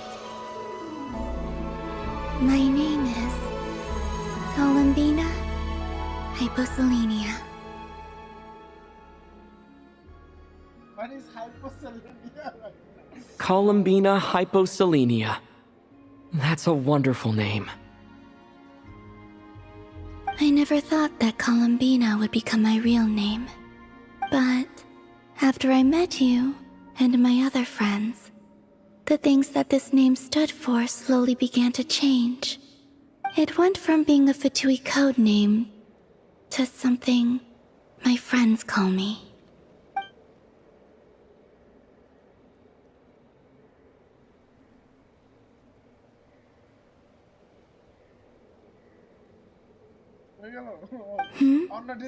What is it?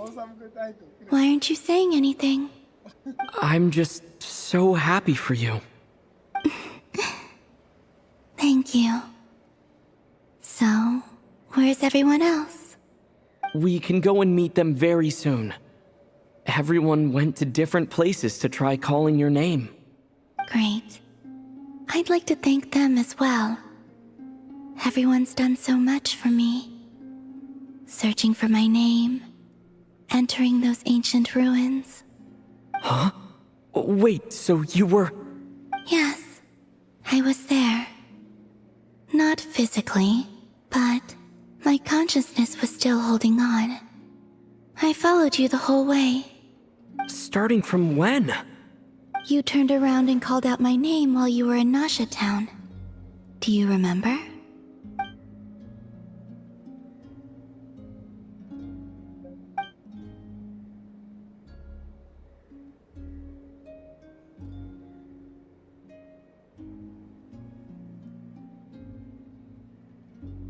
Let's go. We don't want to keep them waiting. Sure. In that case, come with me. But... Hmm? Before that... Could you call my name one more time? Sure.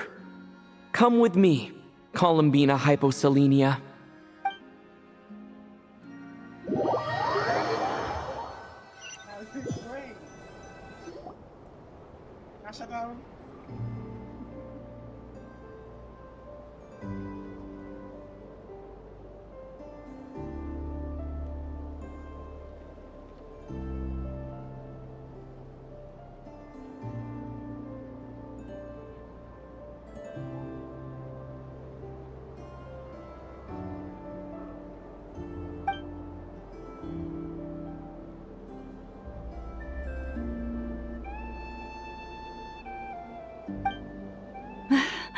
Columbina!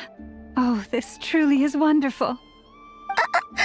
Llama, I can't breathe. Ha ha! Just in time for Moon Prayer Night. It's good to have you back, Miss Columbina. Yeah, we were worried sick. Thank you, my friends. With your help, I now have a name that belongs to me. Columbina Hyposelenia. Where's the second half from? You added it yourself? That's right. It means... Born beneath the moon. Yes. And by extension, it can also mean born beneath this world. A fine name. Now, as much as it pains me to interrupt this beautiful reunion, I feel obliged to remind you that the Moon Prayer Night celebrations in Nasha Town have already begun. Don't you want to enjoy the festivities? There's so much to see and do. And some of the ambient lighting and entertainments were sponsored by the kind souls in the Hexen Circle. Nicole? Why have you turned into Dodoko? So you're Miss Nicole. Thank you for helping us, and for helping me find my name. It's nice to finally hear your voice. You're quite welcome. Guiding lost people to hidden treasure is what we Seelie do.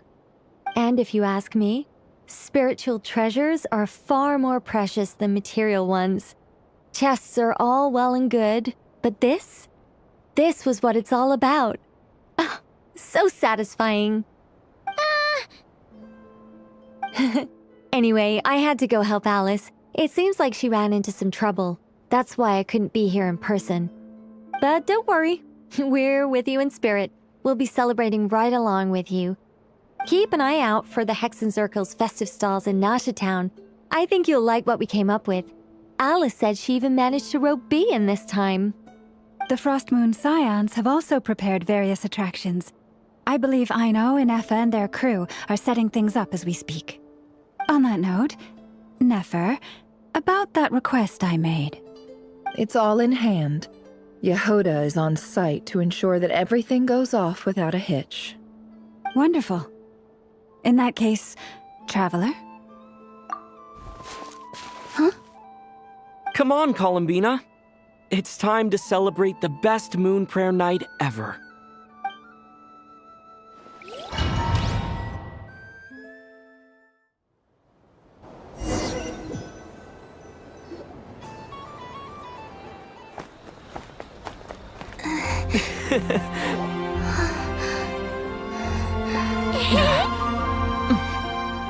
Hey, young lady. Would you like some moon prayer night candy?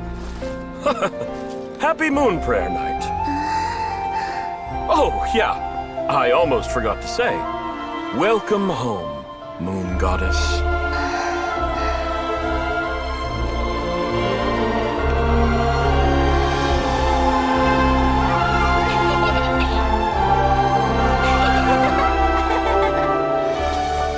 Welcome home, moon goddess.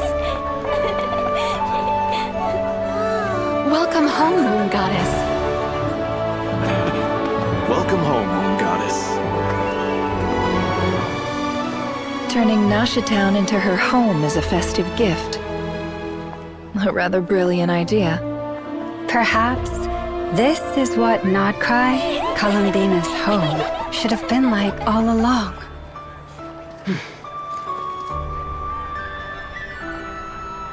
Thank you for the gift. I like it a lot.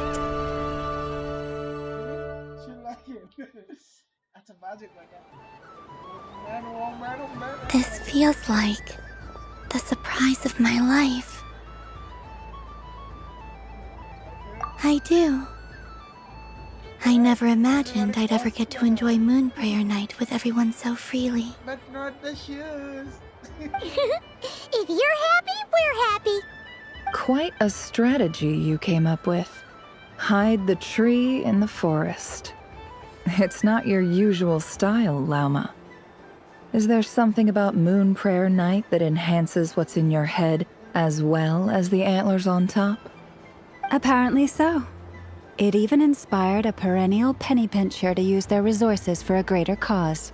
It truly is a magical festival.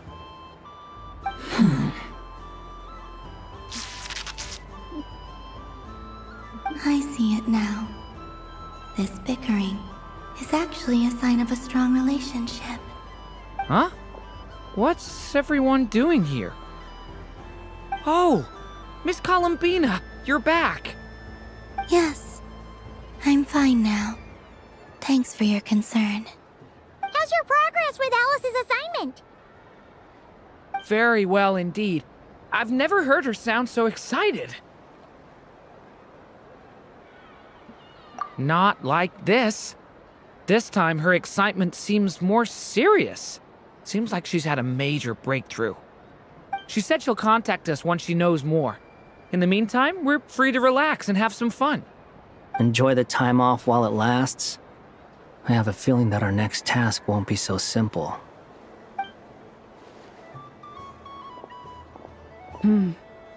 I should go. I still have a few things to attend to at the Frost Moon Scion's stall. And I think I'll take a look around. With any luck, this once-in-a-year festival will come with once-in-a-year opportunities. Hold up a second. Where's Varka? I believe he made a beeline for the flagship the moment he entered Nashatown. Ah, that's Mondstadters for you. They know what they want when festivals roll around. Goodbye for now, Columbina. I hope you have a wonderful night. I will.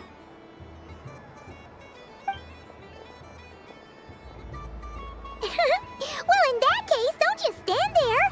Get out there and have some fun. You'll definitely get a warm welcome at every stall. Oh, also, take this map with you. It's a guide to the festival. Now, we have what now? Also the event. Given progress. Ah? Yo, what is this? Oh, where should I start?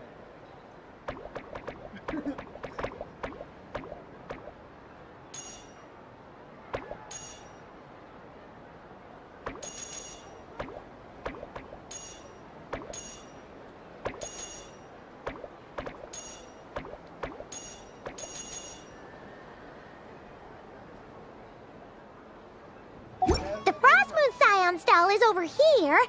Lauma's invited a whole bunch of cute animals to celebrate too. Over there is the Hexen Circle section. Alice seemed more excited than anyone about this festival, so she insisted on making it a grand affair. Oh, and then there's the Nashitown local specialties, including... Actually, forget that. Better if you go check them out for yourself. Thank you. It looks like a lot of fun. You're not coming with me? We'll be around. But don't you want to browse by yourself for a bit first?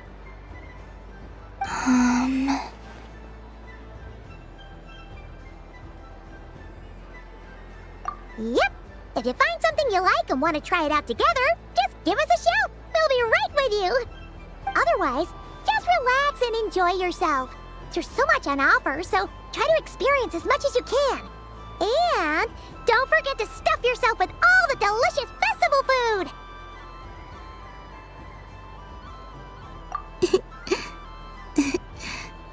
All right then. Off I go. Where should I go first?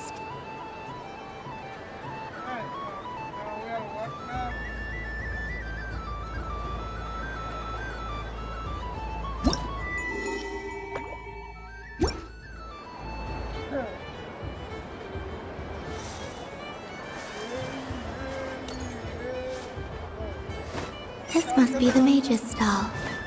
It feels like I've entered a fairy tale. How lovely.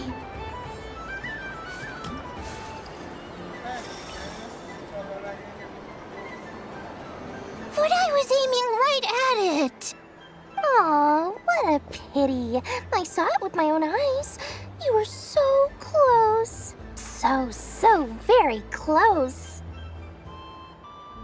That's not true. It dodged out of the way right as I was about to snag it. I'm sorry? You heard me. This paper frog can move. I swear. Dear, oh dear, what are you saying? How could a paper frog move? Unless you believe there really is magic in this world. But even if I, the mere humble merchant that I am, knew such magic, surely I would not use it on a paper frog. I'd sooner give Mora legs, so it could walk right into my purse. My dear, dear customer, why not have one more try? This time I'll give you 12% off, a very generous discount for one of my most regular customers. Just think about how much experience you have under your belt now. You're sure to win the next one. Darn, I used up all my coins. I'll be right back. Just gonna fetch some more from my house. Take your time, but don't take too long. This event is Moon Prayer Night only. Miss it, and you'll have to wait a whole year before I'm back. Next customer, please. Welcome.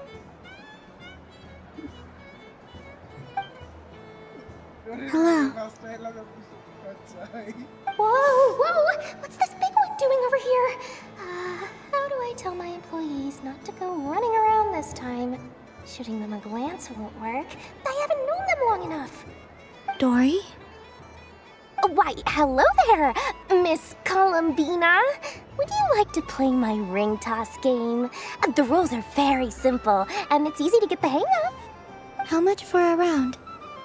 Oh, first time's free. Not a single mora. After that, well, we can cross that bridge if and when we come to it. But with your sharp skills, I'm sure you'll win all the prizes in one fell swoop. That was an obvious enough hint for them, right? Right?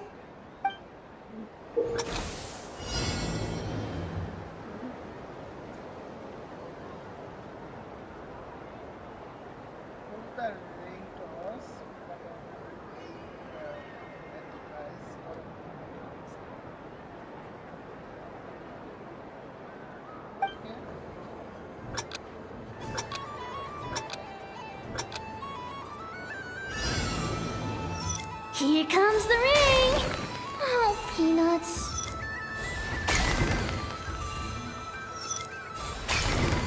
change tracks. Roselle, should we move or not? Just a tiny bit. All right, then I'll... Oh, sugar plums, not the clock hands. How do I move the legs again?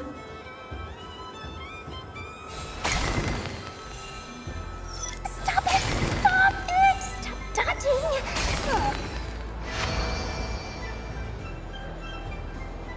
Let's see now.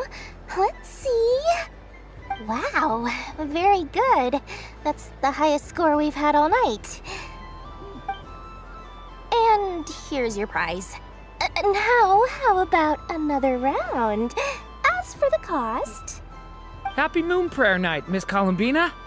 Happy Moon Prayer Night, Durin and Hat Guy. Are you here to play the game? Yes.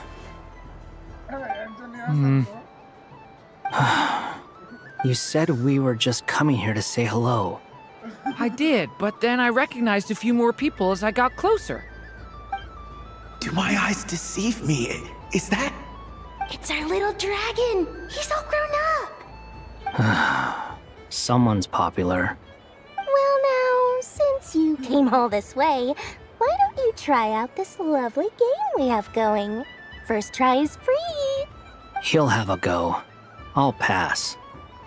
It's only one free try per customer. You can't give your try to him. I'm aware. How has Elder Almond been lately? He's in great shape. He goes for a run in the forest every morning to stay fit and healthy. He tried to go boat racing with Firecracker a while back, but he couldn't even make it onto the Lotus Leaf. Firecracker was in fits of laughter. How about you, little dragon? Can you still fly? Yes, I can. But you've become less chatty. Has growing up been tough on you? We call that maturity. You know, the thing people sing about. The knight wields a sword of stone to defend those hearts that are made of gold. Stone is very heavy. That's what keeps him from talking too much. That's awesome! I want to be a knight when I grow up too. Ring, here I come!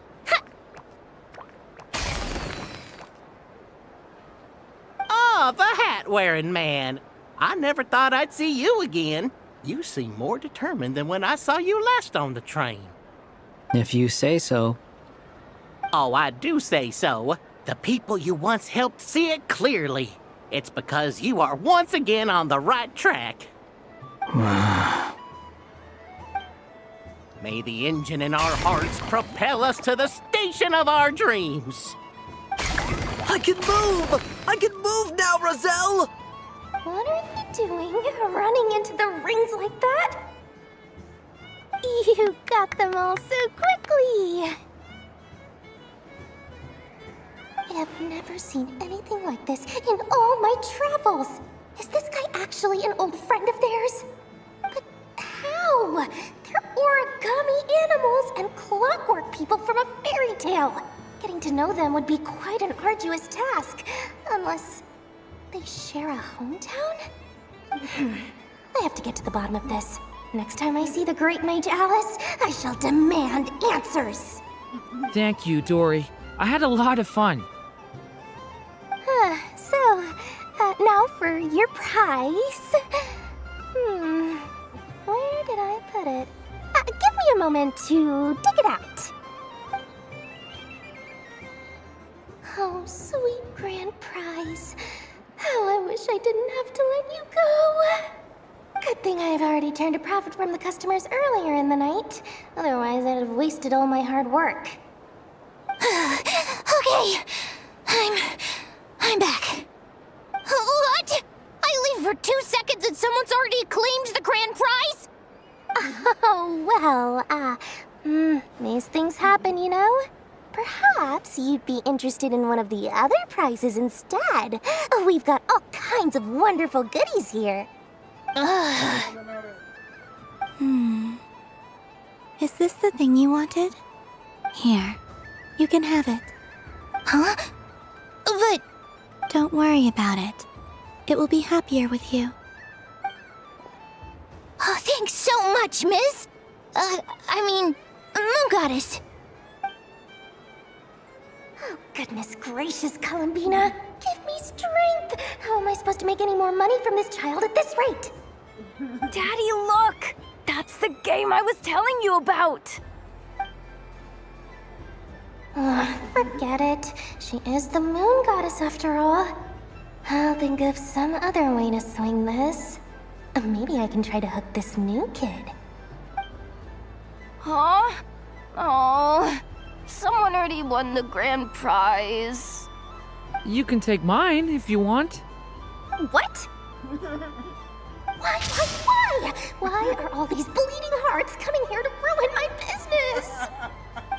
Happy Moon Prayer Night, everyone. Happy Moon Prayer Night.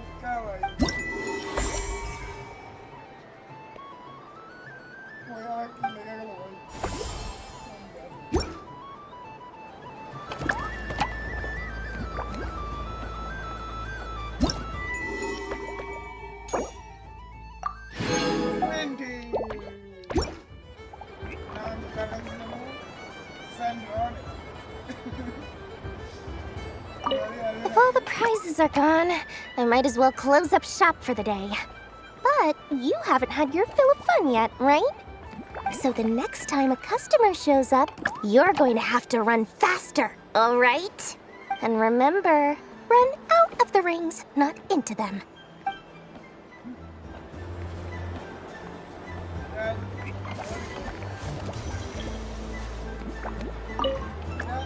Done being a do-gooder yet? Thanks for coming here with me, Hat Guy. Are there any games you'd like to play? It's your— Why does that hamster think you've grown up? You haven't changed at all. I know you don't mean that. You're just taking the opportunity to make fun of me, aren't you? Even if you won't admit that taking some time to compose yourself is important, I can see that you're doing it in practice. Otherwise, you'd have taken off your hat and flown away by now.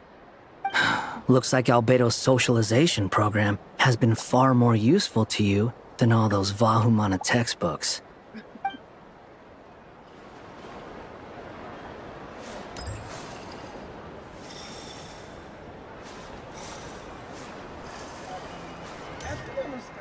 There are so many attractions here. Since I rarely get out, I might as well make the most of it.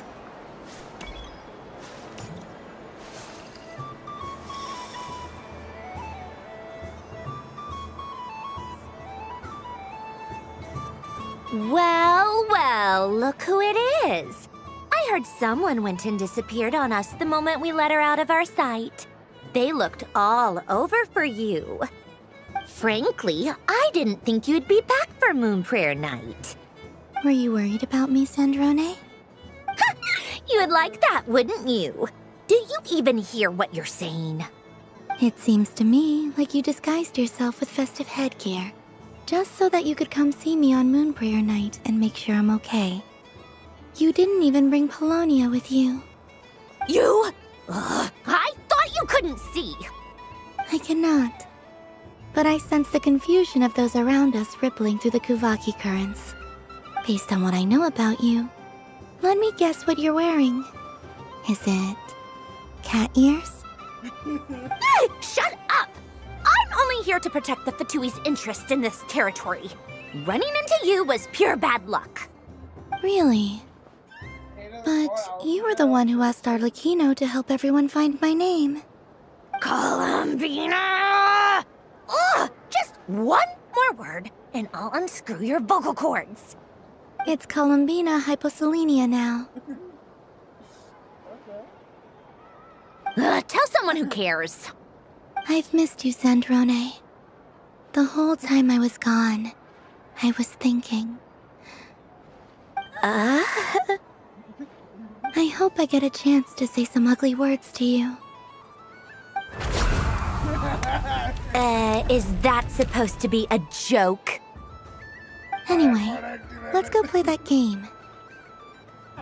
What? You mean that frostfin whale? Yes. It's some kind of game where you get bitten if you step on the wrong tooth. Seems like fun. Who in their right mind would wanna? Because you're not a scaredy cat. Fine! You wanna play? Let's play. don't complain when I kick your sorry butt. Lovely. You old geezer! I'm gonna beat the pants off you! Just you watch! I almost forgot. Sandrone? What is it now? You'd better not lose, or I'm going to beat your head in. What? Allow me to demonstrate since I'm feeling so nice. You just step on the teeth, like this.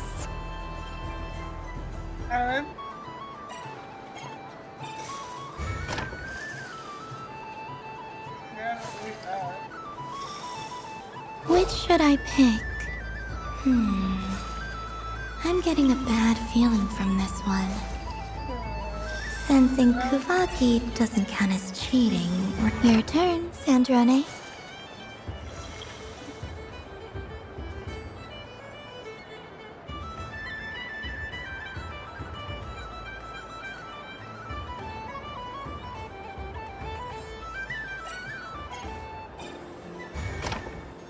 Don't come crying to me if you get bitten.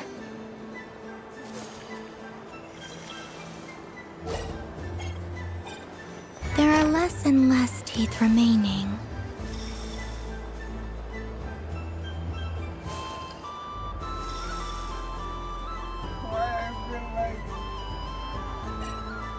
Huh?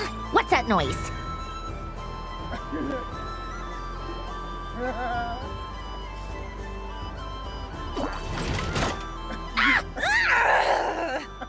I think you might have picked a bad tooth, Sandrone. Shut it! Do you need any help? It seems like you're stuck. No! It's just a blasted toy! How is its grip this strong? Stop laughing! All right. Well, you lost. So just like I promised. Hey! What are you doing? Are you seriously? Hiya! Why, you... Oh, just you wait! Rematch! Are you all right, Sandrone? That was quite a strong bite. Are your clockwork parts? Quit your fussing! I don't need it! All right. I'll go first this time.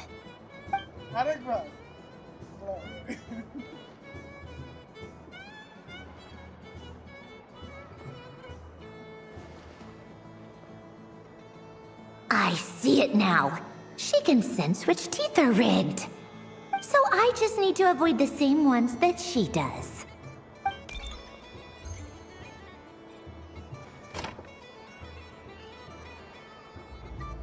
This one...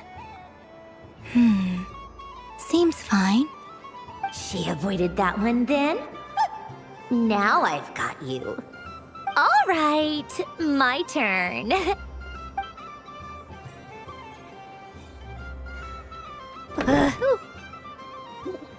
What? Looks like you lost again, Sandrone.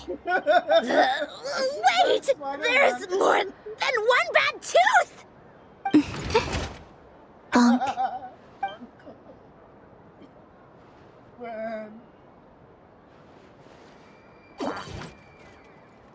Anytime she lost. Stupid game! What idiot came up with this? Are you all right, Sandrone? You said some nasty things just now. Oh, I'm peachy. Should I let you bonk me on the head as well? Ah, forget it. Come on, bonk away. It can be your consolation prize for losing so badly. I told you, forget it! Gah, you've always been so annoying.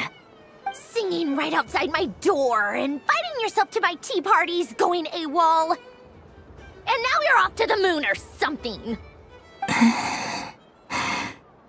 Of all my days with the Fatui, the times I spent with you, Arlecchino, and Rosaline, they were my favorite.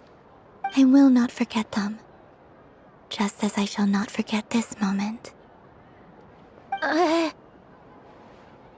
We'll always be friends, no matter where we are, right? Who'd want to be your...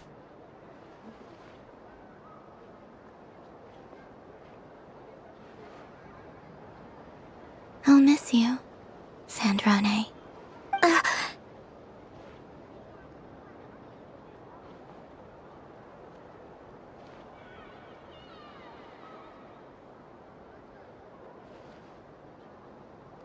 Goodbye, Sandrone.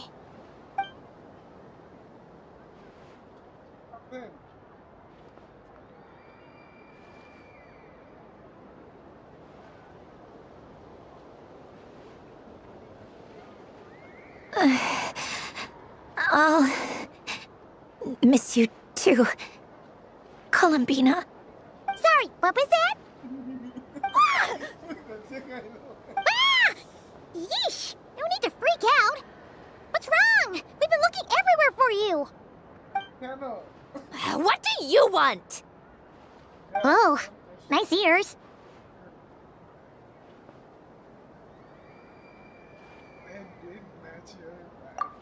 What do you want?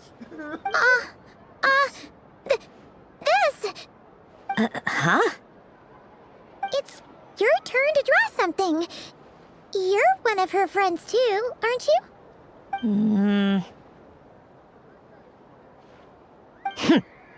Doesn't know how lucky she is.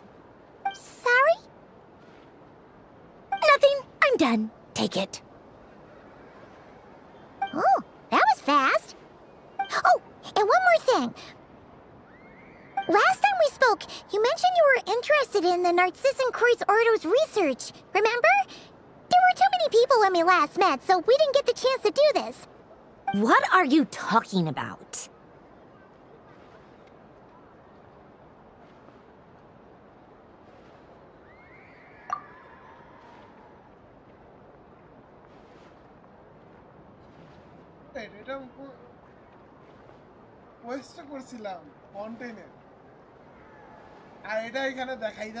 This is... Oh. Alan, Renee, and Marianne. Huh. The Holy Blade. A savior's plaything. It's not about whether I approve or not. These people, they would sacrifice themselves for the sake of the world. Especially Alain Guillotin and Renee. That is something I would never choose to do. Still, I didn't know they had any pictures left from that time. If I'd have thought to bring a camera, I'd have... The normal quest is matters. I mean, Netliner quest, কয় দিন আগে সম্পূর্ণ complete করছি in a hasty way, ঠিক আছে? But আমি মনে আছে What? Yeah, of you being bitten by the frostfin whale and Columbina bonking you on the head. Tear it up! Now!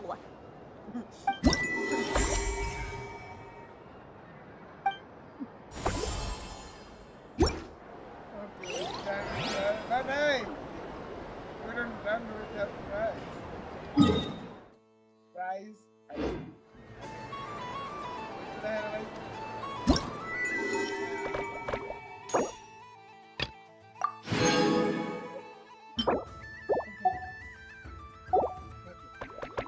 The column Vina done paint. Those pictures, wallpaper stuff.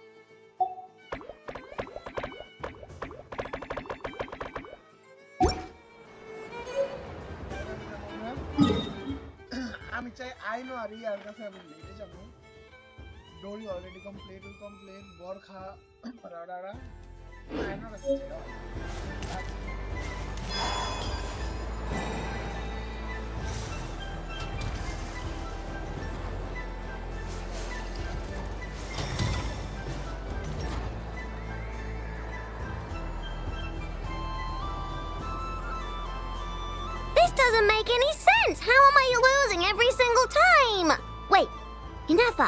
You're cheating, aren't you? Yeah, that must be it.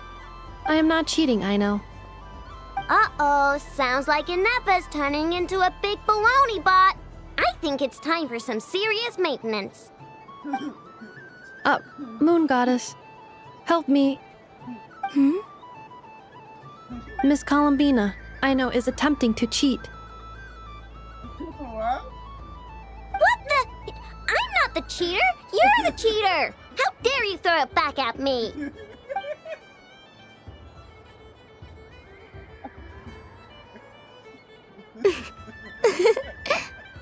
All right, fine. Let's all laugh at Aino. Just you wait till I get home, because I'm gonna make a game bot that can win 100% of the time. Let's see you laugh when I come back and beat your butts. You'll all have your heads covered in stickers when I'm through with you. We came to check everything was okay after all that yelling, but,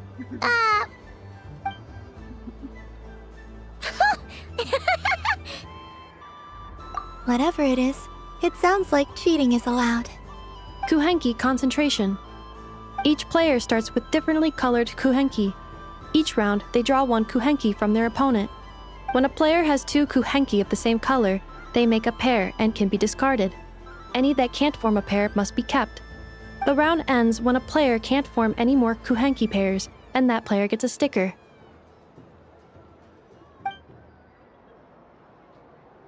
Ooh, can 4 people play as well? That is fine, so long as the turn order is fixed beforehand. Alrighty then. In that case, the 2 of us will join as one team. Okay, but if you lose, you're both getting stickered. I don't want to hear any excuses. Sure. And if we win?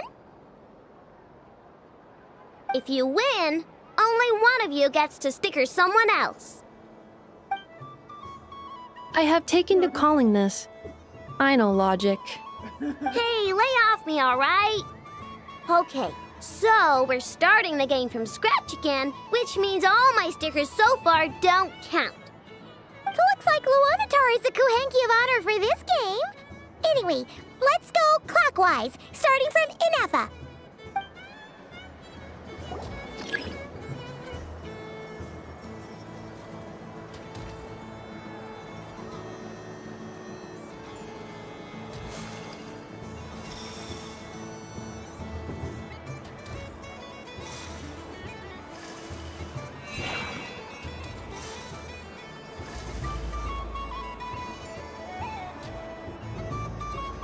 Nice! That's a pair!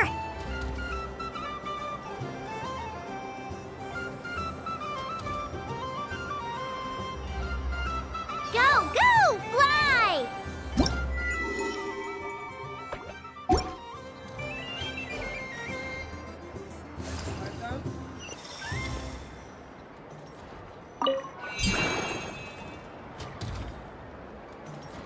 Go on.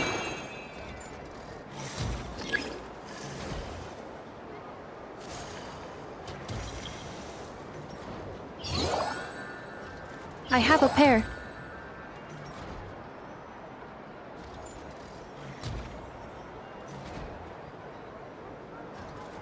Uh-oh! We've got to pick up the pace!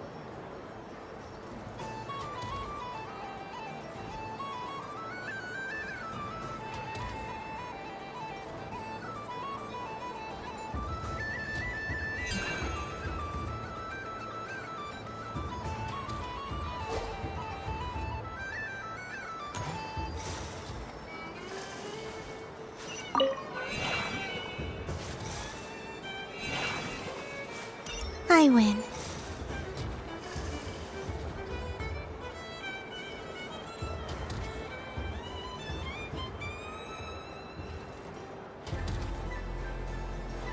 Phew, that was too close. I thought I was gonna lose. Good luck, everyone. Ah, we're out!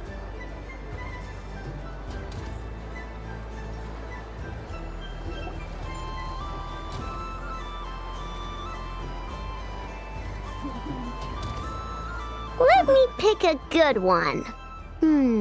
What's it gonna be? You're looking very pleased with yourself there. What happened to being a huge Grumposaurus? I won. Duh.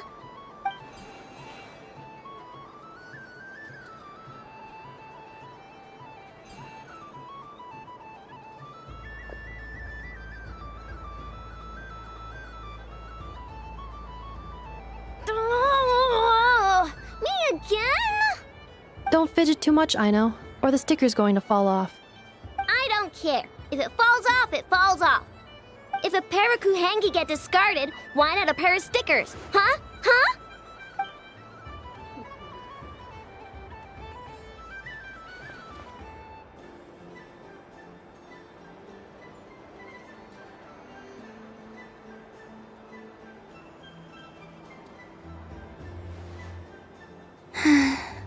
I've lost. Sticker, sticker, sticker!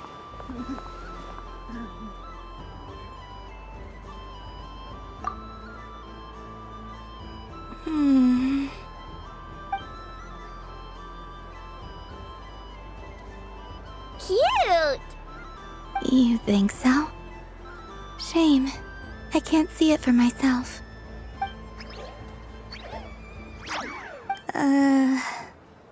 What did Luanatar say? She said it looks so cute that she wants me to lose a few more rounds.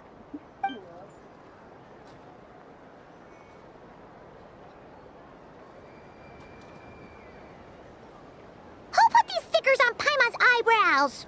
Ugh, she can barely see! Alright, now, I think we got enough evidence to prove that there's a serious problem here.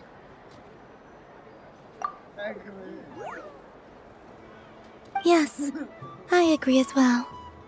The culprit is... Inefa! Culprit? What did I do? Quit acting dumb, Inefa! You're not wriggling your way out of this one. I've been watching you. Not only did you remember whose side Luanatar started at, but every time someone drew a Kuhenki, you were logging it and calculating every last possibility. Which Kuhenki pairs were gone, who had what color Kuhenki in their hand, even our facial expressions. You were keeping track of it the entire time. Exactly! What Aino said!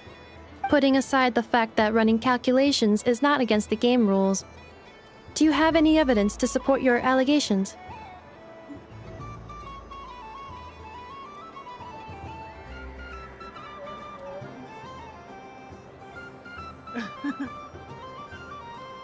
But that's not against the rules either.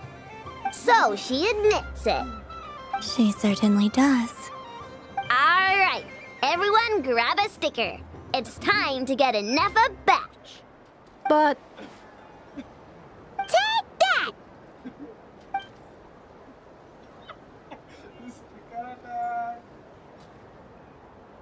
Man, that's a nice one.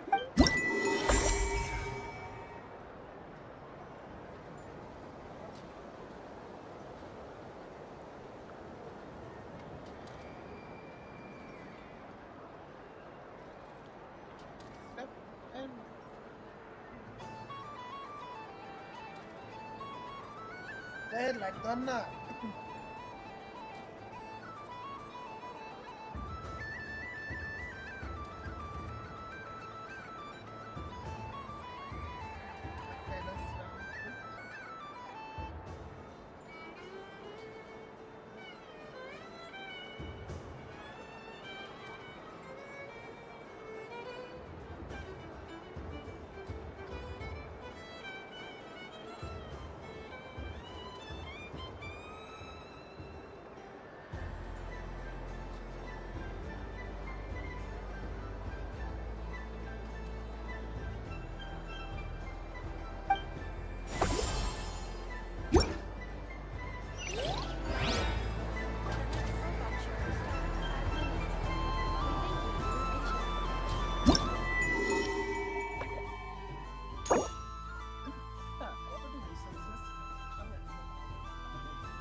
30 degrees Celsius right now. रात के 15 तो नहीं हो जाए और ठंडा पड़ছে না ওই কারণে তো কই যে খোলার সাথে সাথে আমি যেন ঝটকা খাচ্ছি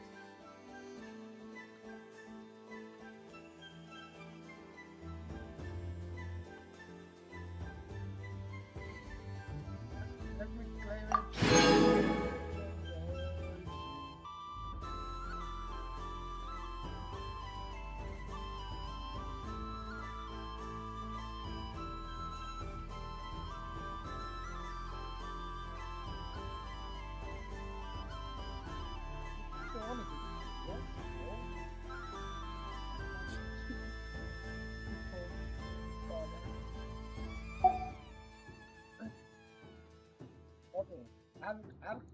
আরো বহুত আছে ভাই but I am having fun, bro.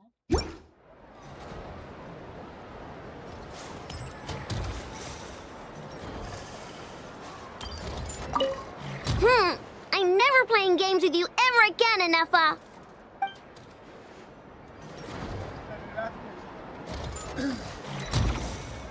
The robot show will now begin.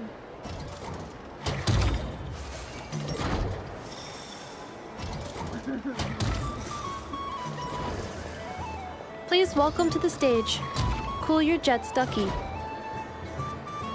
Combining precision engineering with water cooling technology, this high-performance sprinkler fires powerful, controlled balls of water for up to 14 seconds at a time,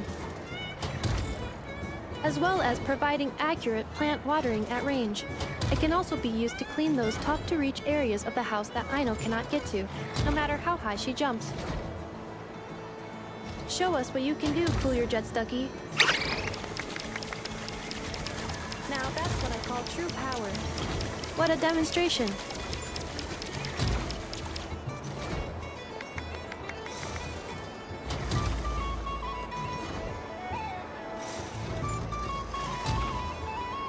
Dealing with stage waterlogging.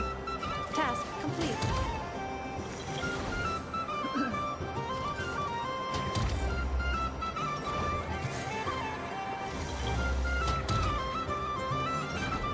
Ding dong. The next robot show will start in 5 minutes. We thank you for your patience.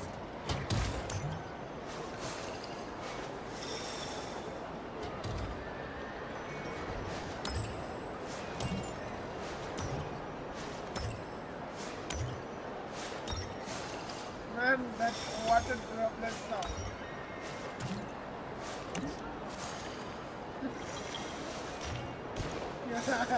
I know. What's there to see on that moon anyway? Let her go up there and cry alone. See if I care.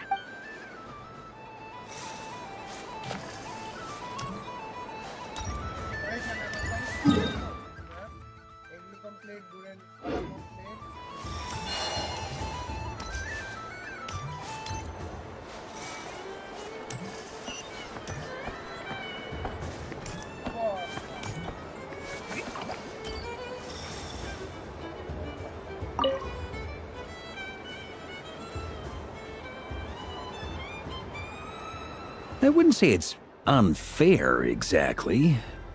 I mean, your voice goes right into people's heads. How would you explain that to the kids? You can't just explain it away as magic. Is something the matter? Ah, Miss Columbina! No, nothing you need to worry yourself about. Ah, impeccable timing. Stick around for a second, Miss Columbina. I need your input on something. This self-proclaimed Knight of Justice has yet to give me a satisfactory answer. I, for one, would like to hear your verdict on the matter. Hey, now, I left the flagship just to help you out, Miss Nicole. What's going on? So Alice and I are both using long-range remote control spells that work on similar principles, allowing us to attend this festive fair in Dodoco form. Sorry, let me backtrack a little. While similar, there are some key differences.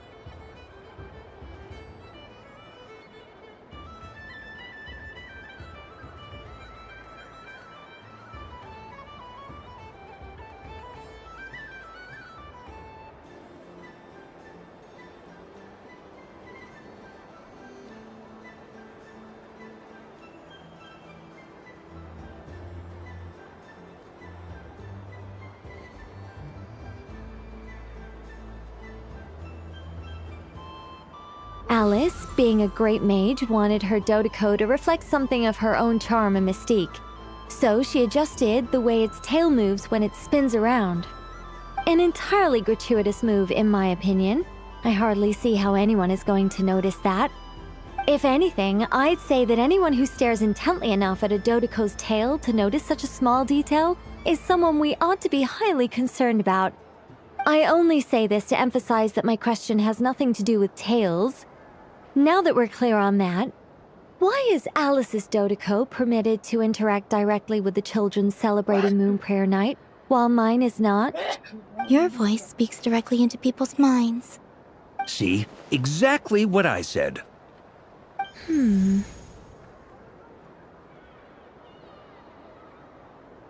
Miss Nicole? Ugh, I can't stand it. I know that probably makes me sound like a whiny child acting out in front of their parents. And it's a little embarrassing now that I think about it.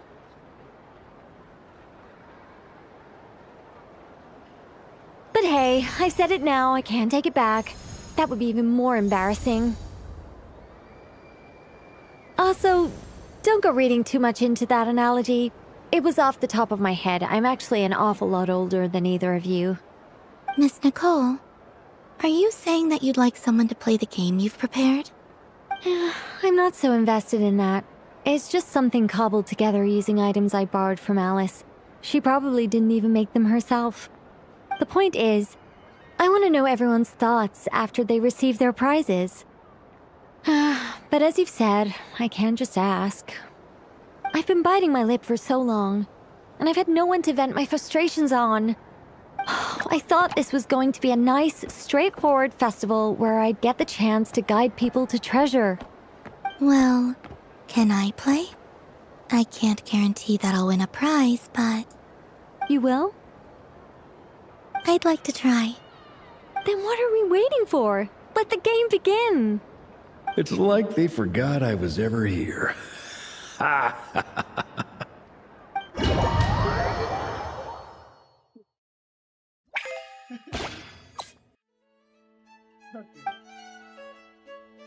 ¿Cuánto que a ver?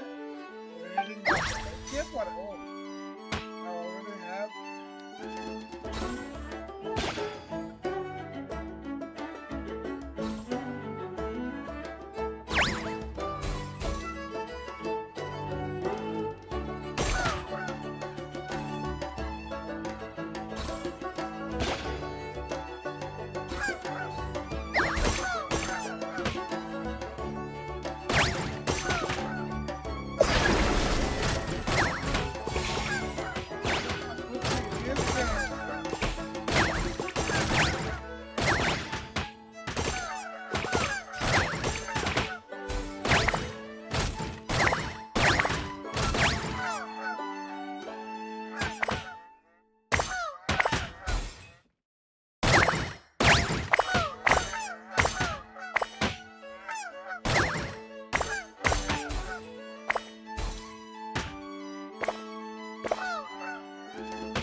Congratulations, Miss Columbina!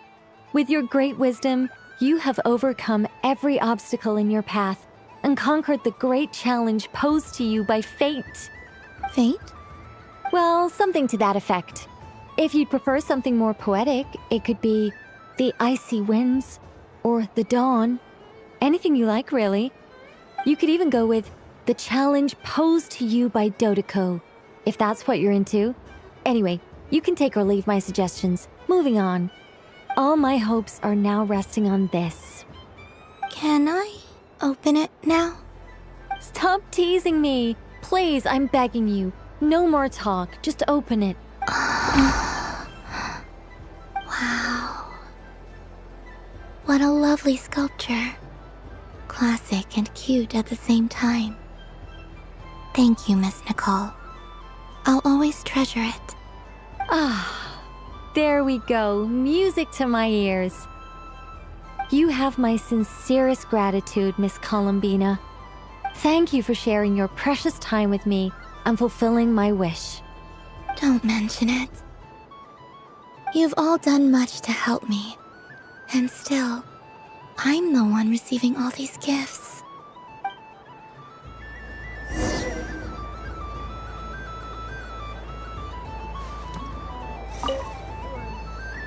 Welcome home, Moon Goddess. Oh, you're the genuine article. Alice was right. This moon prayer night was worth watching after all. Another one that talks. Greetings. Pleased to make your acquaintance. I am the Hexenzirkel member they call B. Barbeloth Trismegistus. Columbina Hyposelenia. Pleased to meet you too. Hyposelenia. A fine name indeed. Now then, Miss Columbina, do you wish to hear a mage's divination? Divination? The Frost Moon Scions used to ask me what would happen in the future. Is this like that? From the perspective of the one seeking answers, perhaps. As you look to your journey ahead, if you seek to understand the unknown, resolve your doubts, and soothe the confusion in your heart, divination could be for you. The unknowns on my journey. Of course, if one wishes to peer into fate, then hydromancy is the more precise option. But that is a complex affair, and to relegate that majestic art to the status of a festive amusement would seem somewhat uncouth. Besides, it is sometimes better to not know fate with great certainty. Hence, I shall use the suitably festive Luna Arcana to tell your fortune instead. It is more popular with the youth in any case. Lunar Arcana. Indeed. Unlike hydromancy, this will only display possibilities and trends.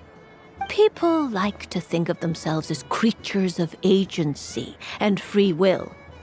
Peering too far and too clearly into the future is detrimental to both body and soul.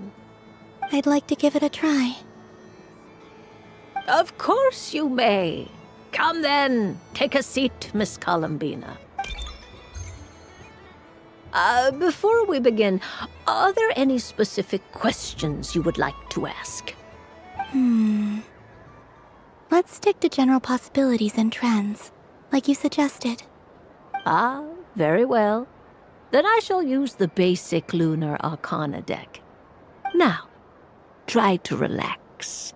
Cast your mind upon the things you have experienced and the things you are soon to experience. I will shuffle the deck. Would you like to cut the cards yourself? You do it. No problem. Now then, to make things easier for the seeker, that is to say, you, I shall decipher the cards from your perspective.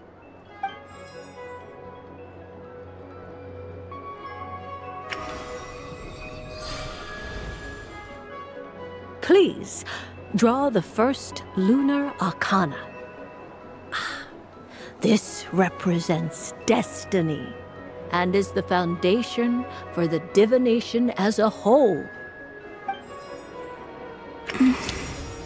Now, draw your second card.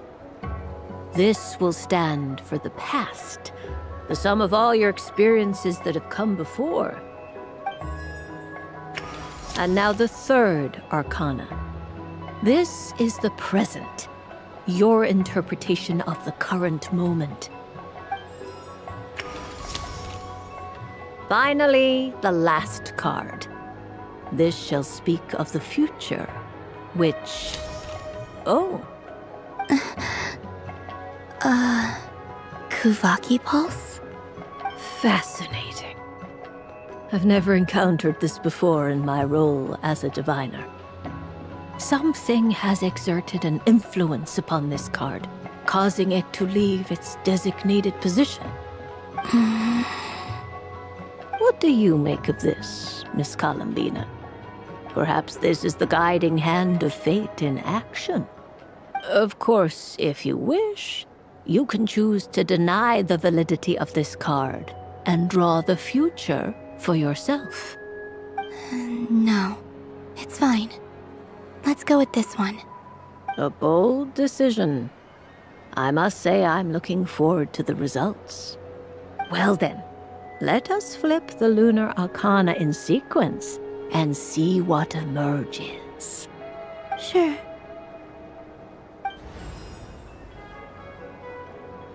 First, Destiny. No surprises here. The card that represents yours is the moon. The moon.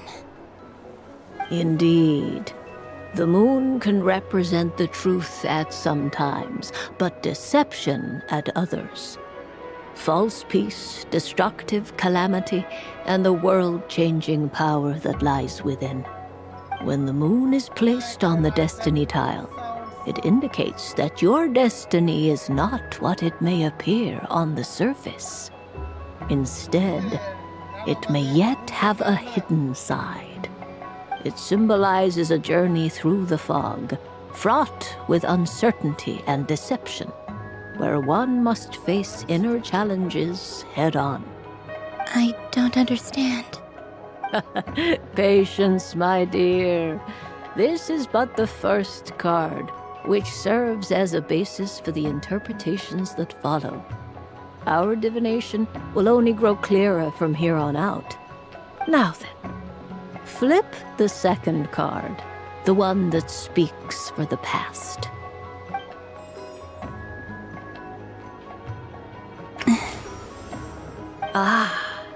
The Hermit, but inverted. Inverted? Yes.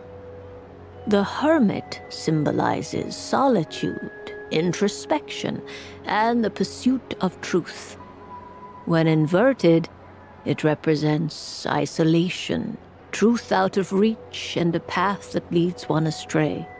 Combined with the moon as one's destiny, the Hermit inverted represents a choice you made to stand alone in the past. It was a choice made not out of fear or arrogance, but for reasons that others could not perceive. You fumbled through the darkness without a guide, but you did not find your way. Rather, you went astray. More than once, it would seem. Is this about how I became Kutar despite not wishing to become a god? And how I joined the Fatui because I yearned for a place to belong? I suspect only you know the answer to this question. All is not lost. The past is in the past, and so it shall remain. Shall we look into the present now?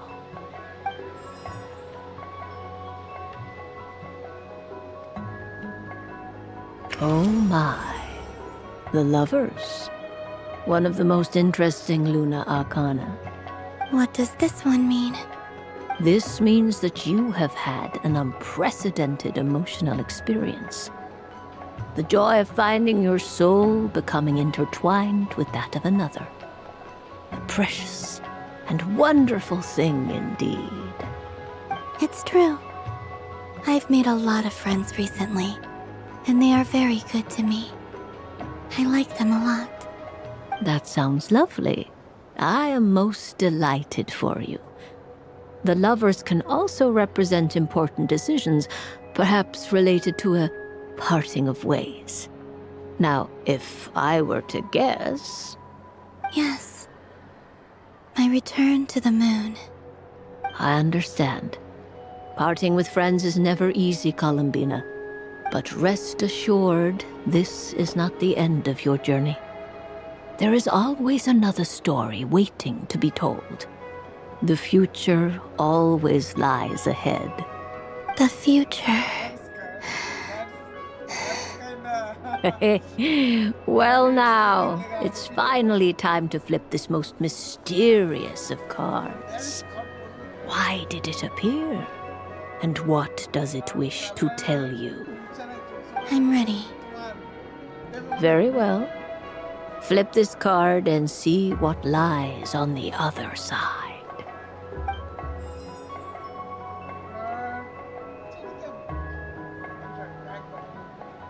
Oh. Miss Barbeloth? What is it? This card is death. That doesn't sound very good. It depends on how we interpret it. It is true that it can represent an agonizing death, a complete and utter end, but at the same time, it can also represent rebirth. Do not forget that your destiny card is the moon. That lends your future many different potential meanings. If death spells the end, is it unavoidable? As I have said, divination can only display general trends. It is a rough guide, but it does not show predetermined outcomes. Allow me to summarize it for you. In the past, you may have lost your way, but now you have gained new connections and new strength. You now face an important decision, one that may bring about a great change in what is yet to be. This change might, in turn, be the end of all things, or their beginning. But remember, everything is subject to change because of the moon present in your destiny. You must see the truth clearly and face your innermost thoughts. The truth. My innermost thoughts. Thank you, Miss Barbeloth. Don't mention it. Some people dislike divinations, for fear of glimpsing an ending to their story that they wish was not so. But I can see that you're different. The result of this divination will not sway your decision. This is a rare quality, and one that diviners always hope to see in the seeker. We are here merely to guide, not to exert undue influence. I understand. Go then and illuminate your future, Miss Columbina. The moonlight that shines from you now is most captivating.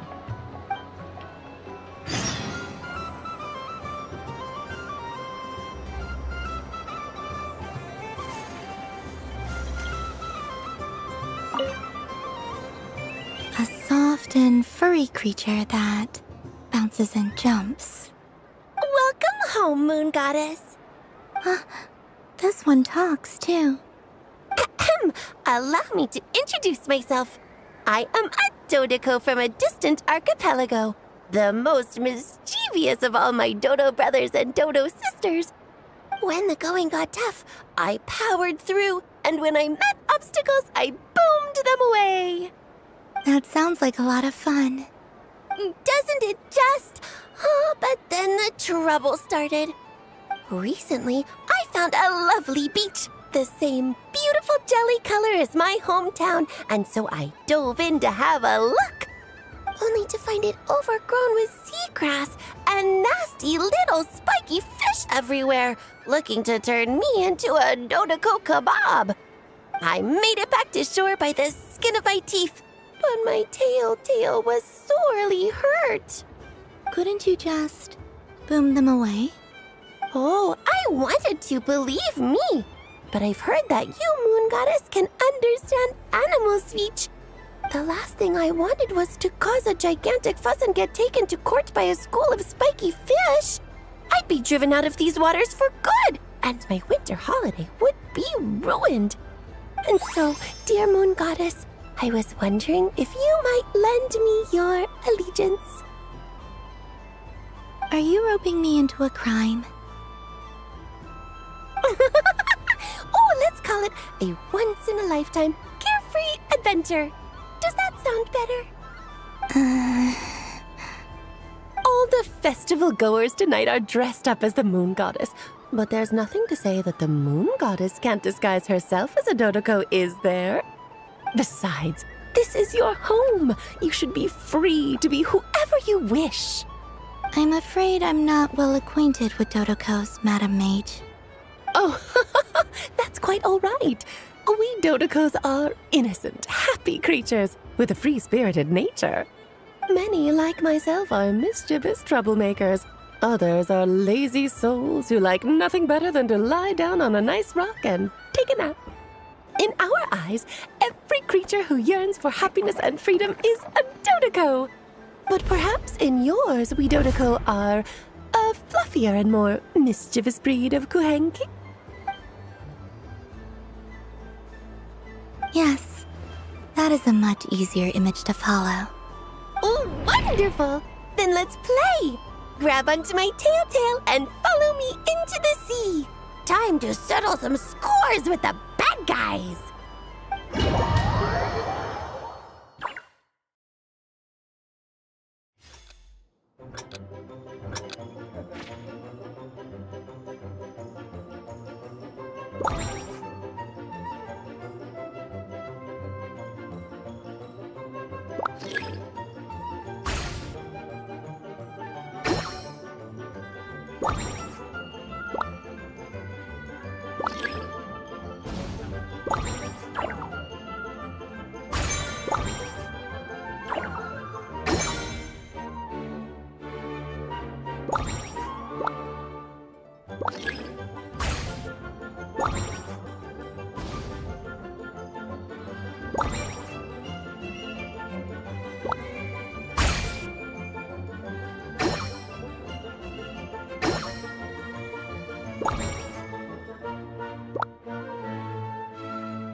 So, what do you make of it?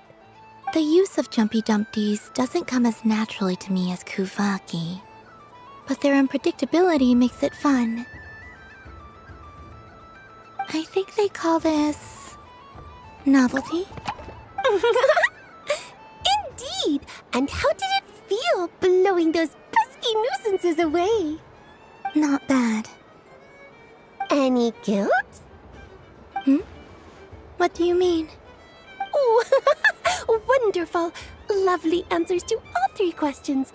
You've passed the safety test. Now I can give this special bomb to you as a souvenir. Remember, if you find any meanies living on the moon, you can use this to boom them into oblivion. I will.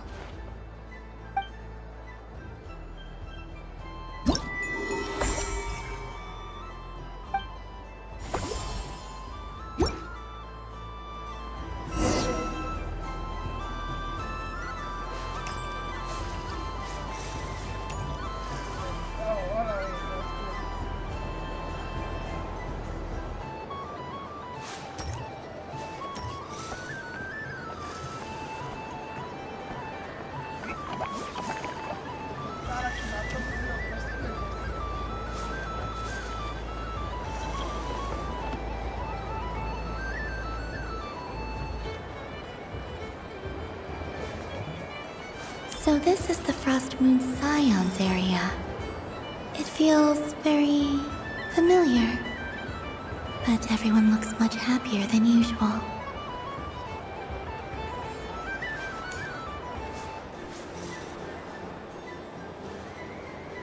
Wow, the Frost Moon Scion stall looks kind of plain, but it's pretty cool once you get into it. I don't go to Hisi Island much, but it's got that, like, old world cultural feel. And if culture means we get more festivals, I'm all for it!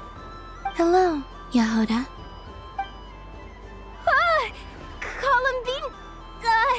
hello, Moon Goddess? That was too close. I almost gave the game away in front of the staff. Oh, wait. What's the deal with her shoes? They don't make a sound when she walks. I could do with a pair of those. Do you like balloons too? Balloons? Oh, you mean those? What's so fun about balloons? I'm not a kid anymore. They're probably more up Aino's alley. Yes. The animals seem very curious about these strange flying objects. I was drawn here by their voices. I recently learned a fun new game you can play with balloons, so I decided to come and give it a try. A new game?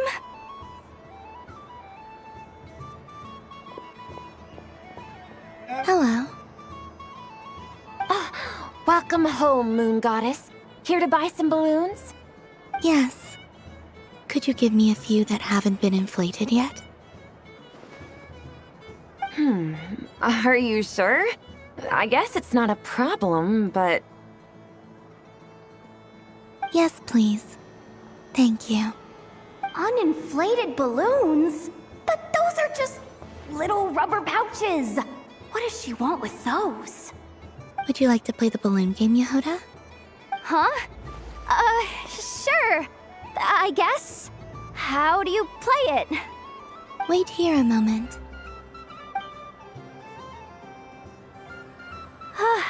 Oh. This is so weird. What have I got myself into now? I thought I saw Columbina nearby. Uh-oh! That's the Fourth Harbinger!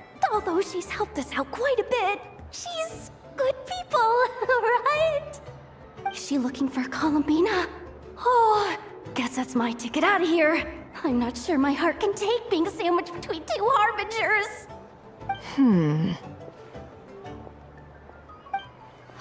Which stall is she checking out? Oh, it's that other Frost Moon Scions one. Try on the headgear, see what it's like having antlers or animal ears for a day. Oh, I wouldn't be caught dead wearing that stuff. So embarrassing. I have enough gear to carry as it is. Wait, what? She put it on? How peculiar. This would take some getting used to. I wonder if this is what it's like for Lynette. It really suits you, ma'am. What is this?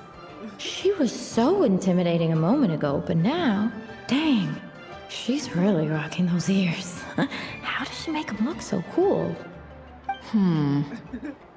I suppose I may as well keep them on for now.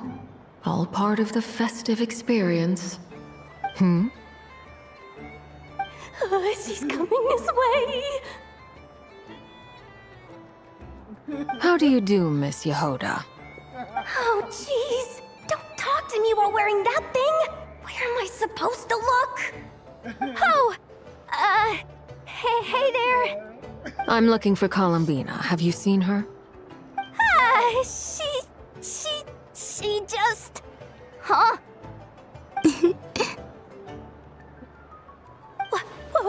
Wait, is that what she meant by balloon game? Yeah. Huh? No fair! How come I get caught in the crossfire? An ambush from the rear? Is this a declaration of war, Columbina? Would you like to play too, Arlecchino? Seriously? Are they gonna start some beef right here, right now? Gladly. That said, I believe there is another who would like to join. Boss Nev!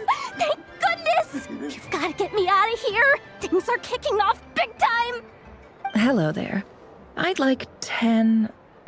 no, make that 20 balloons, please. Uninflated. What? Miss Moon Goddess, I hope you're prepared to pay the price for assaulting my employee. Welcome to the game, Nefer. Just to be clear, let's keep this a fair fight, okay? No strange powers, please and thank you. Naturally. Don't just stand there, Yehoda. Aren't you going to team up with me? Huh? Do I have to? Of course. Don't forget, the Curatorium has a reputation to uphold. I knew something like this was gonna happen.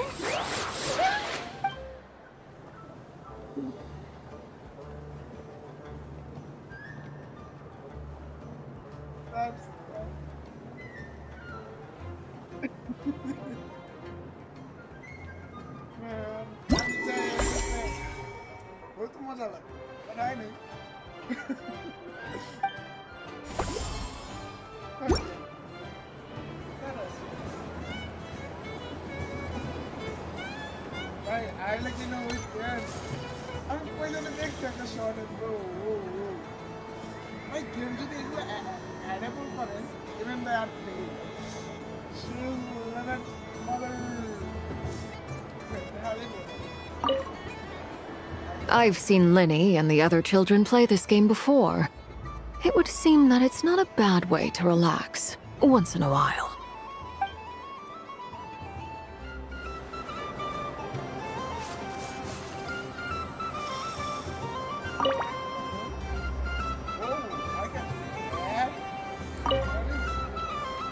Welcome home, Moon Goddess. Would you like to try on some animal-themed headwear? I always hear Lauma saying how heavy her antlers are. I wonder how it feels. Let me give it a try. Oh my! It really suits you. It's a little itchy, and it's hard to turn my head. Should I keep wearing it?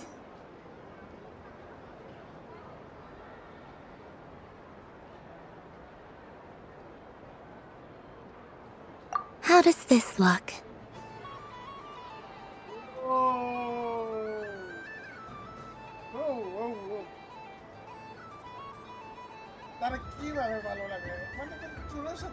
How does this look? How does this look? How does this look?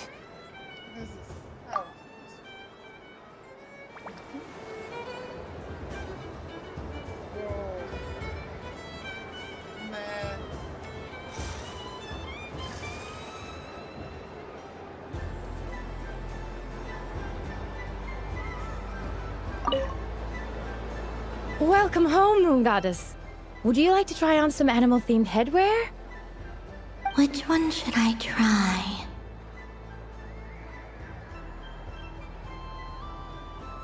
Should I keep wearing it?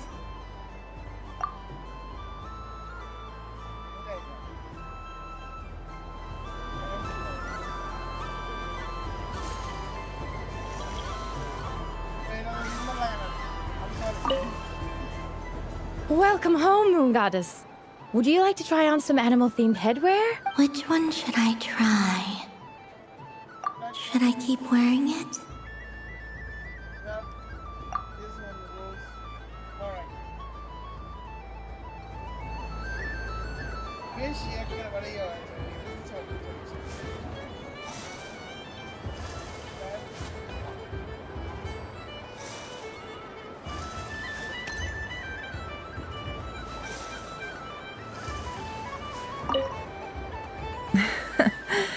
That was fun.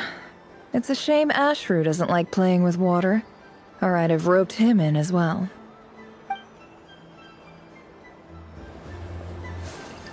What's this? Should I give it a try?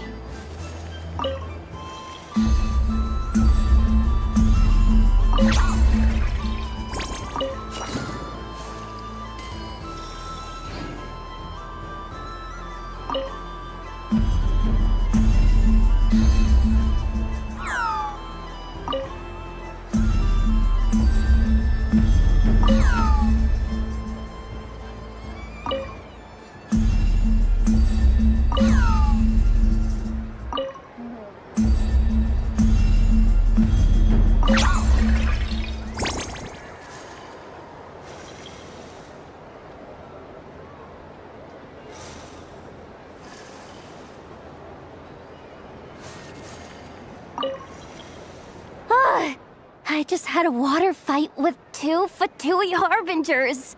Pretty scary, but also surprisingly fun.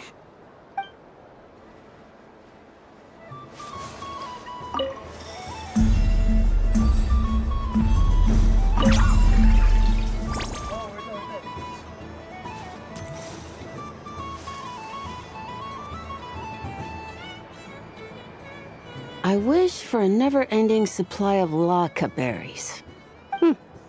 What a humble wish. Probably written by a child.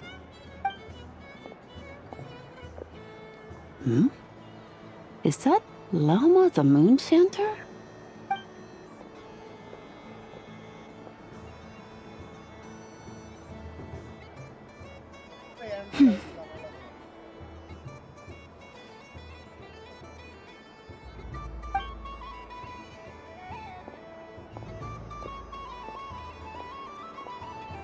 I wish that the long plume ibises would stop biting me.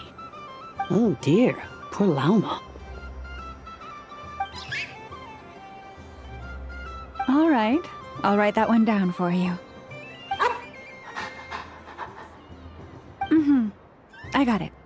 While everyone else is celebrating Moon Prayer Night, you're as busy as ever. I don't mind.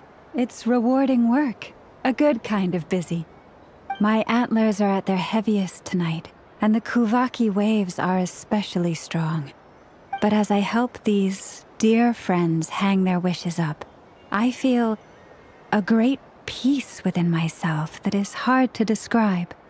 You see, they are all such beautiful wishes, and they are ones that we can fulfill by our own strength.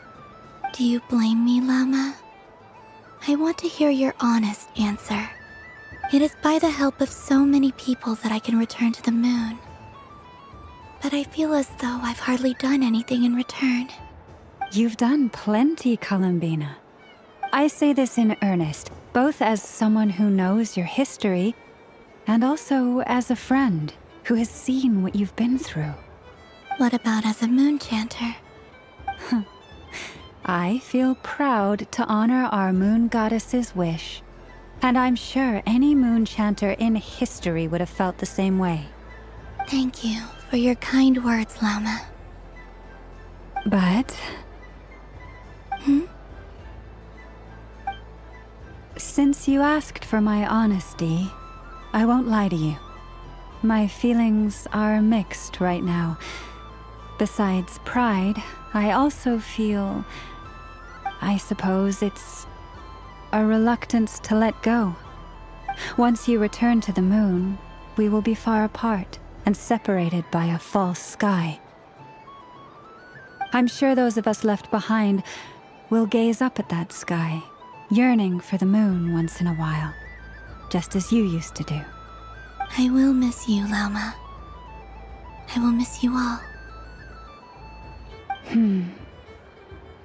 I hope to stay in touch. I will try and find some way to send messages down from the moon. Perhaps you could use Kuvaki. I've heard Yehoda say that signals can be sent using long and short waves, or strong and weak lights. That sounds a little complicated. What if we forget what the signals mean? We could prepare a codebook beforehand, but You're right. It wouldn't really suit you. Still, whatever happens, I believe that you will find your own unique way of communicating with us. And now that I think about that, my heart feels lighter. Because you trust in me? Yes. I have faith in you, and in the power of truth. In my experience, the truth tends to be difficult. But that's what makes it stand out from what is false. So I'm confident that your thoughts and your love will shine through the curtain of lies. We will know it when we see it. Thank you. Now, could you help me hang up my wish? Is this? I wish that all who dwell in this moonlit world can find a place to belong. And I wish that I shall one day see my friends again. It's 2 wishes. I hope that's not too greedy of me. Not at all. And I think you speak for us all with the second one.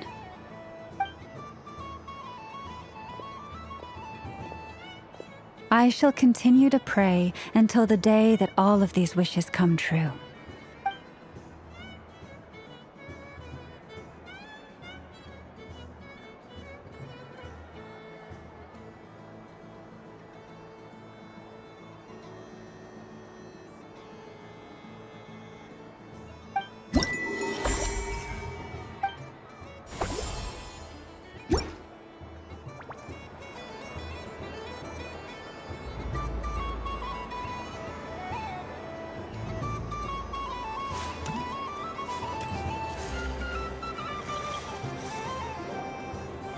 Days.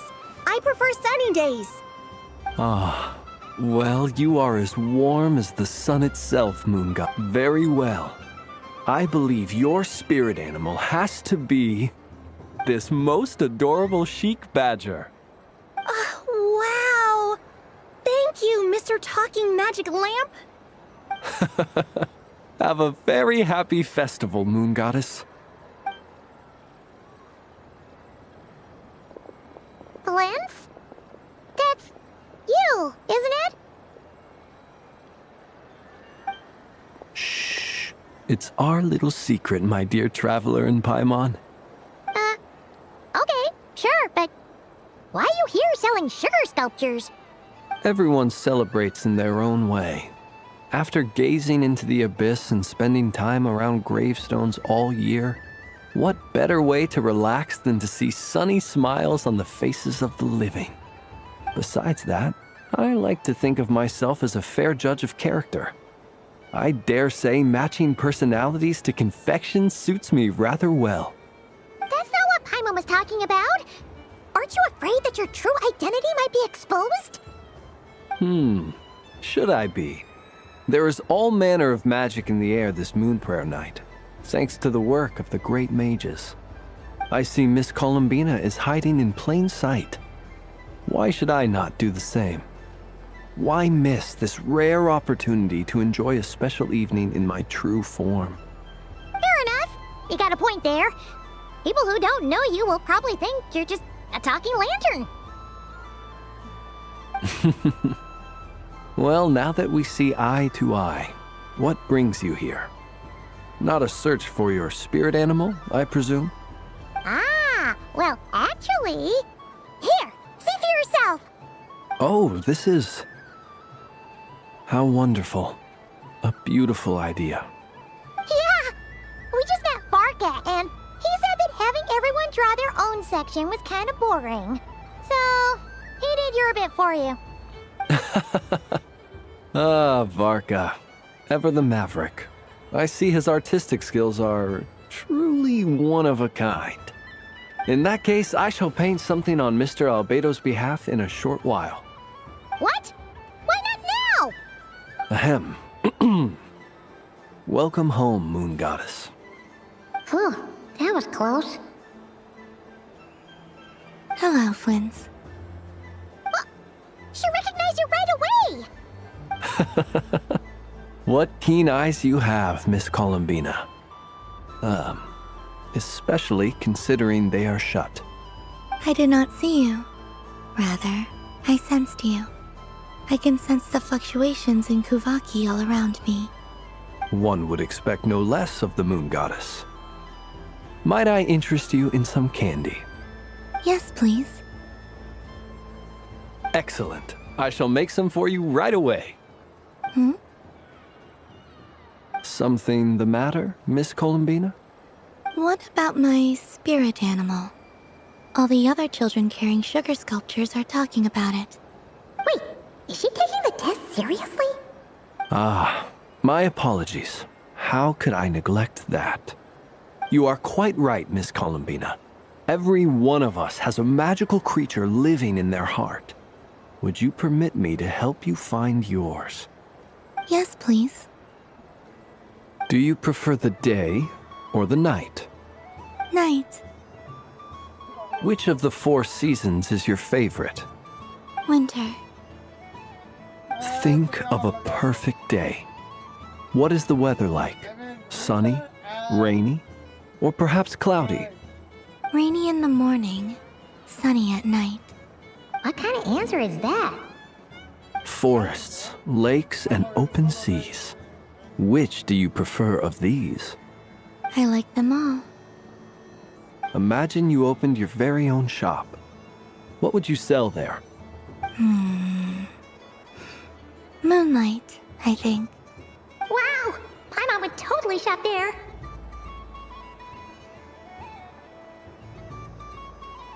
It wouldn't cost anything. You'd just need to visit. Aha! I believe I know what your spirit animal is.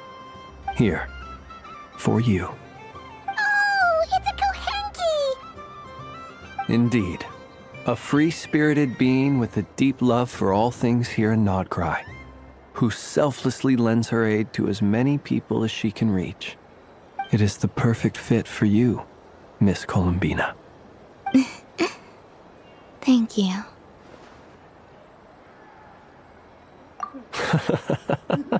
It would be my honor. But you shall have to forgive me. We have known each other for quite some time. I doubt there is any answer I could give that would come as a surprise to you. So instead, would you accept this sugar sculpture as a token of our friendship? It's a lantern. Hey, why don't you two go enjoy your candy over there? Paimon wants to try out this spirit animal thing too. Right, Flint's?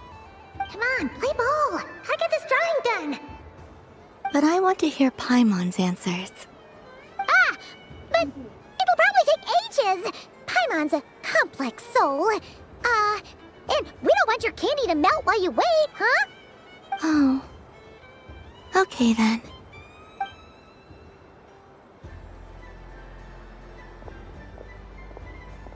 Phew. Nice excuse, Lady Paimon. That was some quick thinking. Yeah, no thanks to you. A little help next time.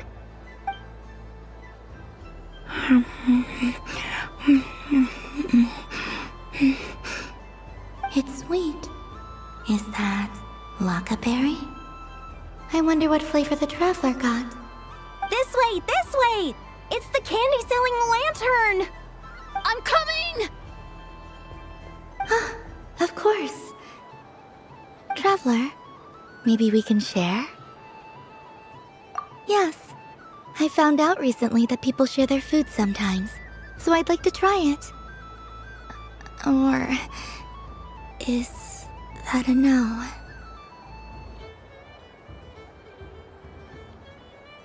Thank you.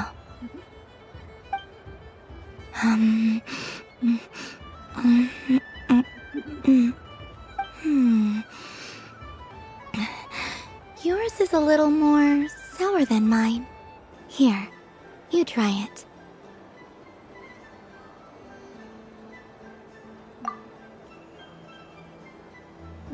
Are you sure?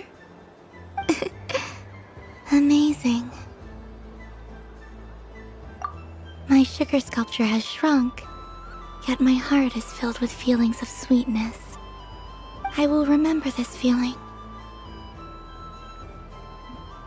Sure.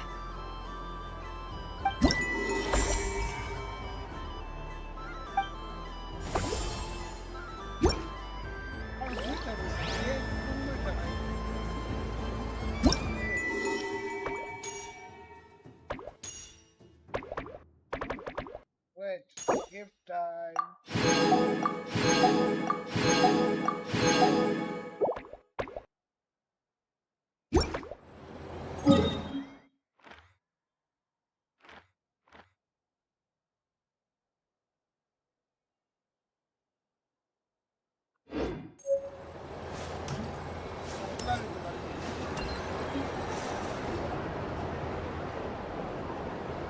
Dodoco's Whirligig! Come check out Dodoco's Whirligig! Ah, welcome home, Moon Goddess. Might I ask what this is? Ah, it's a very special amusement sponsored by the great mage herself. Ride on a soft and furry Dodoco and embark on an unforgettable adventure. I say that, but I'm just following a script here. Who is this mage, anyway? And what the heck is a Dodoco? I'd like to ride. No problem. But, are you by yourself? Is that not okay? Oh, no, it's fine. It's just that each Dodoco can accommodate 2 passengers. Would you like to bring a friend along? My friend. That should do it. Now, we just need to get everyone else to draw something on it too. But we gotta keep it a secret from Cal and Bina. Traveler.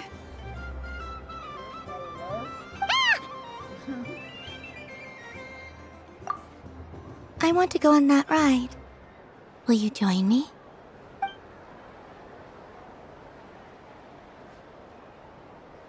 Let's go then. Don't worry.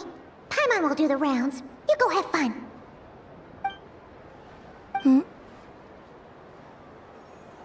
All right. I think we have to wait in line over there.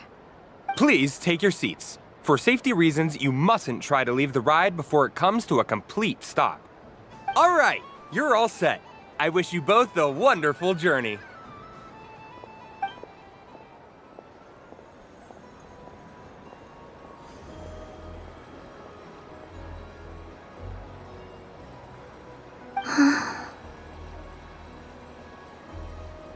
Not bad. It reminds me of riding a moon lane. Sometimes, the Kuhenki circle around me like this, playing their beautiful melodies. Yeah. I'm going to miss them.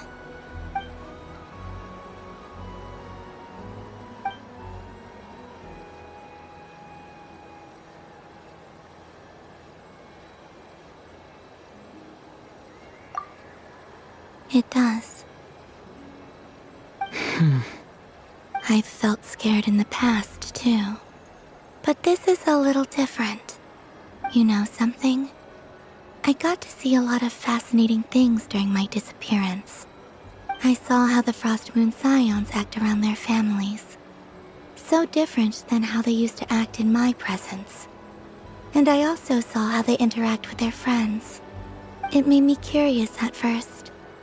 Why do people act so sincere when they're worshipping gods, but save their truest, warmest feelings for each other? Slowly, I came to realize that it's because they trust one another.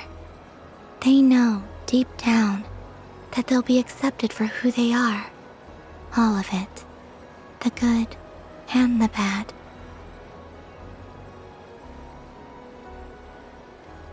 I know. I knew it the moment you started calling out my name. What I fear now is the end. I fear losing all this the very night I have gained it.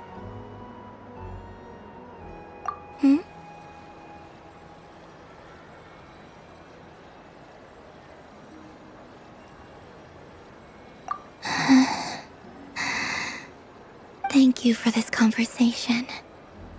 Thank you for listening to me. Don't worry. This fear I have, and the unknown that awaits me, they cannot hurt me. Not when I possess a treasure far greater. I just want you to remember this version of me, the real me, on this final night together. Dear passengers, Dodoco's awesome adventure has come to a close. Please leave in an orderly fashion, and we look forward to seeing you again in the future. Don't want the journey to end, huh? Don't worry, you two. There's always another adventure waiting just around the corner.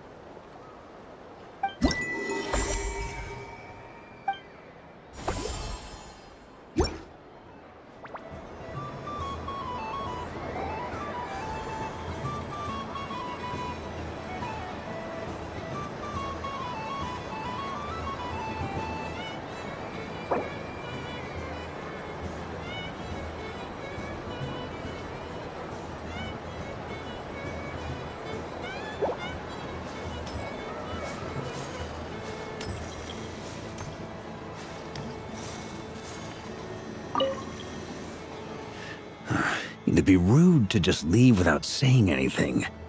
But at the same time, I don't want to barge into their lively conversation just to announce that I'm leaving. I guess I'll just wait a little longer. Huh? Albedo? This sketch is for you, Grandmaster. Oh, a gift for me. Thanks. Let's see what you've done for me. The North Wind left in a lurch.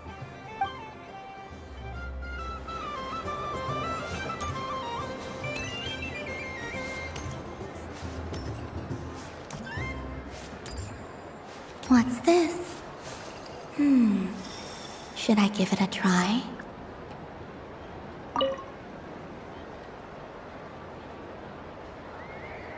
Come on, Citrus. One more round. Just one more. But my neck... oof. It's acting up again. You should take a break. Health comes first. Yeah, don't push yourself. We'll find someone else. Hey, don't look at me. I'm the referee. What are we gonna do then? Do you need any help? Yes, we do. We need one more player for our game. All right. Could you teach me how to play? It's really simple. You just throw the dice and move by that number of tiles. First one to reach the finish line wins. Rolling a hamster means you move one tile. A paper frog is 2 tiles, and a flying squirrel is 3 tiles. 'Cause they go the fastest. Okay, I get it. So, we're all set?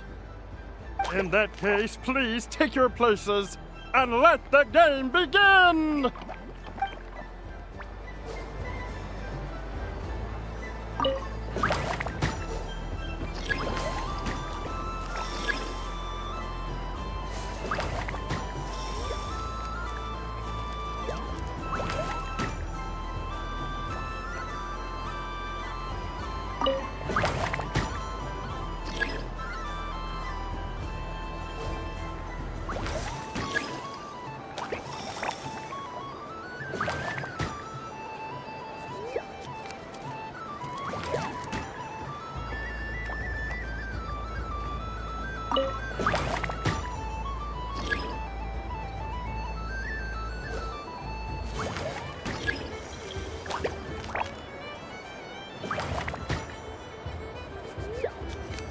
And the winner is Cranberry! Bravo!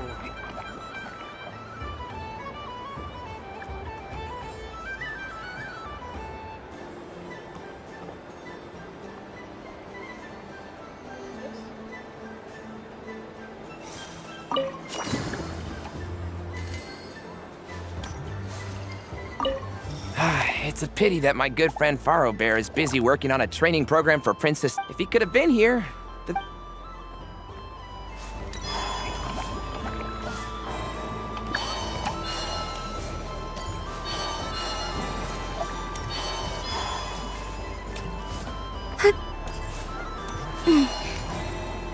Happy Moon Prayer Night, adventurers. May you have a lovely evening.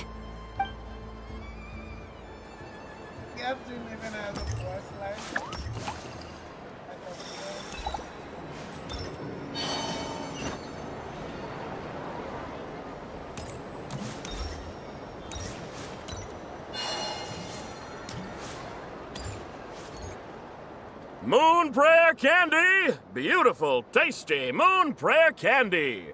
Buy a whole box, share it with your friends and family. Candy? To share? I wonder what flavors everyone would like. Welcome home, Moon Goddess. Fancy a box of moon prayer candy? Sure. I knew you would. Now, what flavor would you like? I'm not sure. What flavors do you have? Is this for yourself or as a gift?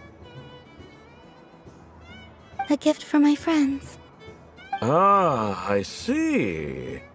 In that case, I'd recommend apple, lockaberry, or midsummerberry. Those are the most popular. Do you have nocturnal blossom flavor? Huh. I've seen couples give those as gifts before, but I did not know they were edible. No? Okay then. Moonfall silver? You did say this was for friends, right?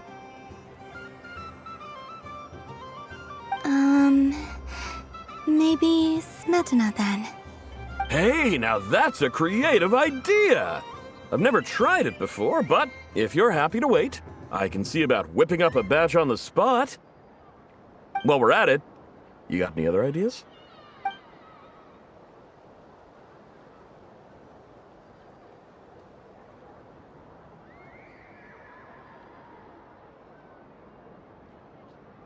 Here you go. Every flavor you asked for is in there.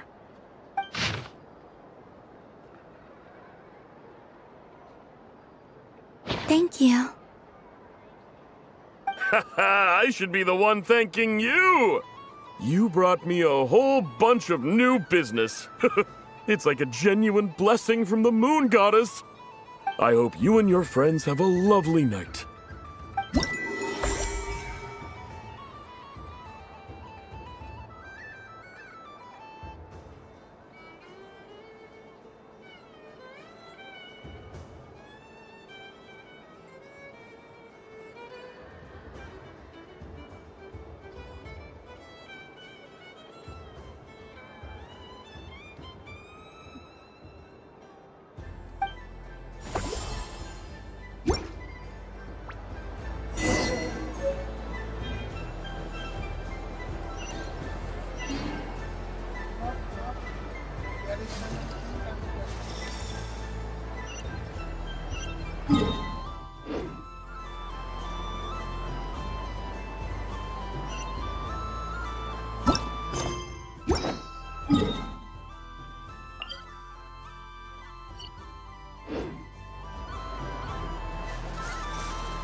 What is going on over here? It looks like fun. Hold it right there! You can't run away from me, Moon Goddess. Are you talking to me? Of course. Do you see anyone else here dressed up as the Moon Goddess besides me and you? Hey, come on! Call me by my title. Happy Moon Prayer Night, Moon Goddess. And the same to you. Anyway, there's no time to waste. Get ready for the duel of a lifetime. Duel? Meet my partner, Stacko. Come on out, Stacko! Well, don't just stand there. Let's see your partner. Partner?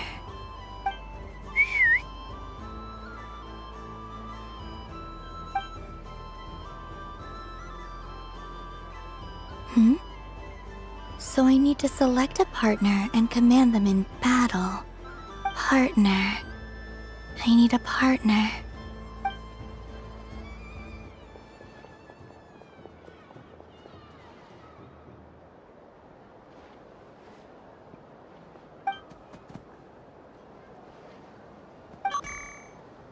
Whoa! Am I seeing things? Where'd you get a Kuhenki? They're super rare. That's great. But you can only bring one partner to battle against me and Stacko. No ganging up allowed. They all look so eager to be picked. Which Which one should I choose?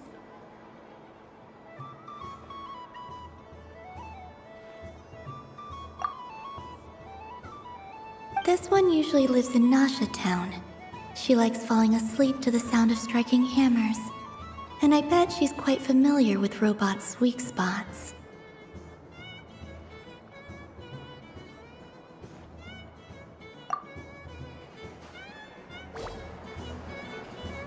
Testing!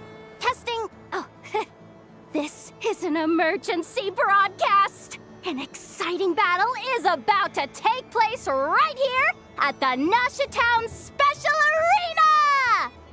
In this corner, we have the Moon Goddess and her robot partner. And in the other, we have the Moon Goddess and her Kuhanki partner. Only one Moon Goddess can be victorious in this ultimate battle of destiny! But who will it be? There's only one way to find out!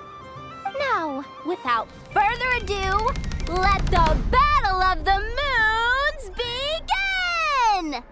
I don't care who we're up against. Stacko and I ain't gonna lose.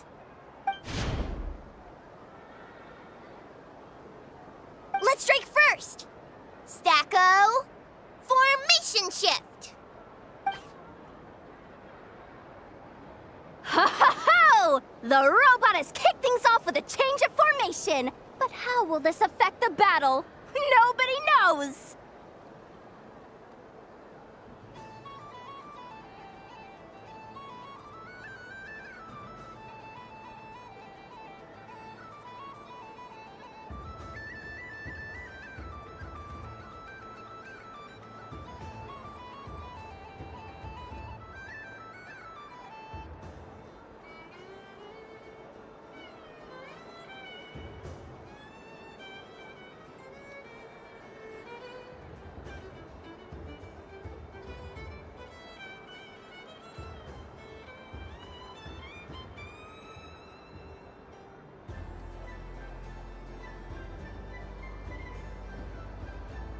Cautious play from the opposing team! This Moon Goddess has come prepared! Okay then. Stacko, maintain formation and enter your empowered state.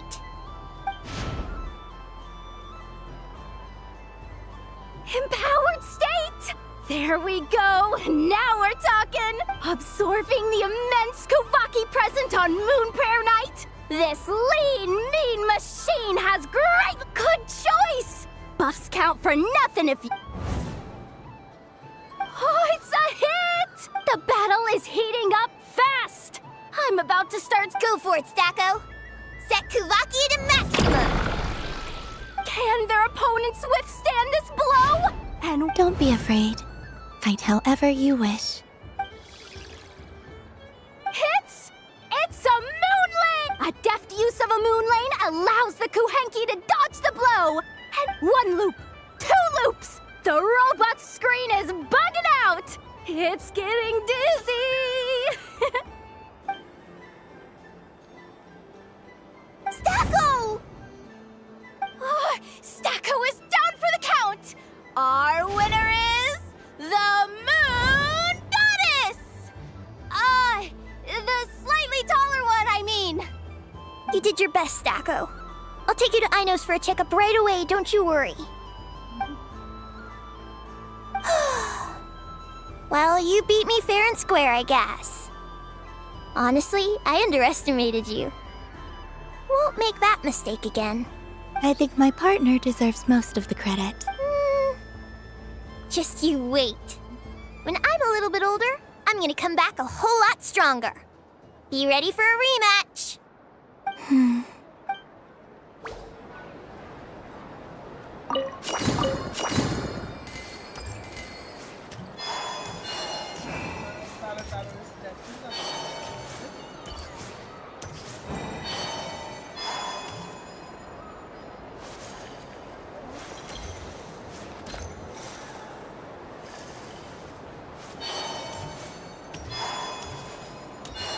Ding dong.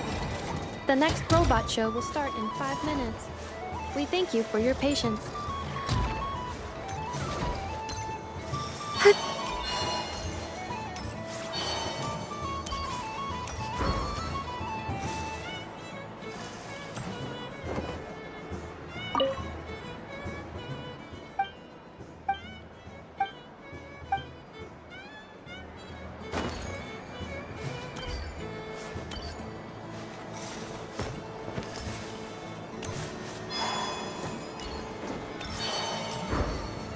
What's this?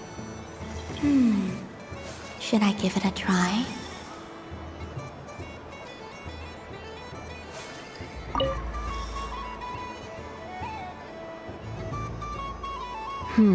I don't have enough data. Need more samples. But who should I ask for help? Is this one of the amusements? Or is it a research project? Bit of column A, bit of column B. I'm currently running some synchronization tests on these bots. Basically, you need to press the button to help them successfully obtain the treasure. But you've got to time it right. I'll record your data, which will be used to improve the robot's accuracy. But, ma'am, I mean, Moon Goddess, don't you think you should take your eye mask off first? There's no need. I will be all right. Okay then. Whatever you're comfortable with. Great. Then let's begin.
Nice. Data collection complete.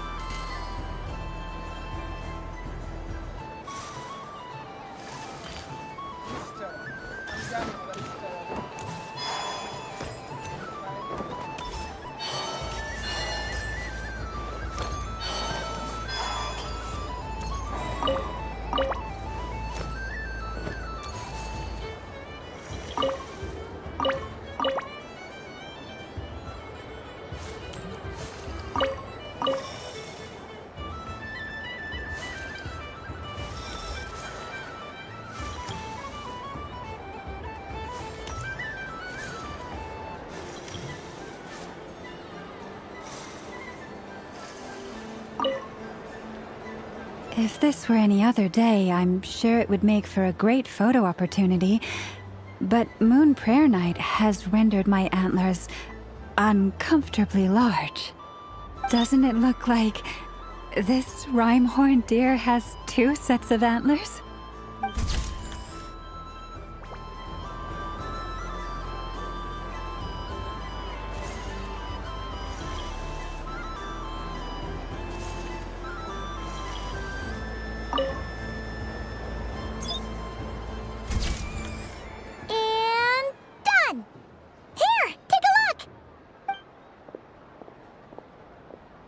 I think it looks quite funny.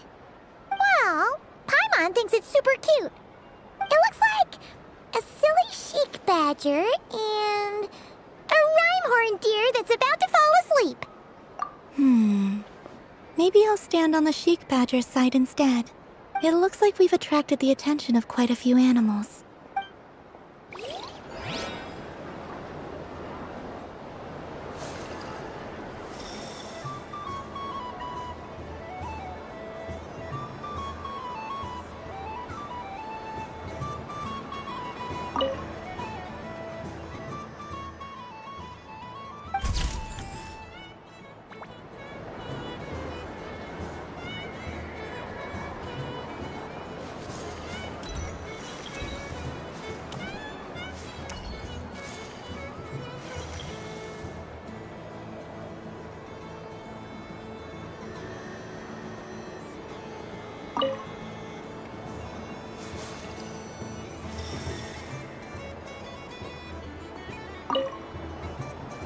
Welcome home, Moon Goddess.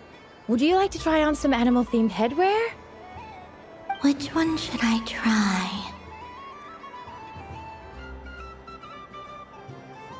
Should I keep wearing it?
Miss Laliki!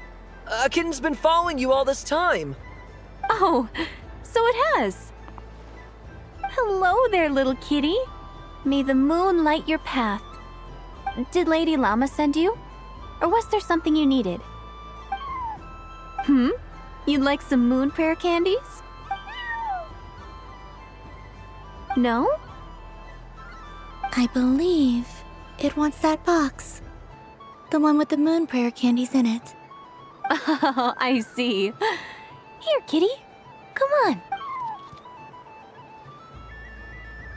Thank you, Lady Huh. Mr. Cantor, did you see that young lady dressed as the moon goddess? When did she leave? Sorry, no, I was looking at... I was watching the... cat. I see. The resemblance was uncanny. She seemed like the true Lady Kutar, the one who guides souls.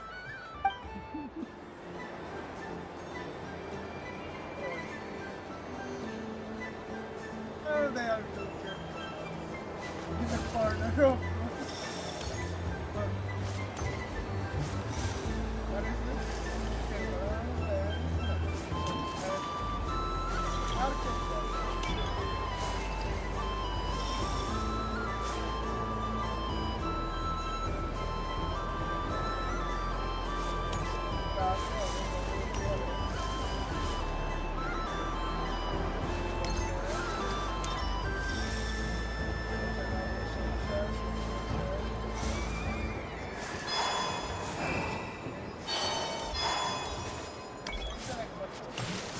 The robot show will now begin.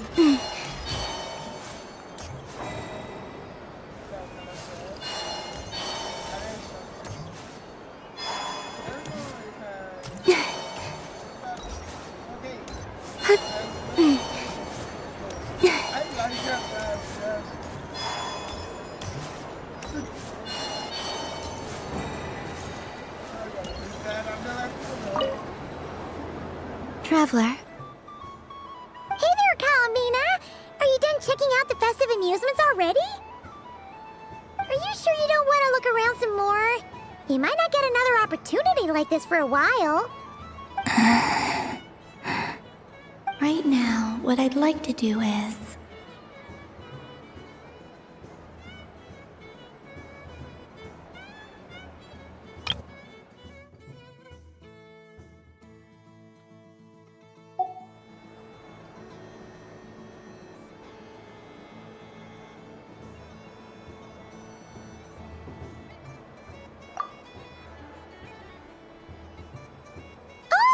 Candy for us? Thanks a bunch, Columbina. Don't mind if we do. Whoa, this one's intense.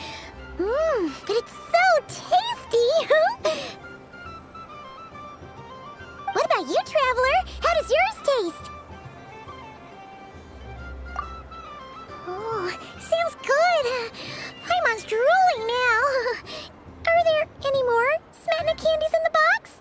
Yes, I believe so. Okay, gotcha. Let's see.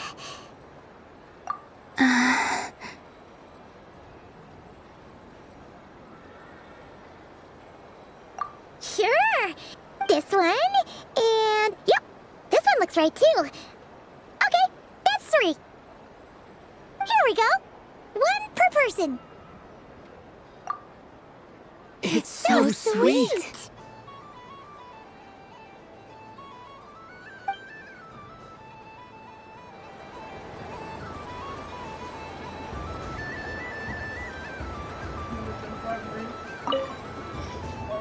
Traveler, Paimon. Columbina! Finished with the festival already? Really? You're sure you don't want to have a little more fun out there? Final answer. Yes, I am sure.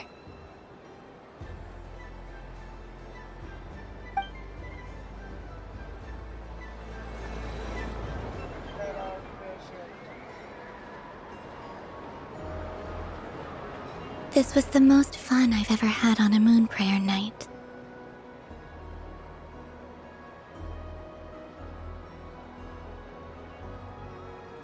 Everywhere I went, people were saying, "Welcome home," and there were friends at every turn.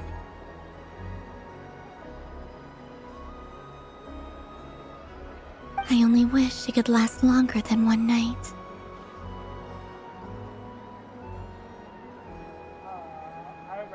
Oh.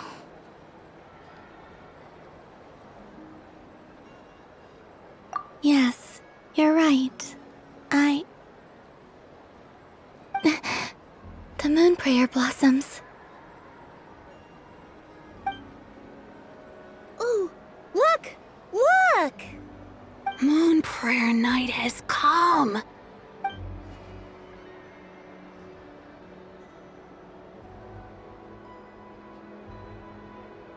The moon.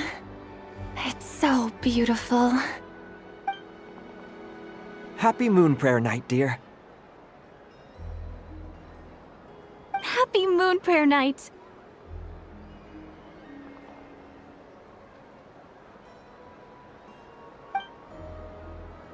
Happy Moon Prayer Night.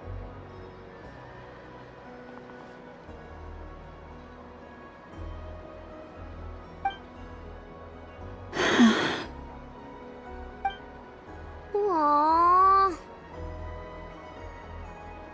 Huh.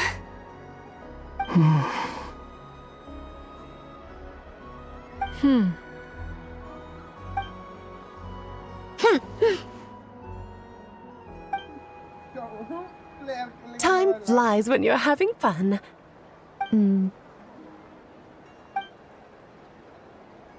Oh. Looks like the time has come. Columbina. You're heading off then? Yes, to the ruins you mentioned. And from there, back home to the moon. Wait! I know? At least... Take one of our craft shop's crumb cookies up to the moon with you. You know, for a snack. Sure, why not? The Curatorium of Secrets believes in proper farewells. No story should be left without a satisfactory endnote. Never. Farewells are an important affair for the Ratniki, too. We never know when we might meet again. Haha! And here I thought grand farewells wouldn't suit tonight's mood. But I suppose friendly passion is not to be stopped, eh? We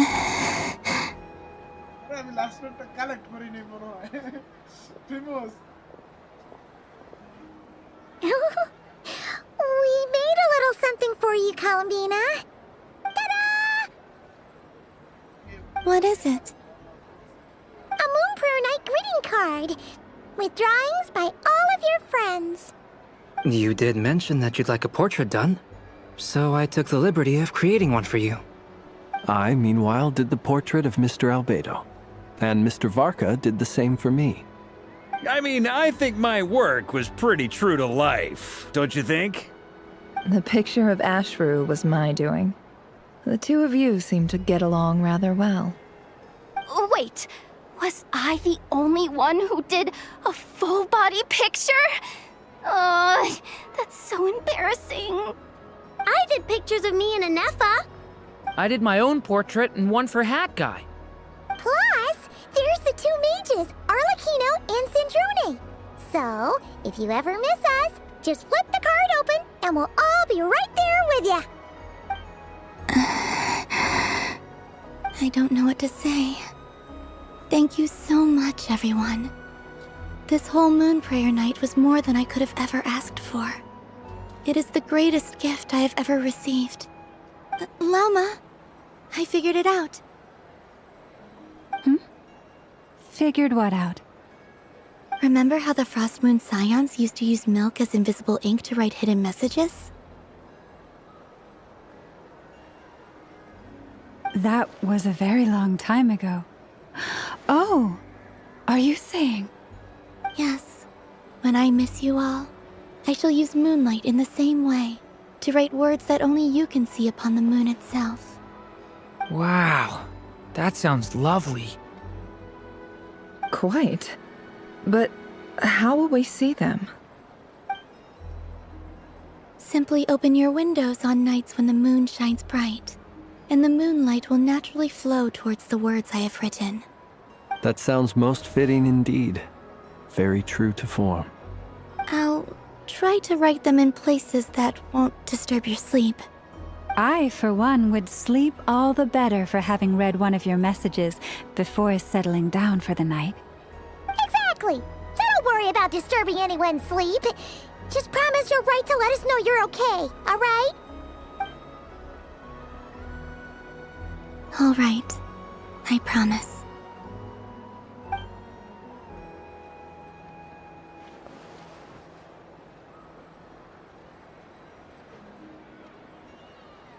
In that case, Columbina? I'm ready.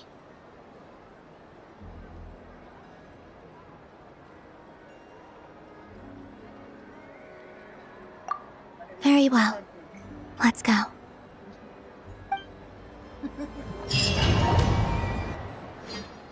End of the domain. And I'm about to say end of the domain. The final In boss. just a few moments, I will be gone. I still don't know what to expect on the moon. Will I really be able to send messages to my friends? The Kuhenki, the animals of Not Krai. I'll never get to see them again. I wonder where I'll be when the next moon prayer night comes.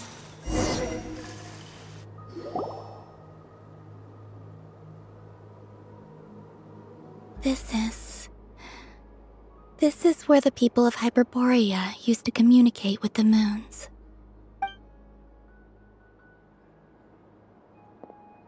Eternal moon, frost moon, iridescent moon.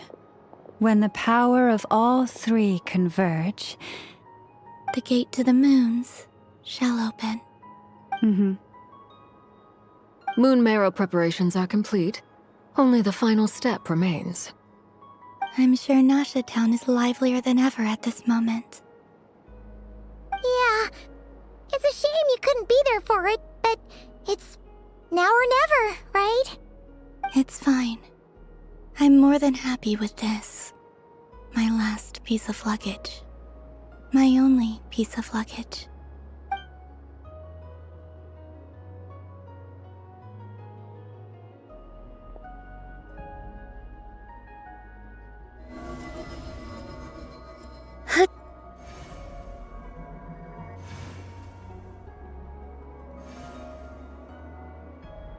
I can already feel the moon calling to me.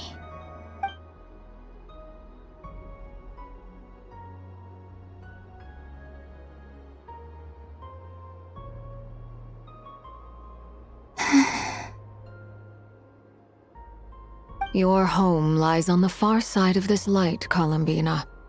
From now on, we will at last have a reason to pray to the true moon. Columbina. Yes? I'm listening. Be sure to come back and see us when you get the chance.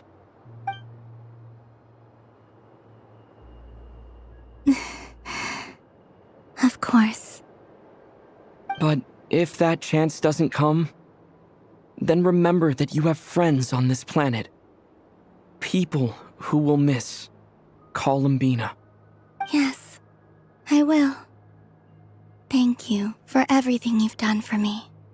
And remember, come night or day, the moonlight shall always connect us. Well then, farewell, my friends.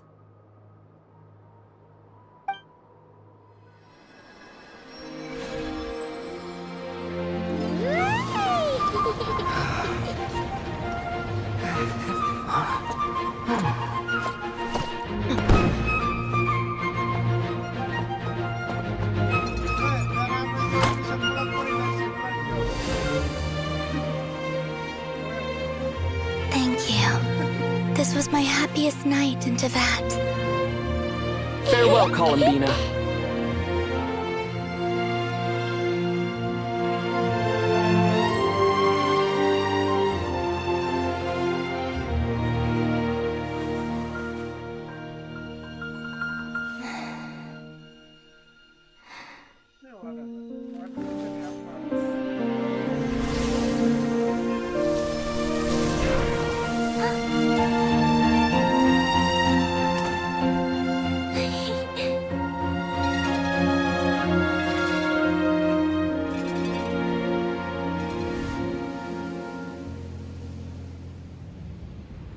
The moon really is closer than ever tonight.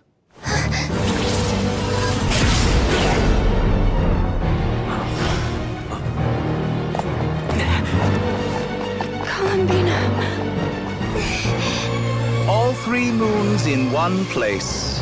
Time for one final experiment. Reason, life, death, time, and space. They all believed I would fail.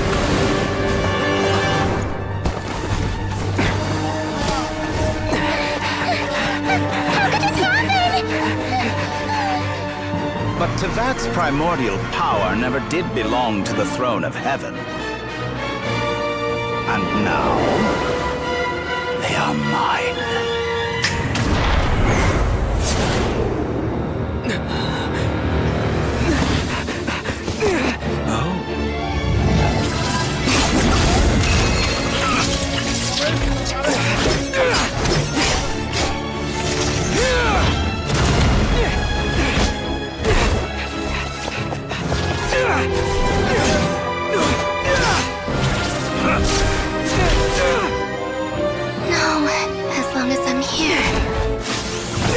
Is free to wield the 3 moons' power.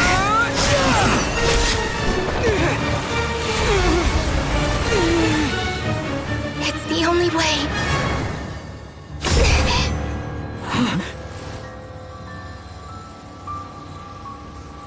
I guess I won't be going home today.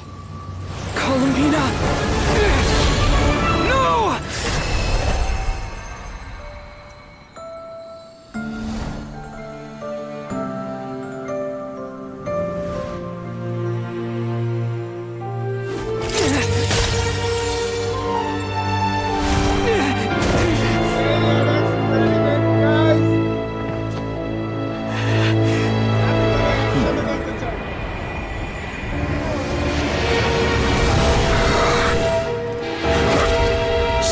World, do not try to control me!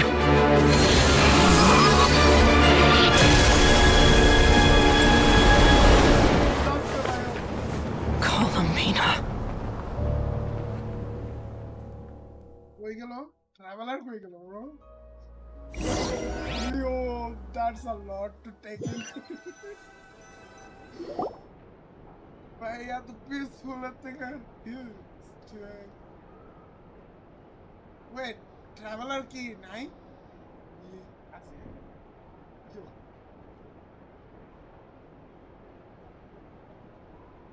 Are you all right? Do your wounds still hurt? I had someone prepare a little medicine that could prove effective. Take it if you need to.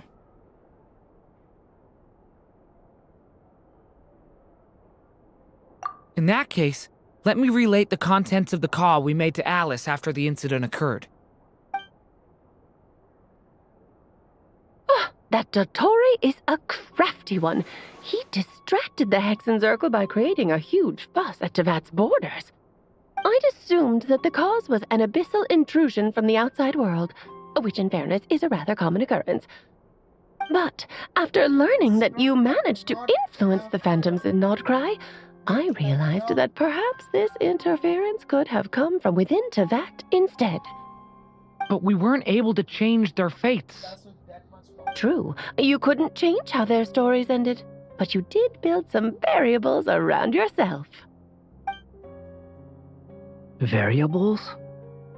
Yes, things you heard that you could not otherwise have learned, ideas that would otherwise have never crossed your mind. All these things are variables. Of course, most variables usually pale into insignificance with the myriad of possibilities floating around. But the moment you start treating them as building blocks and intentionally stacking them, that changes things. That's what Dottore did, and it's how he created the necessary conditions so that when you activated the portal tonight, it played right into his plan. However, we have no way of knowing exactly what he did. Yeah, we also need to ascertain Columbina's status. And that about sums it up. As I suspected, Dottore has disappeared completely. If it's any consolation, he wasn't able to control Columbina as he might have wished to. Oh no! What? She did what?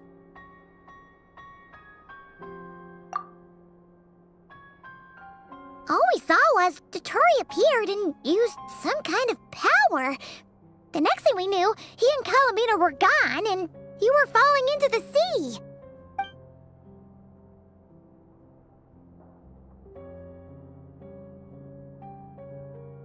Wait, I can't believe that.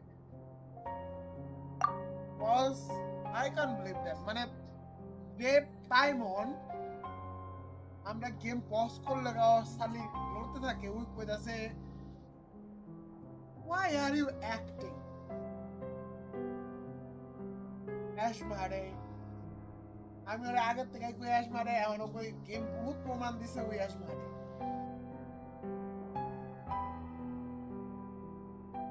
and আমাদের traveller যেখানে pause হয়ে যায় game pause করলে এখানে এবার ট্রাইম pause আছে traveller pause হয় that's something new আমি জানি না গেমের লজিক কি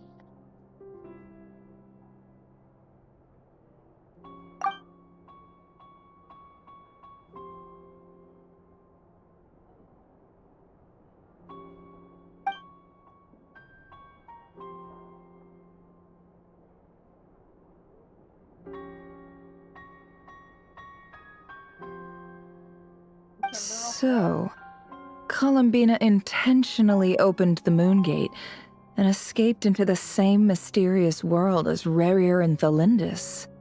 Sounds like bad news.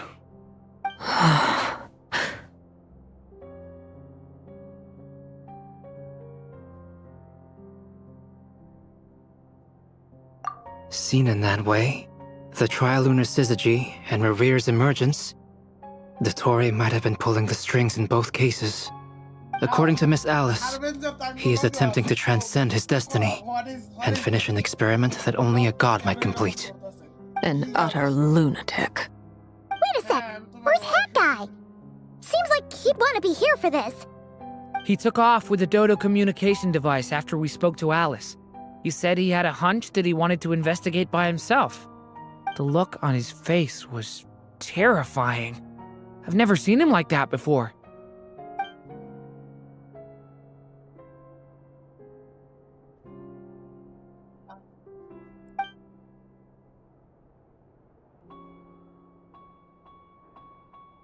I'm back. Hat guy! I went to look for the Hyperborean phantoms again.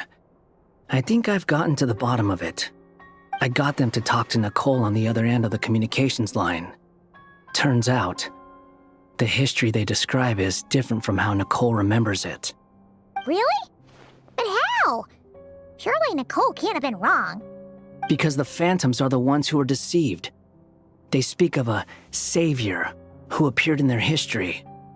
One who never should have existed.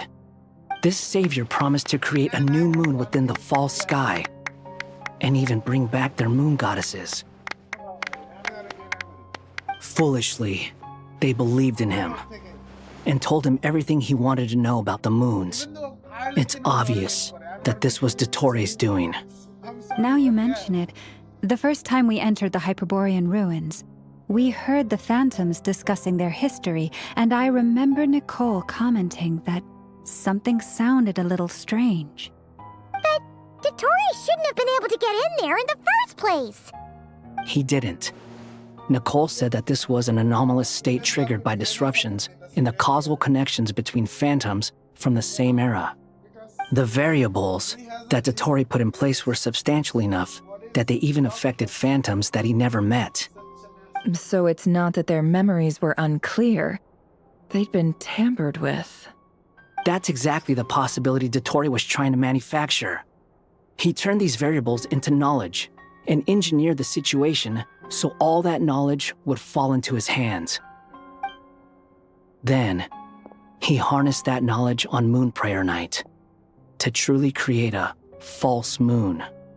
How is that even possible? To be precise, he exploited a weakness in the way the spell works. The spell senses Kuvaki to detect the moon's location. So, as long as the false moon more strongly resembled a moon than the frost moon beyond the skies, the gate would teleport Columbina to the false moon's location. In other words, to Dottore's side. Once he had her under control, the teleportation spell remained active, and he manipulated her power to seize both moon marrows. At that moment, the moon marrows disappeared right before our eyes. It was already too late, even as we were leaving the ruins. By then, Dottore had already amassed the power of all 3 moons. So, where does that leave us? What do we do now? I'd certainly like to know what Her Majesty thinks, now that the concerns I expressed to her have come to pass. But we cannot simply sit and wait for her to decide the matter. And in any case, it is not the Fatui Harbinger Damselette who sees us as her friends, but rather Columbina Hyposelenia. If, even in such extreme circumstances, Her Majesty will not lift the prohibition on Harbingers drawing steel against one another, then I will do as my heart demands. I will fight as Peruware instead. Oh, Arlecchino! Time is short, so I'll make the first move.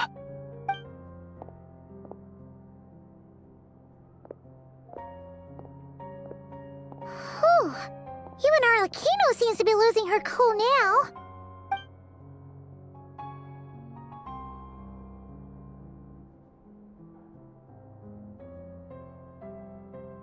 Yes, because that's doctor.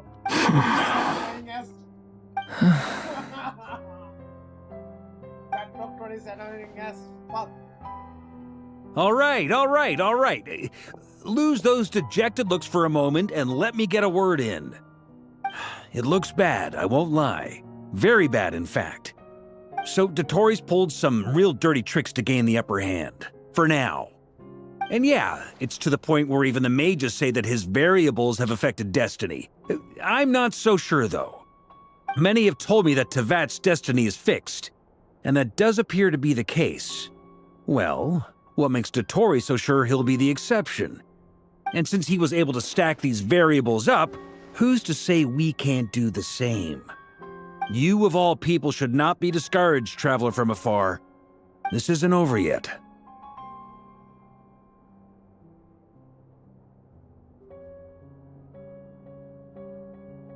And you're not alone in that. Everyone here does, whether they've spoken thus far or not. But none of us are the type to sit back and wait for the sun to shine again. That's exactly how a knight should roll. If they knock you down, you get back up and get back in it. Don't forget, Honorary Knight, you're a legitimate member of Mondstadt too. Fork is right. This is far from over. Dottoro's already way overdue a butt-kicking given his past shenanigans. And after this, he's earned himself a double dose. That's what I'm talking about. How's everyone else feeling? I'll use Kuvaki to investigate Columbina's whereabouts. I am not ready to give up either. Leave the intel gathering to me. Whatever happens within Nodkrai's borders, when the Curatorium of Secrets wants to be in the know, we always find a way. Aino and I will do all we can to support you. We will attempt to reverse engineer Dottori's actions and seek a breakthrough that way. Alice and Nicole are busy dealing with an emergency at Tevat's borders, so they can't return just yet. But they're both very angry about this. They've asked Albedo and me to act on the Hexen Circle's behalf and do everything in our power to fight back against Dottori. Are you ready then? We're going to have to conduct a lot of research, even in the early stages. I'll do my best. As for me, I'm pretty familiar with Dottori's way of doing things, so I can try to predict his next move. I'll help with your investigation. Nice! Looks like we have our basic division of labor. I'll get in touch with Flint's and Itlua, get them to have a chat with their Starshiner. It couldn't hurt to bring the Lightkeepers on board as well. At the same time, I'll pass on instructions to the Knights present in Nodkrai to assist the Lightkeepers and other organizations in ensuring the safety of those living here.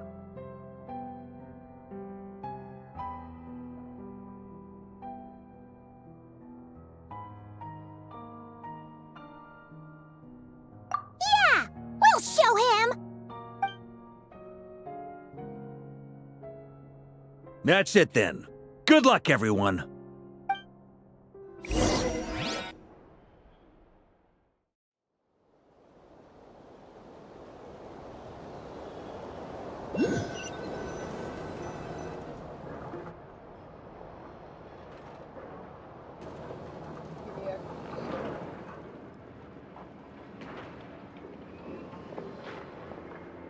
I never thought that Columbina would become my real name.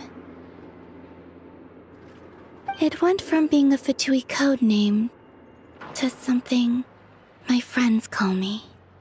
And remember, come night or day, the moonlight shall always connect us.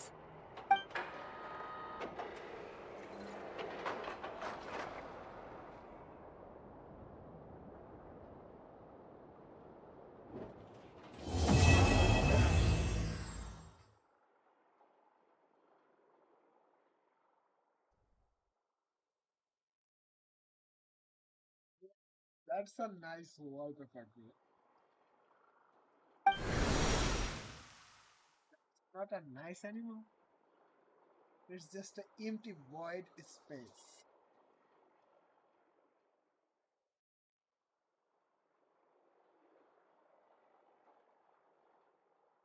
Oh.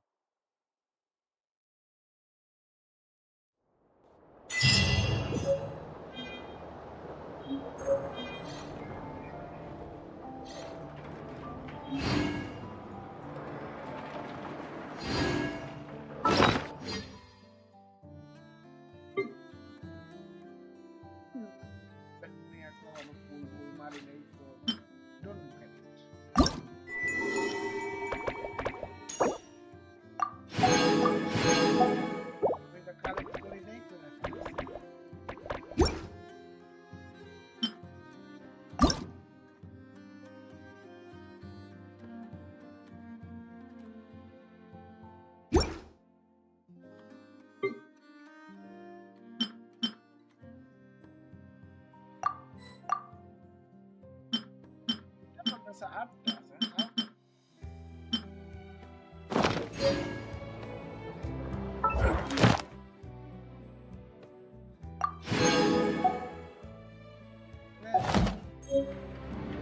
I guess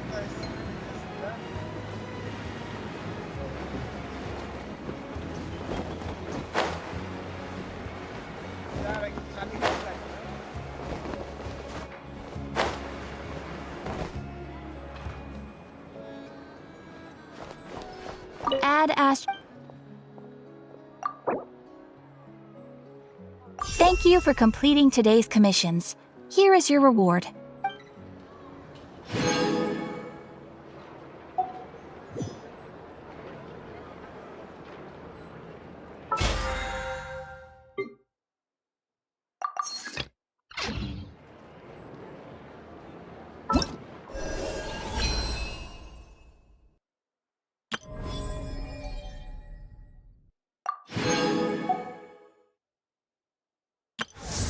For it, a fantastic idea. Bombastic. Turin क्या हम करूं?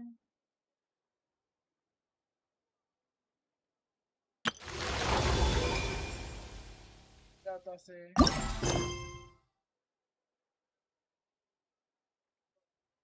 नहीं लेगा ऐसे.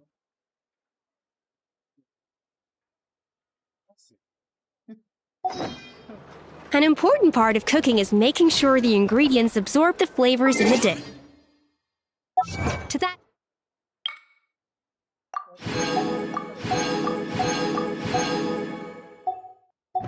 And a chef must be able to wield a knife with the same level of precision as a surgeon.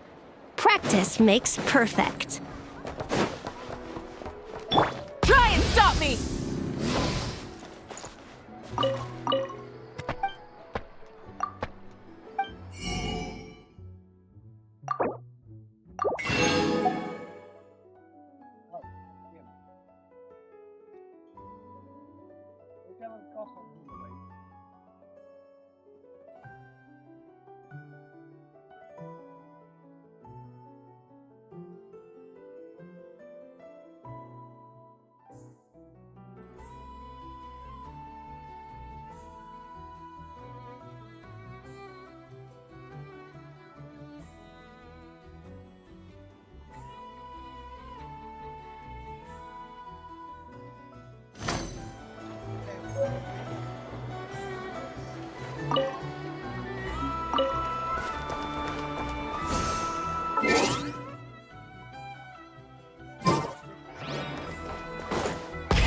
Rev the engines!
I haven't given up yet.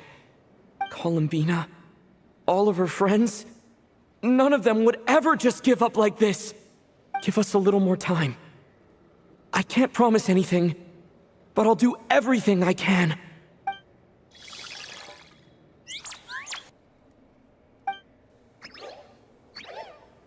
Are they cheering for us? Thank you.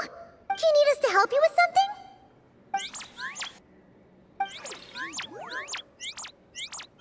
This Kohenki. Paimon thinks she looks a little flustered. What Maybe they'll calm down a little bit. Wait, don't tell me.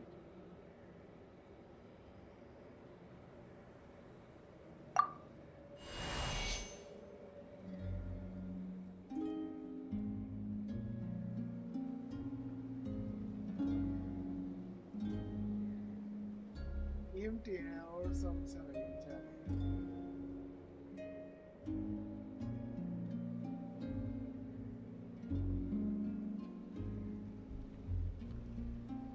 Man 40 দিন আমি ডেইলিজ করব কেমনে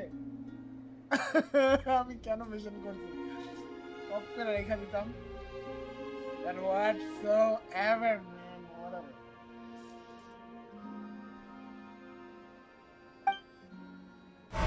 Oh, they're asleep.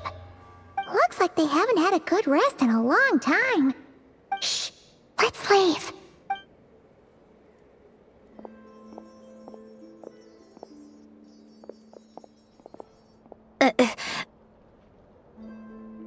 Sandrone! What are you doing here? What? Am I not allowed to take walks now? Thought as much.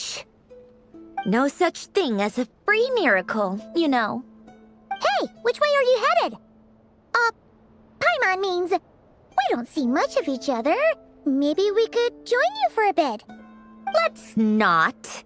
I'm not in a good mood today and don't have anything nice to say. Besides, comfort is the last thing this place needs.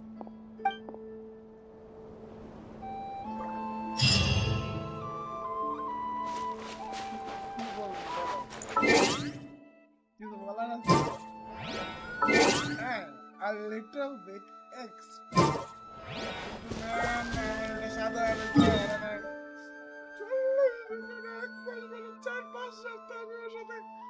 Dailies করতে পারবো না man আমার dailies completed না fine I guys what can I do আগে জানলাম ওইখানে stop করে government থেকে বের হয়ে যেতাম ও রিয়েল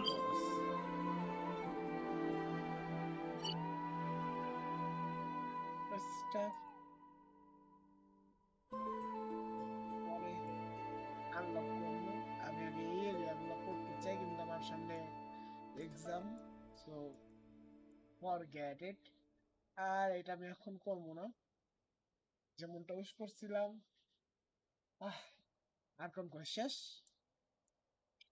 এটাই স্টোরি এনজয় করছি মেন স্টোরিটা ভালো ছিল নেক্সট রাতে ফাইটিং আর ফাইটিং মানে ফুল অ্যাকশন হবে ক্যান সি দ্যাট মানে কিছু ছিল যে আমি পজ বাটন খুঁজতেছিলাম যে পজ করা ভাই আমি দেখতে চাই so many things happen so many fast that I don't notice that there is a recent আছে না ফাইট করতে পারবো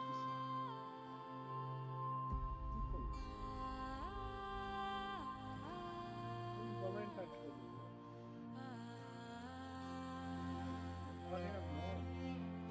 ডোমেন করা শেষ করে দেয় কি ডোমেন তার জন্য চলো আর আইডি ডোমেন খুলে গেছে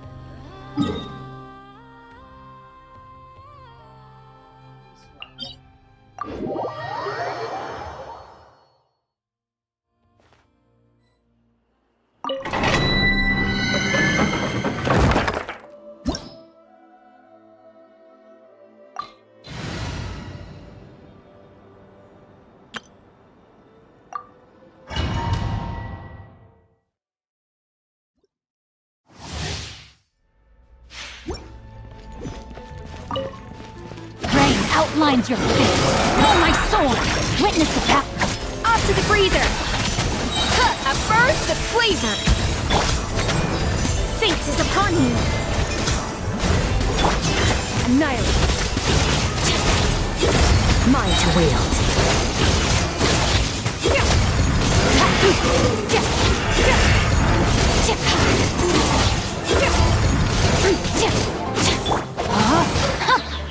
Let me weave you a burst. A little amuse-bouche. Delve into destiny, written in the stars. Yeah, let me scribe.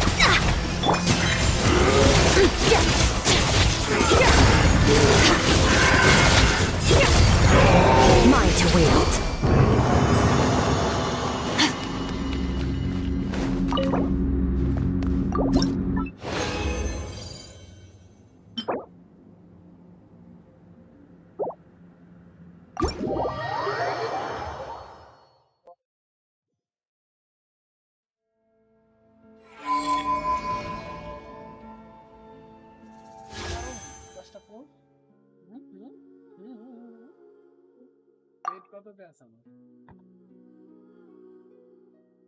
ভাই ড্রোনের পাইলে একটু মুডটা হয়তো লাইট হবে, না পাইলে কম লাইট হবে, কারণ আমি এর পরের ব্যাটারে যারা আসবে তা চাই।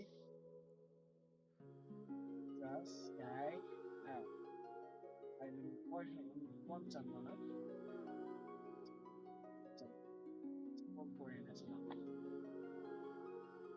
পঁয়ষট্টি হয়ে গেল। এই মাইয়াটা দিয়া দাও, আমি আর কারো চাই না।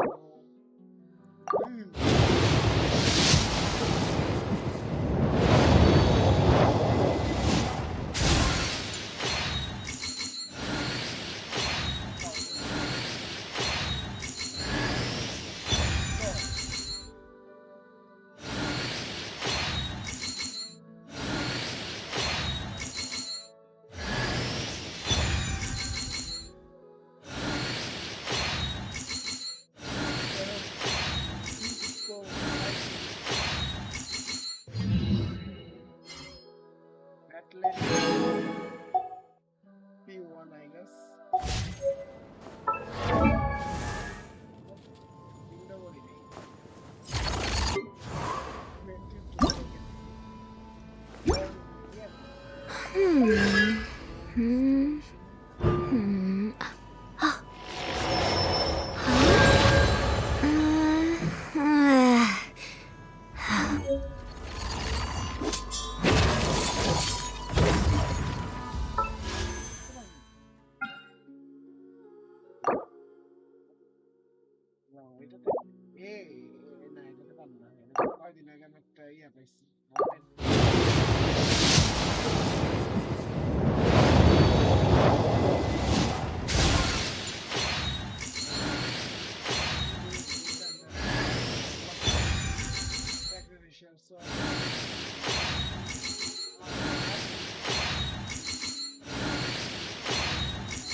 Merciless.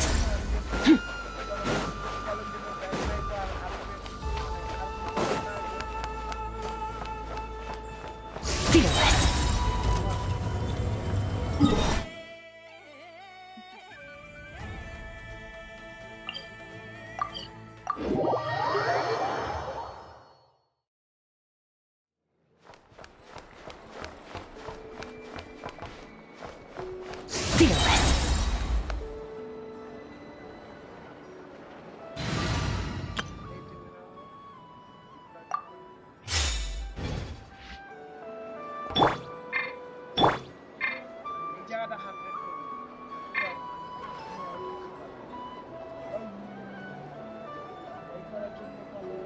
This land holds nothing but promise for adventurers from all walks of life. Wouldn't you agree? I better get me some alpacas. They've hauled everything over to Snatch.